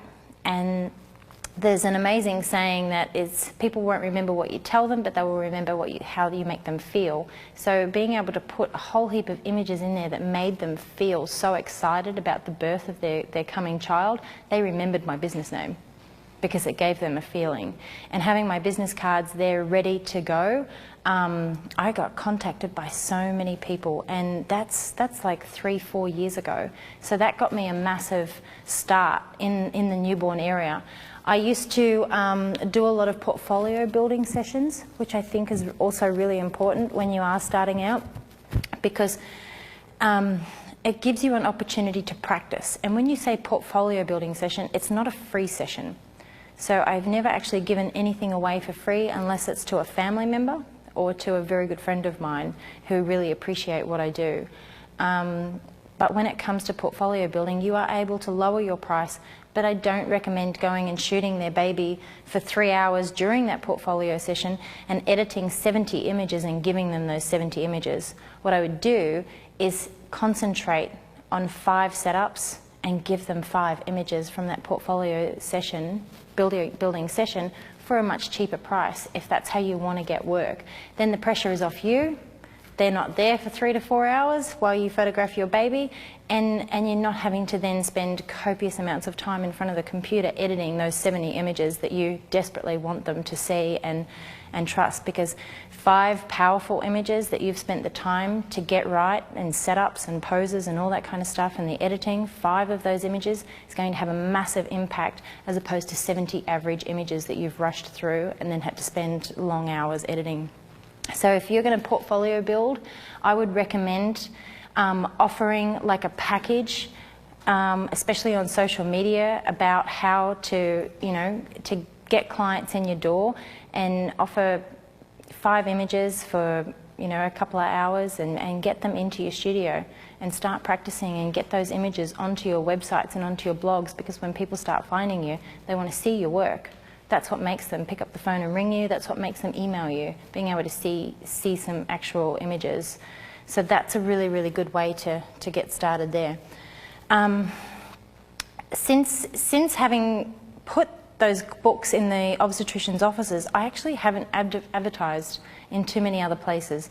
I once took out an advertisement in a magazine, which was a free magazine targeted at mothers and women. And I think I got 1 phone call, and they didn't book. So it didn't work for me, so I didn't go back and waste more money on that advertisement. But what I did was learn how to make my website and blog work for me, because the internet and Google are a massive tool, and they're free. They're really free. So websites aren't free, blogs aren't free, but advertising on the internet is free if you do it right.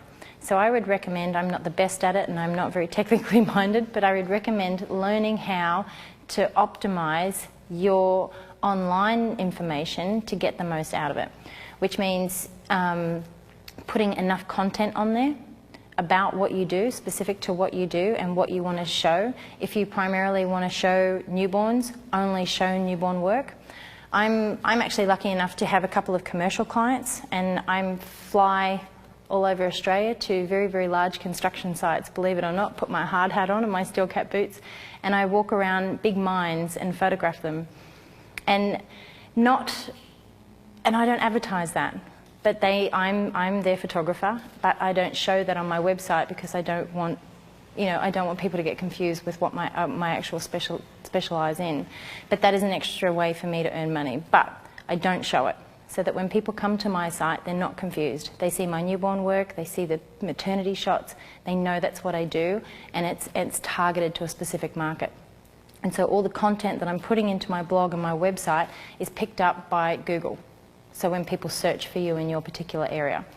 And I'm posting regularly onto my blog. I'm a bit slack at updating my website, but I try to do it as often as I can. But I'm constantly putting information onto there because people are so time poor at the moment. They don't have time to look for things, and everything is just punched into Google. You know, Brisbane newborn photographer, and I come up on the first page. And it's not because I pay to be on the first page, it's because I'm constantly putting information into my website and into my blog about my business and about what I do, and repeating that content, but not so I'm overcrowding it, but I'm constantly updating it and putting information into it, and that's what Google picks up. So it's really important to learn how to do that and be aware of the need to constantly update it so that you're easy to find, especially in your area. Other things that come to any free online listing place. I'm not sure in America, but we have like websites called Hot Frog and things like that in Australia, and they're just online directories, and I list all my business with them. So being able to list your website with as many online directories as possible, they offer backlinks back to your website. So the more content you're putting out there with your website, the more likely people are going to find you when they're searching for something in particular based on what your services are. But yeah, like what sort of problems do you guys have when it comes to marketing? Do you really struggle to get clients in the door? Anyone? We want to hear from you ladies in this section. Maybe. Or if anyone on the internet is really struggling to get clients in the door, I would love to know, because you know it's such a great place. We have the chat room, and we have questions that can come in here, and maybe we can troubleshoot together and figure out some ways to really get your business out there and get it noticed.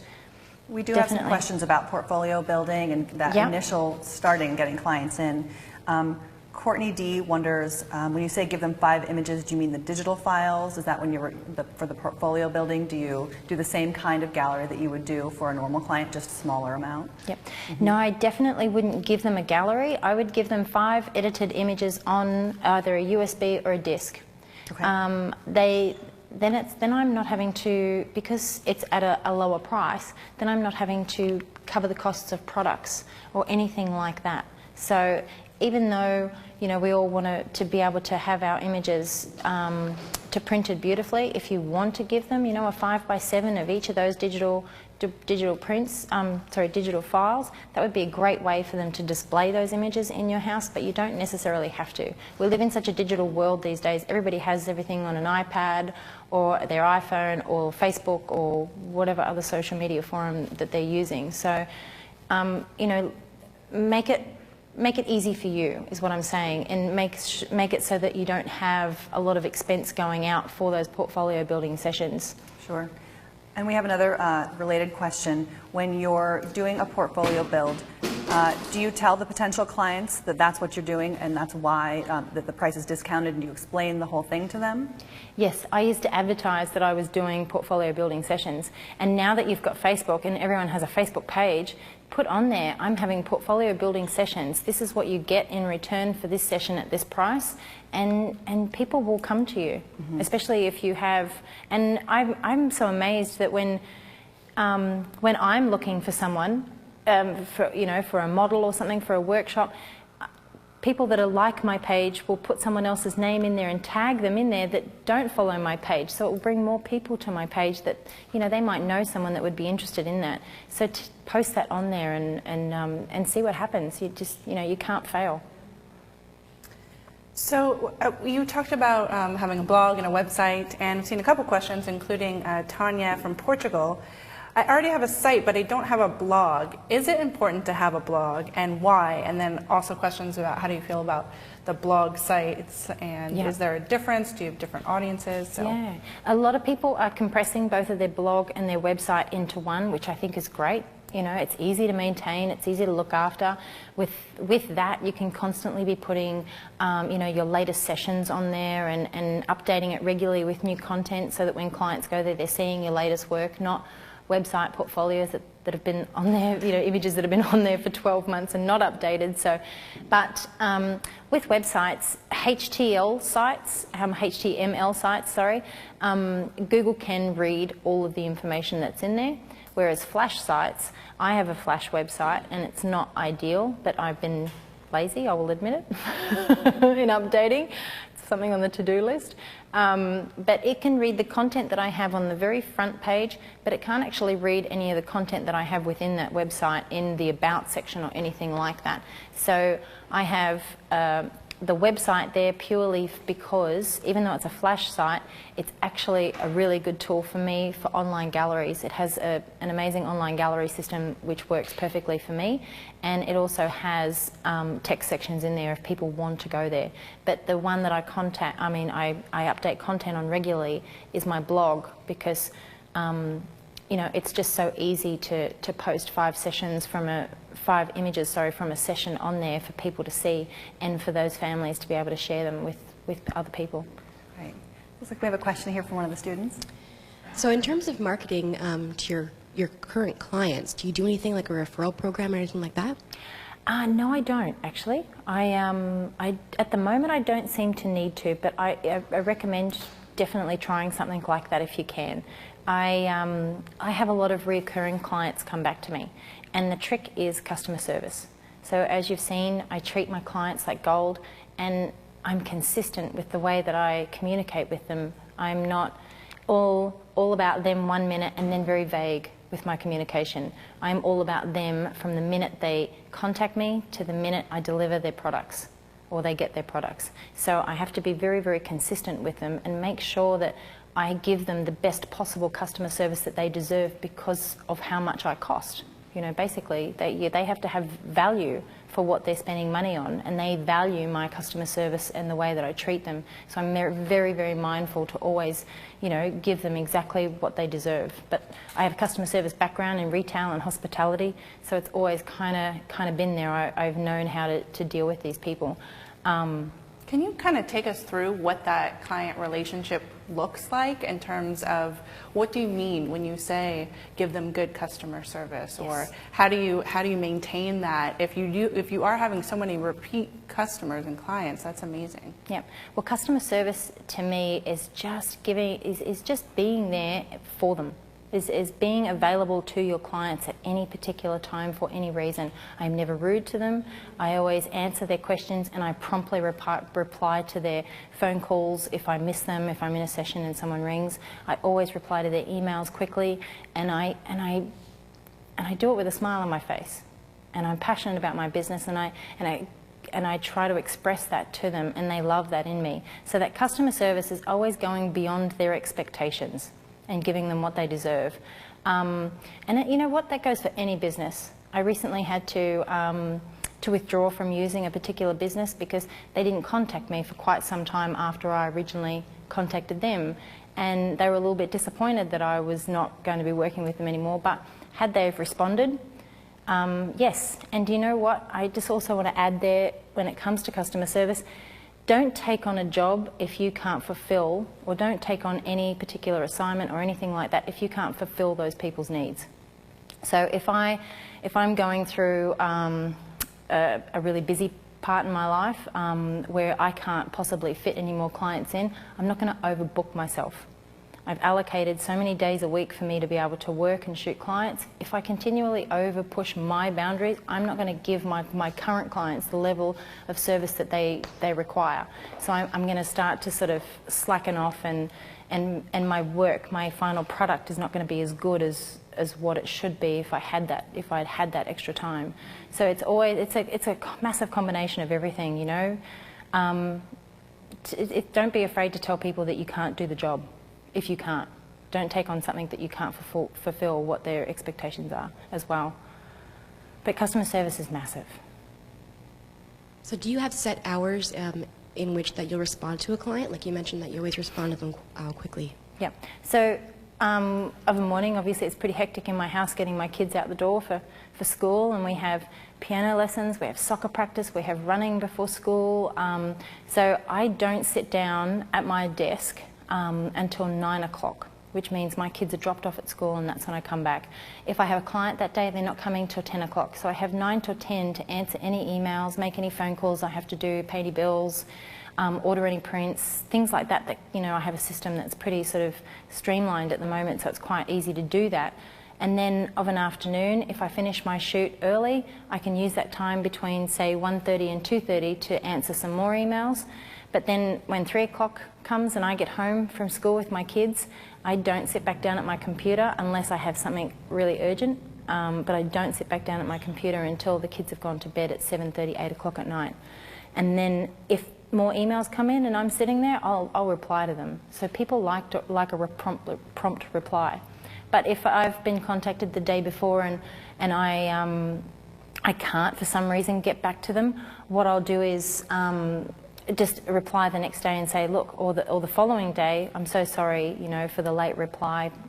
I don't give them a great in-depth story as to why, but I apologise, and then, you know, I'm there. They have my attention. So in regards to those office hours that you talked about, when do you actually deliver the product? Like, do you do that yourself? Do they come to the studio? Do you drop ship? It depends on where they live. So, and if it's a large product, they will come and pick it up. If they've driven a couple of hours for their session, I will have it delivered by a courier because I obviously don't have that time to drive there and drive back.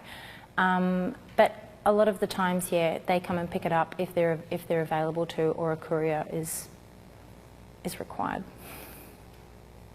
All right, so let's go back to getting clients in the door. Yes. And then we'll kind of... I know, we got sidetracked. Let's go through some, yeah, no, that's great, but some kind of themes here with the world of marketing. So getting them in. Wishing Well Studios, this is the age-old question. I have a hard time getting clients in the door because my area is so oversaturated with photographers.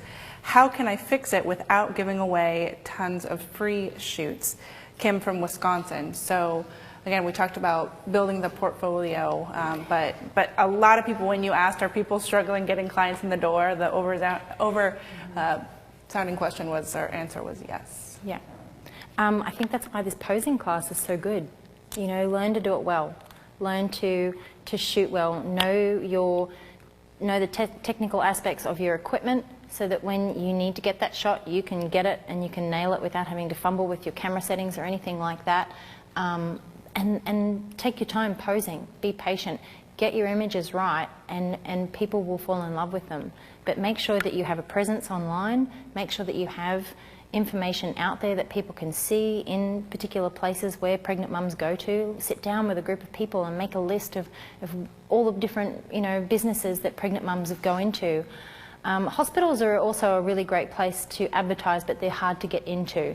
But I have found with me, the people that are seeing those images are actually the mums that have just given birth. And because I take bookings quite far in advance, it's no good to me because I obviously can't fit them in. But if you've sort of got availability, I'd recommend going to a hospital, dropping off some flyers if they're up to it, like a maternity hospital, and anywhere that sort of caters to pregnant women or women who are about to give birth.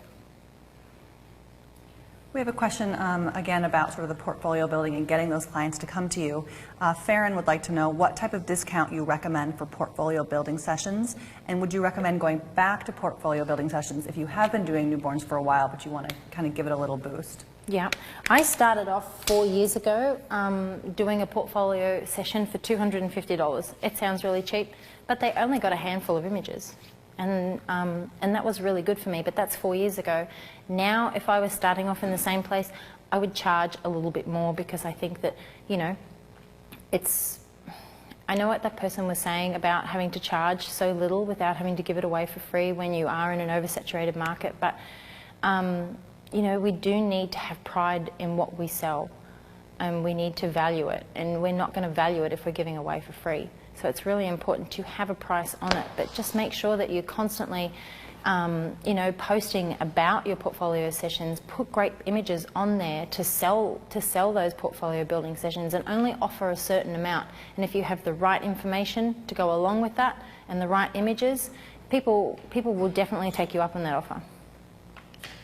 So it's interesting, we're seeing people sort of with all coming in from all different places, and Allie M says that I'm in the opposite position in an area where custom photography is not really appreciated. While it's great that she's not one in a sea of photographers, it's also difficult to get clients in the door and okay with the cost. So what else? You're good at your job, you've got the good work. How about educating people about the value of photography, or is it needing to find those right people? It's finding the right target market, definitely for your business. So you want to target those women and men who are about to have babies, but I don't know, have products. Invest in your business, have some great big products printed like this, and go and put them somewhere for people to see. When they see it, they fall in love with it, they want it. Get your products out there that are visible to people to see them, and they might value it as much as you do. And if they don't, then they're probably not your client. And Yeah, I think we started out yesterday saying that there were 370,000 babies born every year. That's right. And so, yeah, in Australia there's 800 born, or 800 plus born every day. So I mean, in iShot, 100 in a year. And we have a lot of baby photographers, but not every person wants their baby photographed. And especially the way I do it, you know, some people want it done differently because we're all different. So it's just, you know, I suppose, taking a bit of a risk and putting some products in some places where people might see it and might want it. But yeah, it's trial and error, definitely, to finding the clients that want your work. I kind of have a two-part question. First, let's say you are in the portfolio building process. Do you have a recommendation of where to find those pregnant moms if you don't have the pictures to put out there for them to see? So if you're looking for clients to photograph for your portfolio, where do you find those clients? Well, I suppose if you're putting advertisement out there, I would recommend making a little flyer, a little 5x7 flyer. You've got a picture of a newborn that you can put on it, and just put some details about the portfolio session and little postcards or anything like that, and put them in some places where pregnant women might be, which would be obstetricians' offices. And like I did with my little book, I got dressed up really, really nice. I took my beautiful hardcover book in, and I actually went for a cheaper version of the book because it's going to be handled a lot. I wouldn't put the album that I sell in my products and pricing, I would not put that in an obstetrician's office, especially where they take toddlers and all that kind of stuff. But I would put something that's a little bit more robust, something that can be replaced easily and without too much expense. But take those objects, those flyers, especially with a photo of your work on it, and take it to places like that. Even find out where they do pregnancy yoga, find out where they do I don't know, even daycare centres. Usually, you know, parents with toddlers like we saw today, they have more babies and things like that. So there are lots of places where pregnant women go. We just have to figure out in our area what the trend is. So. Okay, and the other question is, as far as marketing to the right type of client for you, and kind of weeding through that, do you post your pricing online so that it kind of can weed out the people who maybe you aren't really in your price range? I don't put my pricing on my website. There is a section on there that I haven't updated from the beginning of the year because I change my pricing every year. So I don't recommend that because you never know. Like, they might think, like they might have a dollar value in their mind about what they want to spend on our photography, but when they see what we have to offer, they will find a way to afford it. So I don't, but you'll see my pricing PDF shortly, and it's full of images. It's full of images to help sell those products at the price that they're at. And yes, only people will contact me back who can financially afford it, but a lot of people will find a way to afford it. So I think you've teased us long enough about this pricing guide. Let's talk pricing. Let's talk products and pricing. How do you structure your business? Okay, so it took me a long time to find out the right way to price my work because I didn't value what I did. I didn't have a value. And, do you know, for me it was really important. I needed to work after my children. I didn't have that luxury of being a stay-at-home mum. I needed to contribute financially to my family and my home and my mortgages and my bills and all those things. So I fell in love with photography, and people started to pay me money for it. So when I learnt to value my craft and what I did, I started to learn how to price it appropriately. And I have great associations around me back home in Brisbane, and there would be amazing associations here. There would be great seminars, things like that, where people are prepared to help. And there's also some amazing photographers out there, and if you just contact them, they'll more than happily share with you the information. But when it comes to setting your pricing, I didn't realise in the beginning that you needed to take into consideration things like your overheads. I didn't know how much that cost me every year. Even though I work from home, I still have overheads. I still have all my equipment. I have to contribute to my electricity that I use because I use heating and all of those things. I didn't know how much any of that cost me. I didn't know how much my products cost me. I knew how much my products cost me, but sorry, I didn't know how much it actually cost with all of my package included and how much money I was actually spending in all these areas. I was just pricing things thinking that that's what the appropriate price was for those things.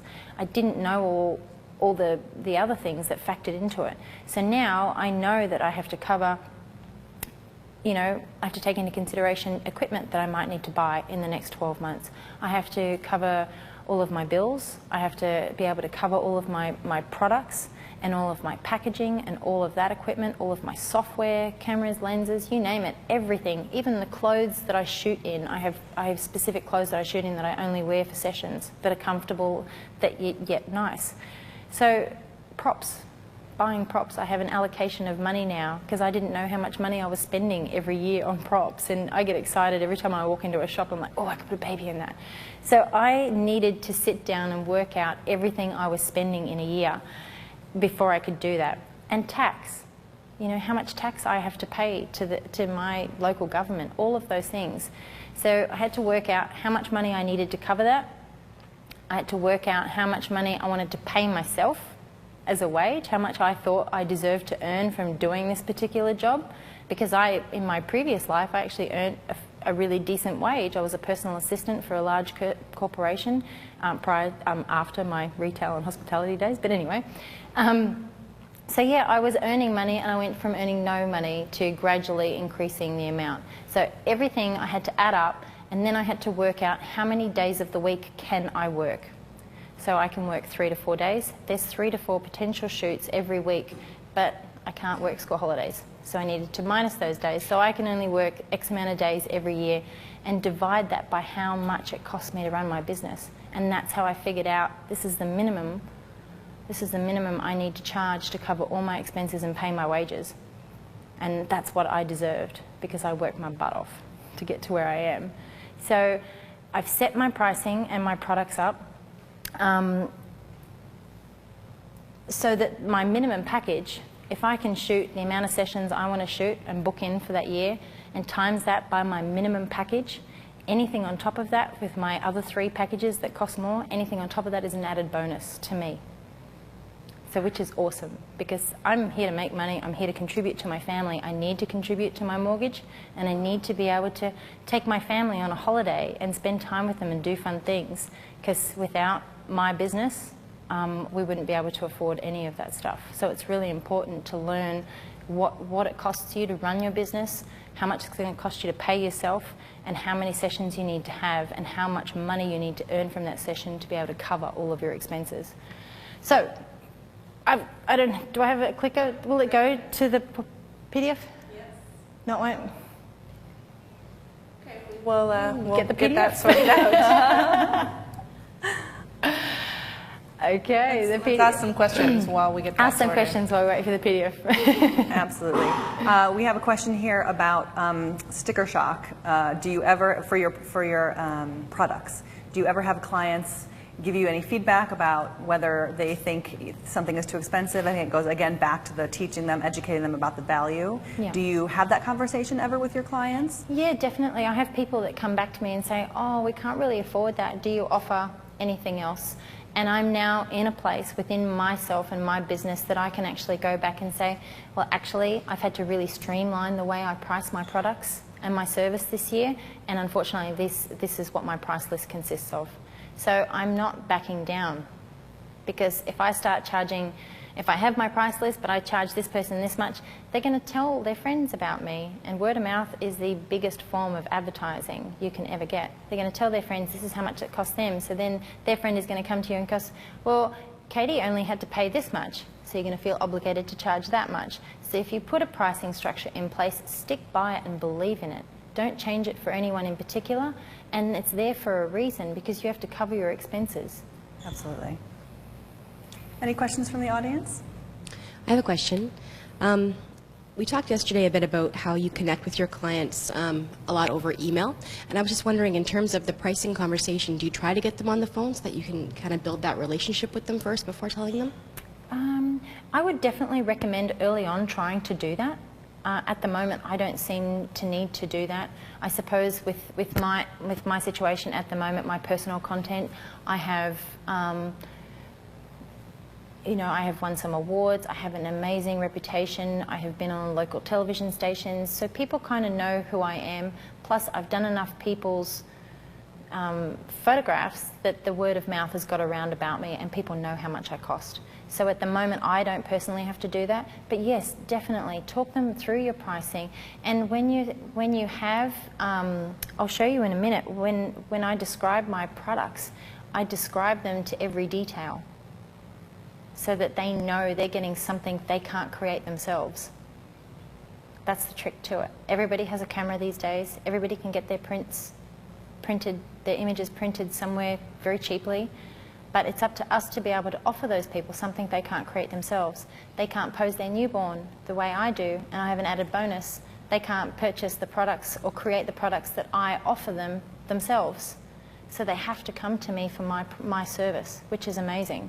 But yes, if you are struggling to get people in the door because of your price list, I would definitely, if they contact you, definitely come back to them and say, well, do you mind if I explain to you why I actually have this in place? But I don't seem to have that problem, because when I send them my pricing, it tells them everything about that product and how amazing it is. So just so you know, you can use that. That will control your posing or pricing guide. So you can flip through it on your iPad, and then we will see what you're looking at there. Okay. So this is what my clients get to see, and obviously it's got beautiful images on it. This is one of my products. And this is an actual PDF that you send them, is that correct? Yes. And what the beauty of my products is, when I found them, they really suited my style. They suited my brand, and I fell in love with them instantly. So it was something I wanted to offer, and it's something that not a lot of other photographers offer in my area as a package. So it's having a point of difference.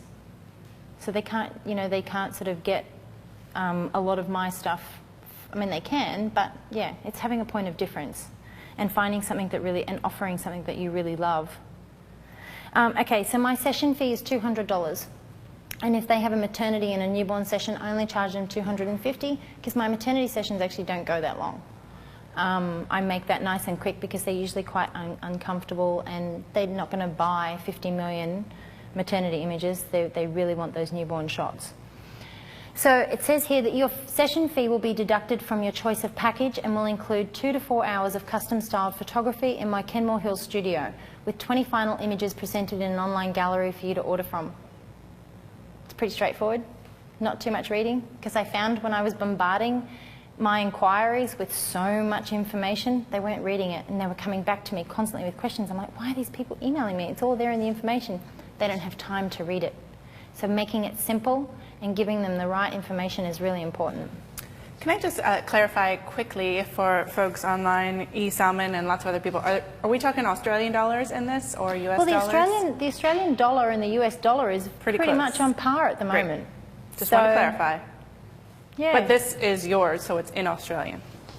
Yes. Yes, Thank you. definitely. And all of the products that are here in my price list are from suppliers in my local area that do ship overseas, but there's going to be some, I mean, you have amazing, WHCC have amazing products. There's so many suppliers here. I've been to WPPI and the massive trade shows, and I'm just blown away by the products that are on offer here. Okay, so next slide. So my packages, more pictures, gets them really excited because they're pregnant and they can't wait to meet their new baby, all that kind of stuff. So my first package includes a large canvas. And I have a description of my canvas. It's not just any canvas. It's not a canvas you can get at a cheap price. And it's printed on museum-grade archival canvas, and it's sprayed with a protective laminate so it doesn't fade. That's really important when you do audio canvas prints, to make sure that they have all these qualities. And my canvases actually come with a little swing tag on the back, and they have a 75-year guarantee. So they're amazing quality, and I wouldn't sell them if I didn't think they were. And I've been using this particular company in Australia called Brilliant Prints for all my canvas and all my printing until this year. I now use another company as well, but Brilliant Prints have been doing such an amazing job with all of my products that I've never had a complaint, never once. So I'm so amazed at the service that I get from them, and it's finding someone that can give you that quality and that service as well, which factors into it. So yeah, they can buy my canvas print package, and it comes with 10 high-res digital files on a USB. So if we go back to the very front picture, my little USBs are little wooden custom USBs with my name, my business name engraved on them. So that's also something quite cute and tangible that they can have. So yeah, then there's the image box set, and this is the one that was on the front cover, and it's covered with this beautiful fabric. My albums are actually covered with the same fabric, so it all suits and goes together. And it has 30 prints in it, 36 by 4s, because it's going to include the black and whites as well. I want them to have both. So they're basically, it's like a proof box, but a gourmet proof box.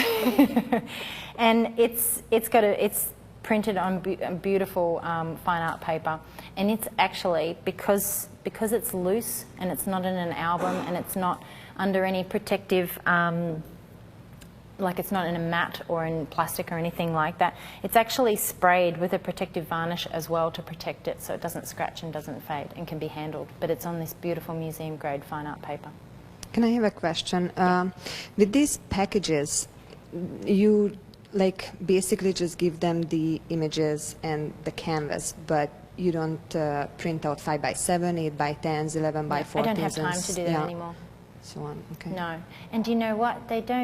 No one's going to fill their walls. Some people do, but fill their walls with 5x7s. I want them to have products that they can pull out and show people. A canvas that size in the previous package, it's a 24x30, so it's bigger than these. And it's going to be a massive statement in their home. So people are going to go into their home, they're going to see it, and they're going to be like, oh my God, where did you get that done? That's an advertisement for me right there. So it's perfect. And with the same line, because I see it on the canvas on the other slide, that you have your name on the corner. Oh, sorry. Do yes, you do this that? was no. Okay. My clients don't have it watermarked, but this is just a sample that I had for my studio. So my image box set, the only thing that has my name on it here is the USB, which tells them so they don't get confused. That's got the one that's got the things. And very, very lightly embossed on the inside there is my business name again, so that if years down the track they forget who did their photos, they can open that and it's in there. It's not in your face, but it's carefully embossed in there in a white so that it is there for life when they keep these photos. They can take these pictures out, they can frame them, they can do any of that stuff, but this is just the little set that I give it to them. Any more questions about that one? I have a question. Yeah. The editing that we did earlier, there were some 8x10 crops there and some 8x12 crops. So how do you deal with that in this situation?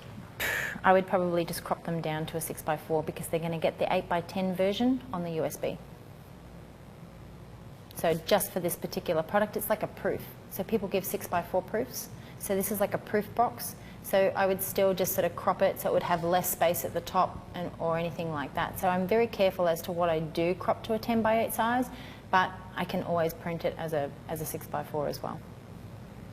But it, yeah, just takes a bit off the top. So are all your high resolution images that you put on the disc, are they all 8x10 or 8x12 sized, or what do you size those at? But they're a high resolution. So they're the proportions, like you know, that just the size, not you can they're up not them. yes. I'm just wondering. So this is like an 8x10 crop. Yeah, but I'm wondering, how high of a resolution do you leave it open like you do Yes, normally? definitely. Okay, because I Yeah. know a lot of photographers, they only want them to be able to blow it up to a certain size. Oh, Otherwise, they okay. have to buy from you so that Yeah. you can check No. quality, things like that. They're already paying a lot of money. Okay. Yeah, definitely. And I've sort of factored in. I have to know exactly what it costs to put this box together. So I know that it's not actually going to cost me that much money to make this box, but I'm giving them the digital files, which is my time. So this particular box is from a company called Photo Mounts and Albums in Brisbane, Australia, and they ship worldwide. And they're also the same company that create my album, which is the last package. So Photo Mounts and Albums do the most amazing albums for wedding photographers, for portrait photographers, and now baby photographers. So this is something that's fairly unique, these Lumi sets. So they're actually, they get a set of 3, which I think look great as a feature. And they're freestanding, so they will go with absolutely any decor. That was my point about these. And everyone that comes into my home adores them. Like, I have them everywhere. I have them of my kids in my own house. I have them in my studio set up. And these are my studio samples, so this is why I photographed them. That's why they have my watermark on them. But yes, you get, the ones on the outside are 12x8s. So the one on the inside is a 12x12. But you could change that up, you know, you could put landscape instead of portrait orientations on them. It's up to you, but that's what I do, and my clients really seem to like that one. And that also comes with the 20 images on the USB. And then this is my beautiful album. I just adore this album. It's handcrafted, and this has every single image, and sometimes I will take more images. So as you've seen, I'll come in and get little close-ups. They get the 20 best images in their gallery. I have backup images because I've shot throughout that session. I can fill this album with those images, and they adore it. And it's something that's going to last forever, and it's so exquisite that they have to show everyone. It's just amazing. I love the quality of it. It comes in a beautiful box, and that's also by Photo Mounts and Albums. So yeah, it's 10x11, so it's quite big, and they get their digital images as well with that. So it's really cool. But yeah, I needed to find, for me, I used to have an a la carte menu, going back to that 5x7 question that you had, Helga. I used to have this a la carte menu where I would offer 5x7s, 8x10s, 8x12s, 11x14s in prints, and then 16x20s, and then I would go over to my canvases and have 6 different sizes there. I would have different amounts of digital files that you could offer. I had all of that, and I was getting like 8 orders a week from clients some weeks, and I was just like, oh my God, this person wants this person wants that. I had to really make it easy for me because my life is busy. So doing what's best for you and selling products that work for you, that suit your brand, go for it. And less is best, simplicity.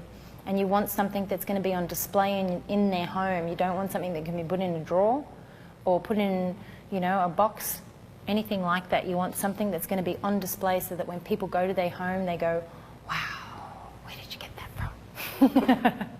I have a question from Val Fucci, and a couple other people were asking, so do people have to buy the package up front when they book, or are they just paying you for the session fee?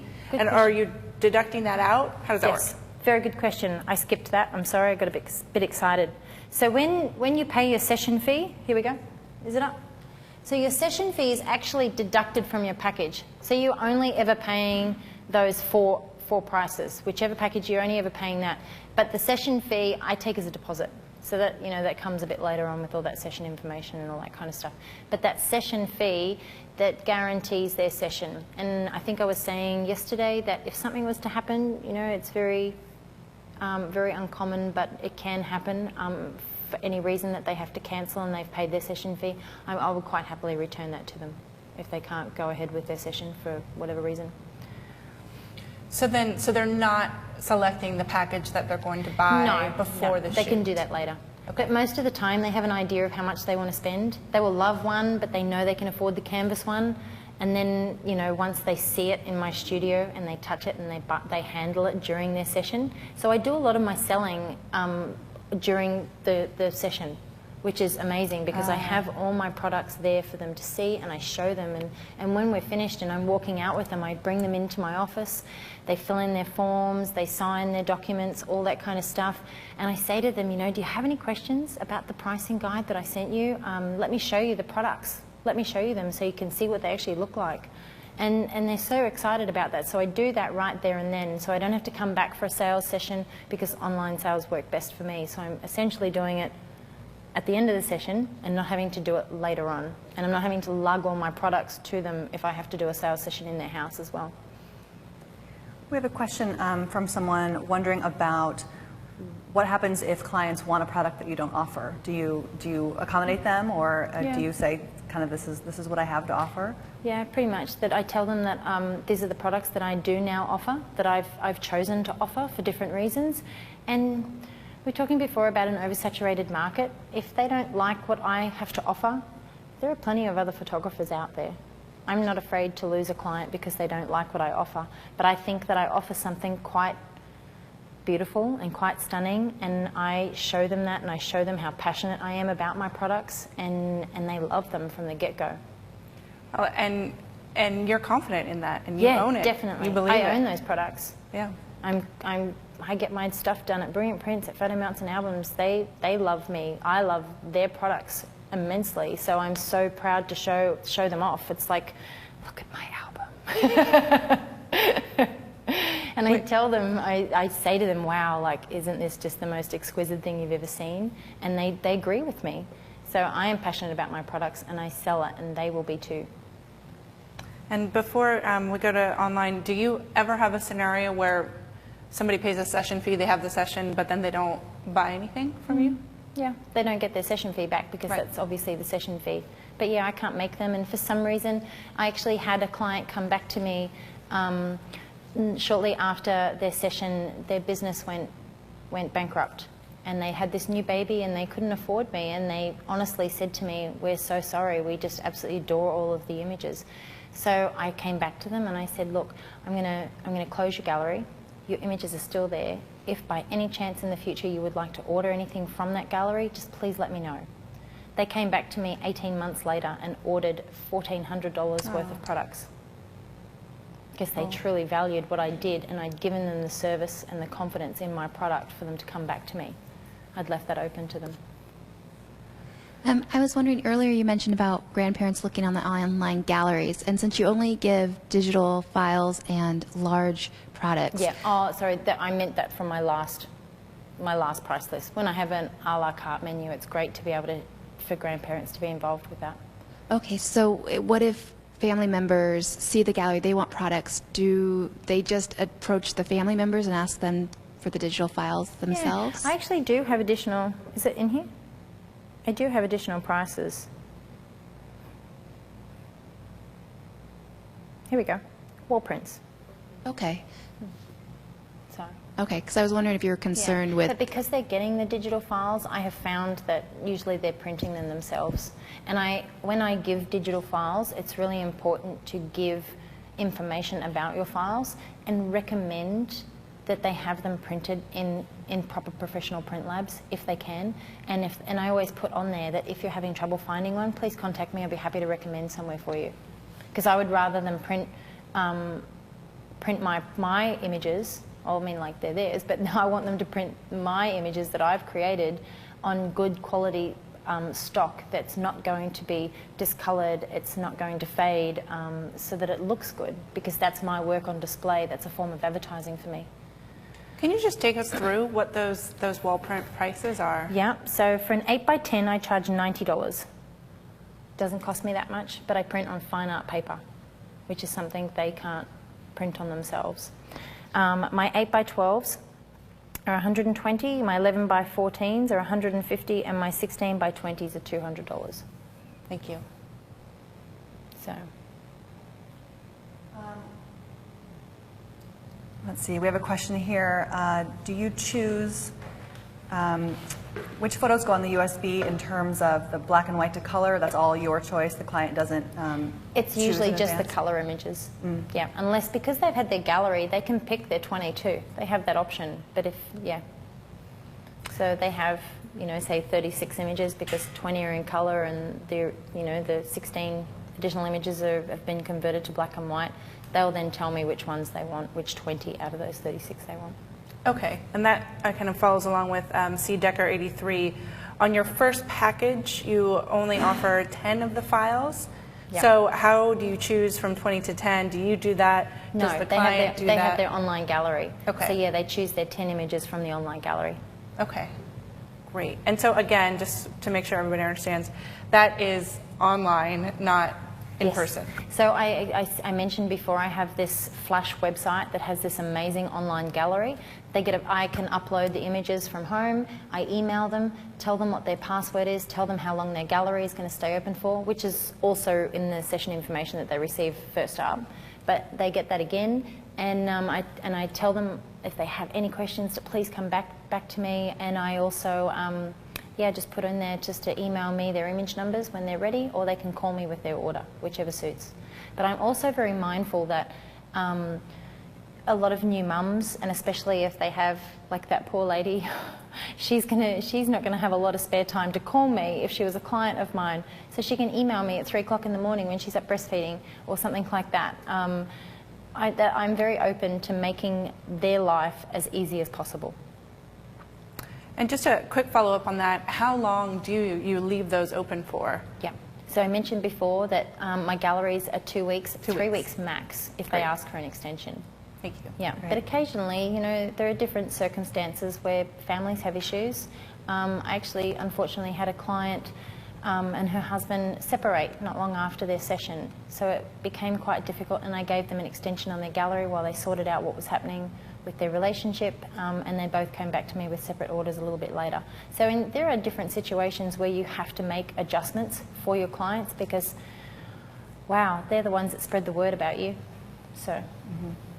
Now, when you're working with your clients after the session and helping them choose which package they want, do you try to guide them toward one or another? Do you have a preference of what they would buy, and you know, do you have a sort of a sales technique, or do you really just let this product speak for themselves? I do. I let the products speak for themselves, and I give them room. I give them space. I'm not an in-your-face salesperson. I never have been. But yes, these are my products, and regardless of which one, anything above my $1,400 package is a bonus. So I don't mind if they buy just my canvas because I love my canvases. They're amazing canvases. But if they buy another package, that's an added bonus for me, and I still love that product more than anything. So yeah, I'm definitely not a pushy salesperson, and I try not to push them into anything. Your focus that we've seen is on those newborns that target age between, what was it, 6 and 10 days, no more than 14. Do you do, a question from Leisha Brewer, do you ever do the Grow With Me packages where you're photographing up different stages up until 1 year old? Is there a lot of demand for that? Yeah. Do you have that? If one of my already existing clients comes back to me for, say, the next session, which I would recommend at around 6 to 7, maybe 8 months, when they're sitting up comfortably and safely on their own, I would do that. Like I mentioned yesterday, that I actually have a bad back. 2 years ago, I had surgery on my back. I had a fusion of my spine, so it kind of limits me to running around parks, chasing children, especially 1-year-olds. Like you could see little Milo running around here today trying to get a photo of him and getting him to stand still is not an easy task for me simply because of my back. So I don't, and I chose to specialise in newborns. But I have so many amazing photographers in my area and I recommend them. I'm so happy to recommend other photographers to these people that are coming to me, and I regularly get inquiries for 8-month-old babies. I regularly get inquiries that aren't my existing clients because I'm so booked with newborns I can't possibly fit any more in. But I offer it to my existing clients, just me personally, but those Grow With Me sessions, they are a really amazing thing to market if you can do them. They're a great way to get clients to stay with you. And you know, the beauty of being a baby photographer and having other genres in your business is that you photograph their high school senior session, they get engaged, they get married, they have children, they have a 6-month shoot, they have a 1-year shoot, and then so on, and it goes on. There's 6 sessions that I just listed that you've got that family with. You want to keep your clients. So being able to offer newborn photography, whether it's to the extent that I do it, or just really beautiful, simple setups with the parents and with the toddlers, my goodness, you've got an amazing thing you can offer. I don't do it because of my physical abilities and the fact that I decided to specialise and I've got busy. I just, which is what a wonderful challenge to have. You just gave me this reference of the first time that I booked one of those 1-year packages, and it was just the best feeling in the world. And I just, like you said, it's also a confidence booster, but also knowing that you are managing out and having clients and income, you know, spread out further. So definitely, I think it's a great way to go. We have a question. Yes, I'm just reading over on the wall prints. It says prints can be purchased in addition to your chosen package. Does that mean that they can't just purchase an 8x10, for example? That's pretty much. Okay. So their minimum spend with me is going to be $1,400. That's what I need to earn from that session to cover all of my expenses and to pay my wages.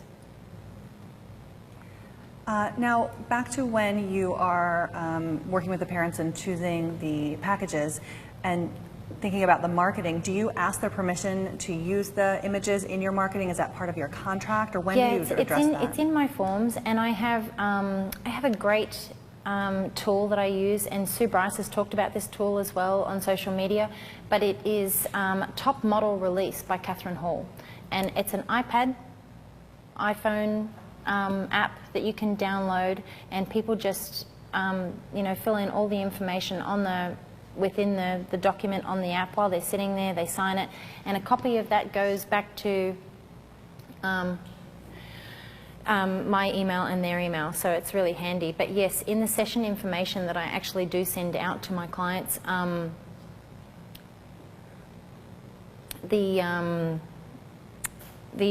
sorry, I just lost my train of thought, as I do. Actually, while I'm just having a slight pause, is it possible, I brought with me my little baby biscuits, is it possible to have some of those bought in? Because I actually use this in part of my marketing and pricing. Is it okay if someone finds those for me? They were on Kay's desk. That would be great, because I'd love to show you what I actually give my clients as a gift when they get their packages, which is also a really good tool. Great. But yes, what was the question? Having one of those afternoons. That's all right, that's all right.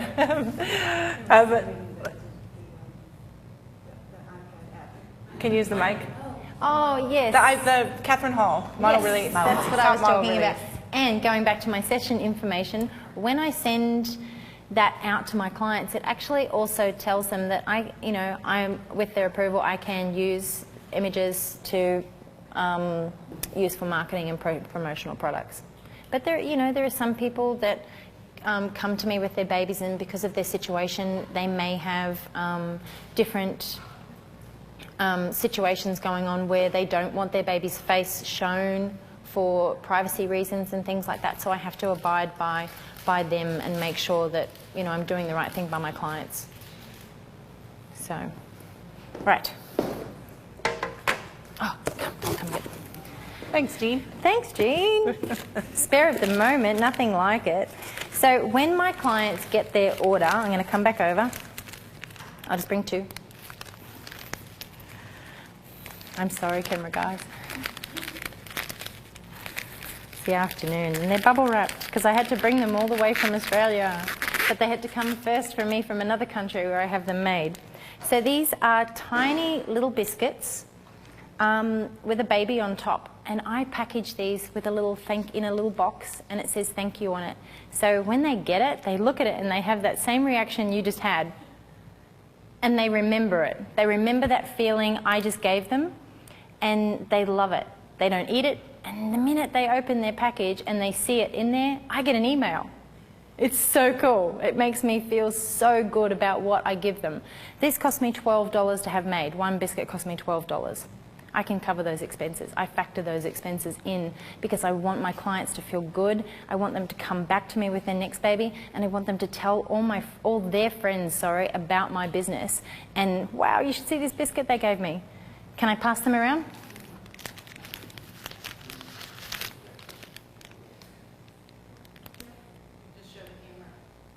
Can you see? So they're little tiny biscuits. And the babies are made out of an icing, so they're edible, and not that you would want to eat them. And she actually hand paints them. So, but how amazing is that? I mean, people keep things. I don't know how long you would keep that for, but I know my grandmother still has in her cabinet the sugar-coated almonds from her wedding. So I don't know how long they'd keep that for.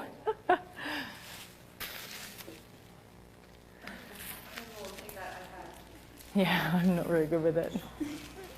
All right, let's go for some more can hold on to questions. those. Thank you for bringing those. Those are beautiful. I love it. All right, so a question from Zoe's Mama 805, and this is with regard to the 20 images. I've had clients complain because they see me take a lot more photos during the session, and they wonder why they're only getting 25 images or so. What would I tell them when they complain about this? Yeah, I've had that same comment. So, you know, with digital photography, it's great. We can take those extra shots to make sure we nail that focus and that exposure. But with film, obviously, you know, we didn't have that luxury of being able to take multiple images. So I just reply and I say to them that I've picked the best shots. And I take extra shots to make sure I nail that focus and to make sure I'm getting the right exposure and the perfect expression, especially when I'm photographing toddlers and things like that as well. Any other questions here from our audience? No? All right. They're eating cookies. Lucky, lucky. Well, there is one for all of you to take home. Oh, nice. We have another question regarding pricing from Angela Tar. She says, my prices aren't where I want them. How do you transition your pricing to higher prices and not lose the clients that you already have? Yep, definitely by offering new products. Smart. By changing your price list. Don't increase your prices, offer different products that you can charge more for. That's great. That's a really good approach. How often do you change your pricing and product layout now that you've sort of gotten to where you want it to be? Now that I'm where I'm so happy, I probably may not change my actual products for quite some time. I might change a couple of my packages maybe next year, but every year I do a review, and it does say that in my session information that my prices are subject to change, but I pretty much guarantee them for that year. So. Great. Slightly related, but we were getting a lot of questions about this. Who is the maker of your USB drive? Everybody really likes it and wants to know where it came from. I am 100% sure it's called Flash Bay in Australia. Excellent. And when I was at WPPI, I don't know who it was. Oh, well, there were actually quite a few stands at the trade show of people offering USBs. So there's some amazing USBs out there that you can really, really promote with your business with putting your logo on as well. I forget the name of the one that Sue Bryce had, those beautiful tin boxes with the USB in there. I bet if you go to her In Bed with Sue Facebook page, you can find that out. And they have a good variety as well. Yes. They have a really big variety of different flash drives. So speaking of where you got things, and I'm sorry I didn't ask you this earlier, everybody wanted to know about your camera strap. Oh, yes, and I forgot to mention that. My camera strap is from a company called Bloom Theory.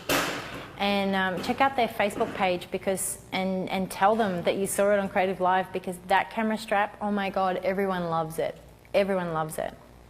All my clients that come to my studio that have their own cameras, they want to know where I got it from so they can get one. All right, let's take some more marketing questions. We just have a little bit of time left, so we still have some time to get some of these great questions in.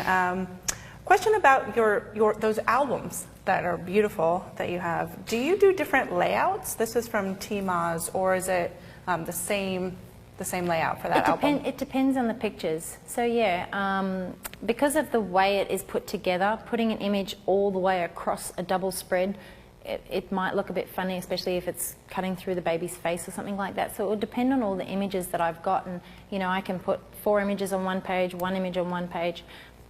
My particular album has a torn edge, which I love. So I'm not actually going to put the entire image all the way to the edge, because I don't want that torn edge to go, just because the paper's white. So if an image has a dark background, the white torn edge would look funny on it. So I tend to keep it within a border and put a nice white border around it, but I can put 2 images on the one page.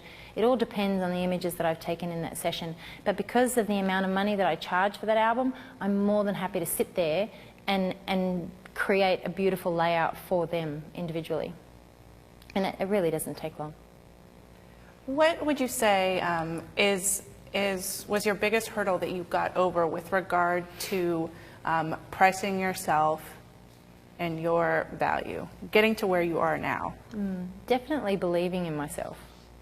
I put my heart and soul into my business. Every day I wake up, I think about photography, but I started photography because I just love taking photos. I love showing people my photos. I love being able to catch a moment and create a memory, not just for other people but for myself. So when I started taking images, I did it for the love of it.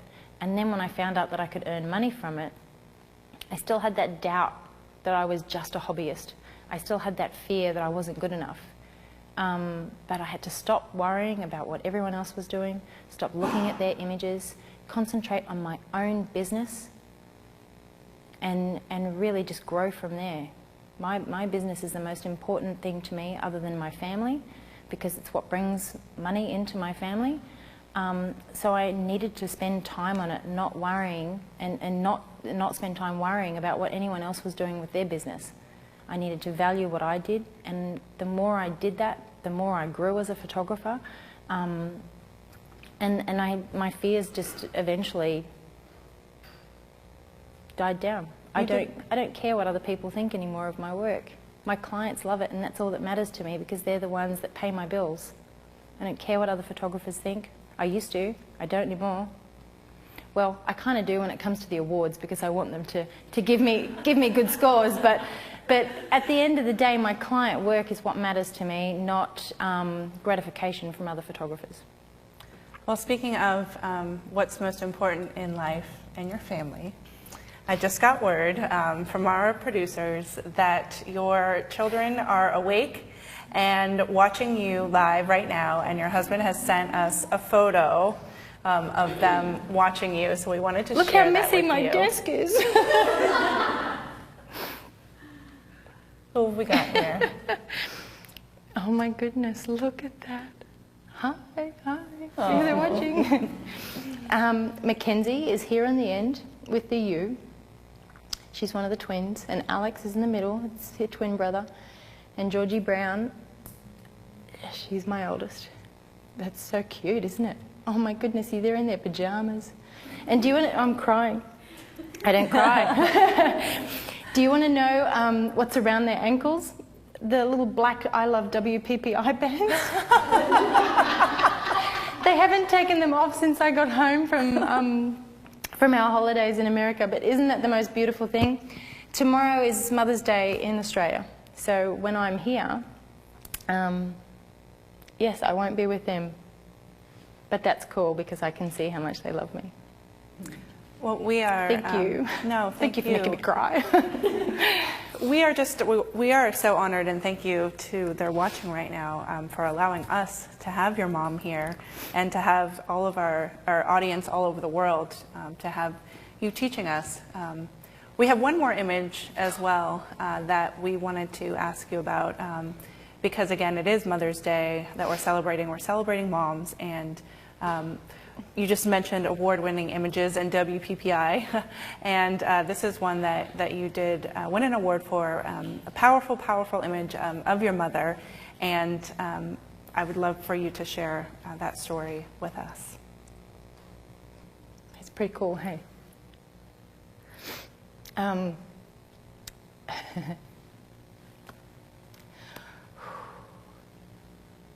So I originally took this particular photo to create some awareness. Oh my God. When she was 58, she's now 60, she was diagnosed with leukemia, and she's a pretty awesome lady, hey? She's a pretty awesome mum. She's actually been looking after my kids while I'm here, and she's been so sick, so I'm so grateful for everything she's done. And the people that are helping her look after my 3 kids, because my husband's been away working, are her parents. So they're there looking after her, and they're in their 80s, and the 3 of them have been looking after my children while I'm here. But yeah, she was diagnosed with acute lymphoblastic leukemia 2 years ago, and which is kind of rare for her because it's usually a leukemia that's found in children. And leukemia is affecting so many people I know, or someone in their family, and it's just such a horrible disease. I mean, any type of cancer is a horrible disease, and it affects so many people. But my mother needed it's kind of a bit of a long story, but just after she was diagnosed, she didn't know she was sick, but just after she was diagnosed, she had a heart attack, and she became very ill. She didn't go through treatment very well. And then she required a bone marrow transplant, and no one was a match. So her brother and sister weren't a match, and no one in the Australian bone marrow registry was a match. So I took this image of her because I wanted to do a blog post, and I wanted to create as much attention as I could for people out there about becoming a bone marrow donor. Anyway, my blog post got shared, thank you, my blog post got shared something like 400 times. And we found a bone marrow donor in the UK. So she had a bone marrow transplant a little while ago, and she's doing all right. She has like a lot of host-first donor problems. But yeah, she's such a determined woman, and she was so determined to beat this. And she's so proud of everything I do. She loves me taking her photo, and she loves me telling her story. So I created this for the awards because, I don't know, I wanted to. It was such an image that meant so much to me. So I put in the pretty cool background, and I put a little vine of hope. She was wearing her cross.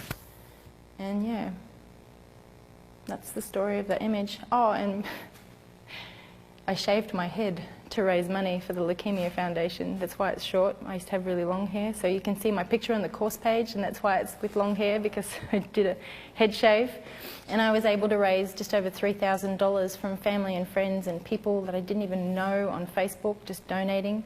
And Mum actually shaved my head at a big gathering, and yeah, it was really great. But we were just, you know, if anybody is out there and you're scared of becoming a bone marrow donor, don't. Because it's not like donating blood where your blood stocks get low.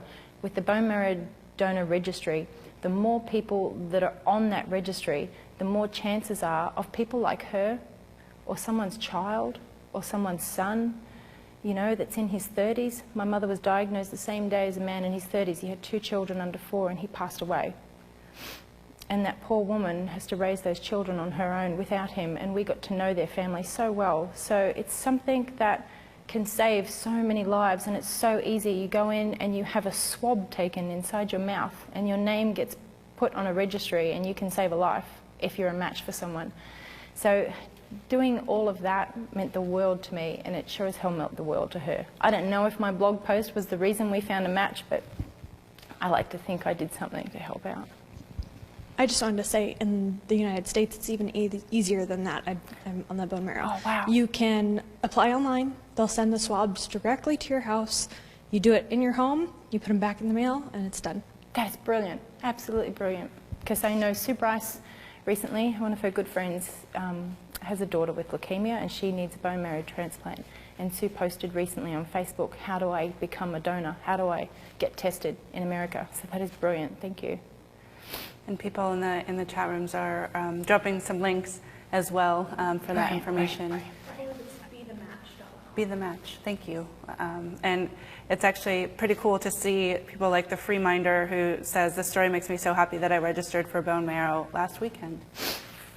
So thank you so very, very much for... Happy Mother's Day. Yes, for spending your Mother's Day with us. But what is so powerful for me and for what I'm seeing online is that this image that you created, in addition to the images that we've been seeing you create over the past 2 days, and we still have a full day tomorrow to see you create more, it just brings home why we do what we do in capturing the spirit of life. And whether it's a newborn baby with a bald head or your beautiful mother so true. with a bald head, this is so true. what connects us as people. And that's all we're looking for in life. And the way that I hear you talk about how you wake up every day and think and say to yourself, I have the best job in the world. Isn't that what we all want? Yeah. And you are enabling, you are providing the handbook for anybody out there that so chooses to be able to provide the same beautiful emotion and connection and memories for people, for women, for families all over the world. And we thank you for that. For those of you out there, once again, thank you for joining us all day. Thank you to the models. You can own this workshop for $149. You can make the choice to create the life that you want to live. And there's a buy button right beneath. We've talked about everything that's included. You've seen it. All you need to do now is hit that buy button. You can already start watching the videos from yesterday. And we look forward to so much more tomorrow. Let's just briefly, before we go out, talk about what we're going to do tomorrow, Kelly. Goodness, we have so much. We have some more sibling shoots coming in, another sibling shoot, sorry, coming in first up in the morning. And then we have just another baby. We're going to use our boat behind us from Mr. and Mrs. Coe. And then we're going to be photographing another baby, and I'm not 100% sure, but we possibly could have another set of twins coming in that just got out of hospital today. So we're just waiting on a double confirmation, but fingers crossed they're able to come in tomorrow to spend some more time with us. And then in the afternoon, we're going to get as many of our parents and babies back in, and we're going to show them their finished product. We're going to show them their images, which they're dying to see. If we saw the reactions that we saw from them just seeing you take the images, once they see the actual pizzas, that's just going to be spectacular. So everyone, thank you again for joining us. Happy Mother's Day weekend, and we look forward to seeing you all again tomorrow morning at 9 a.m. Pacific. Thank you so much, Kelly. Thank you.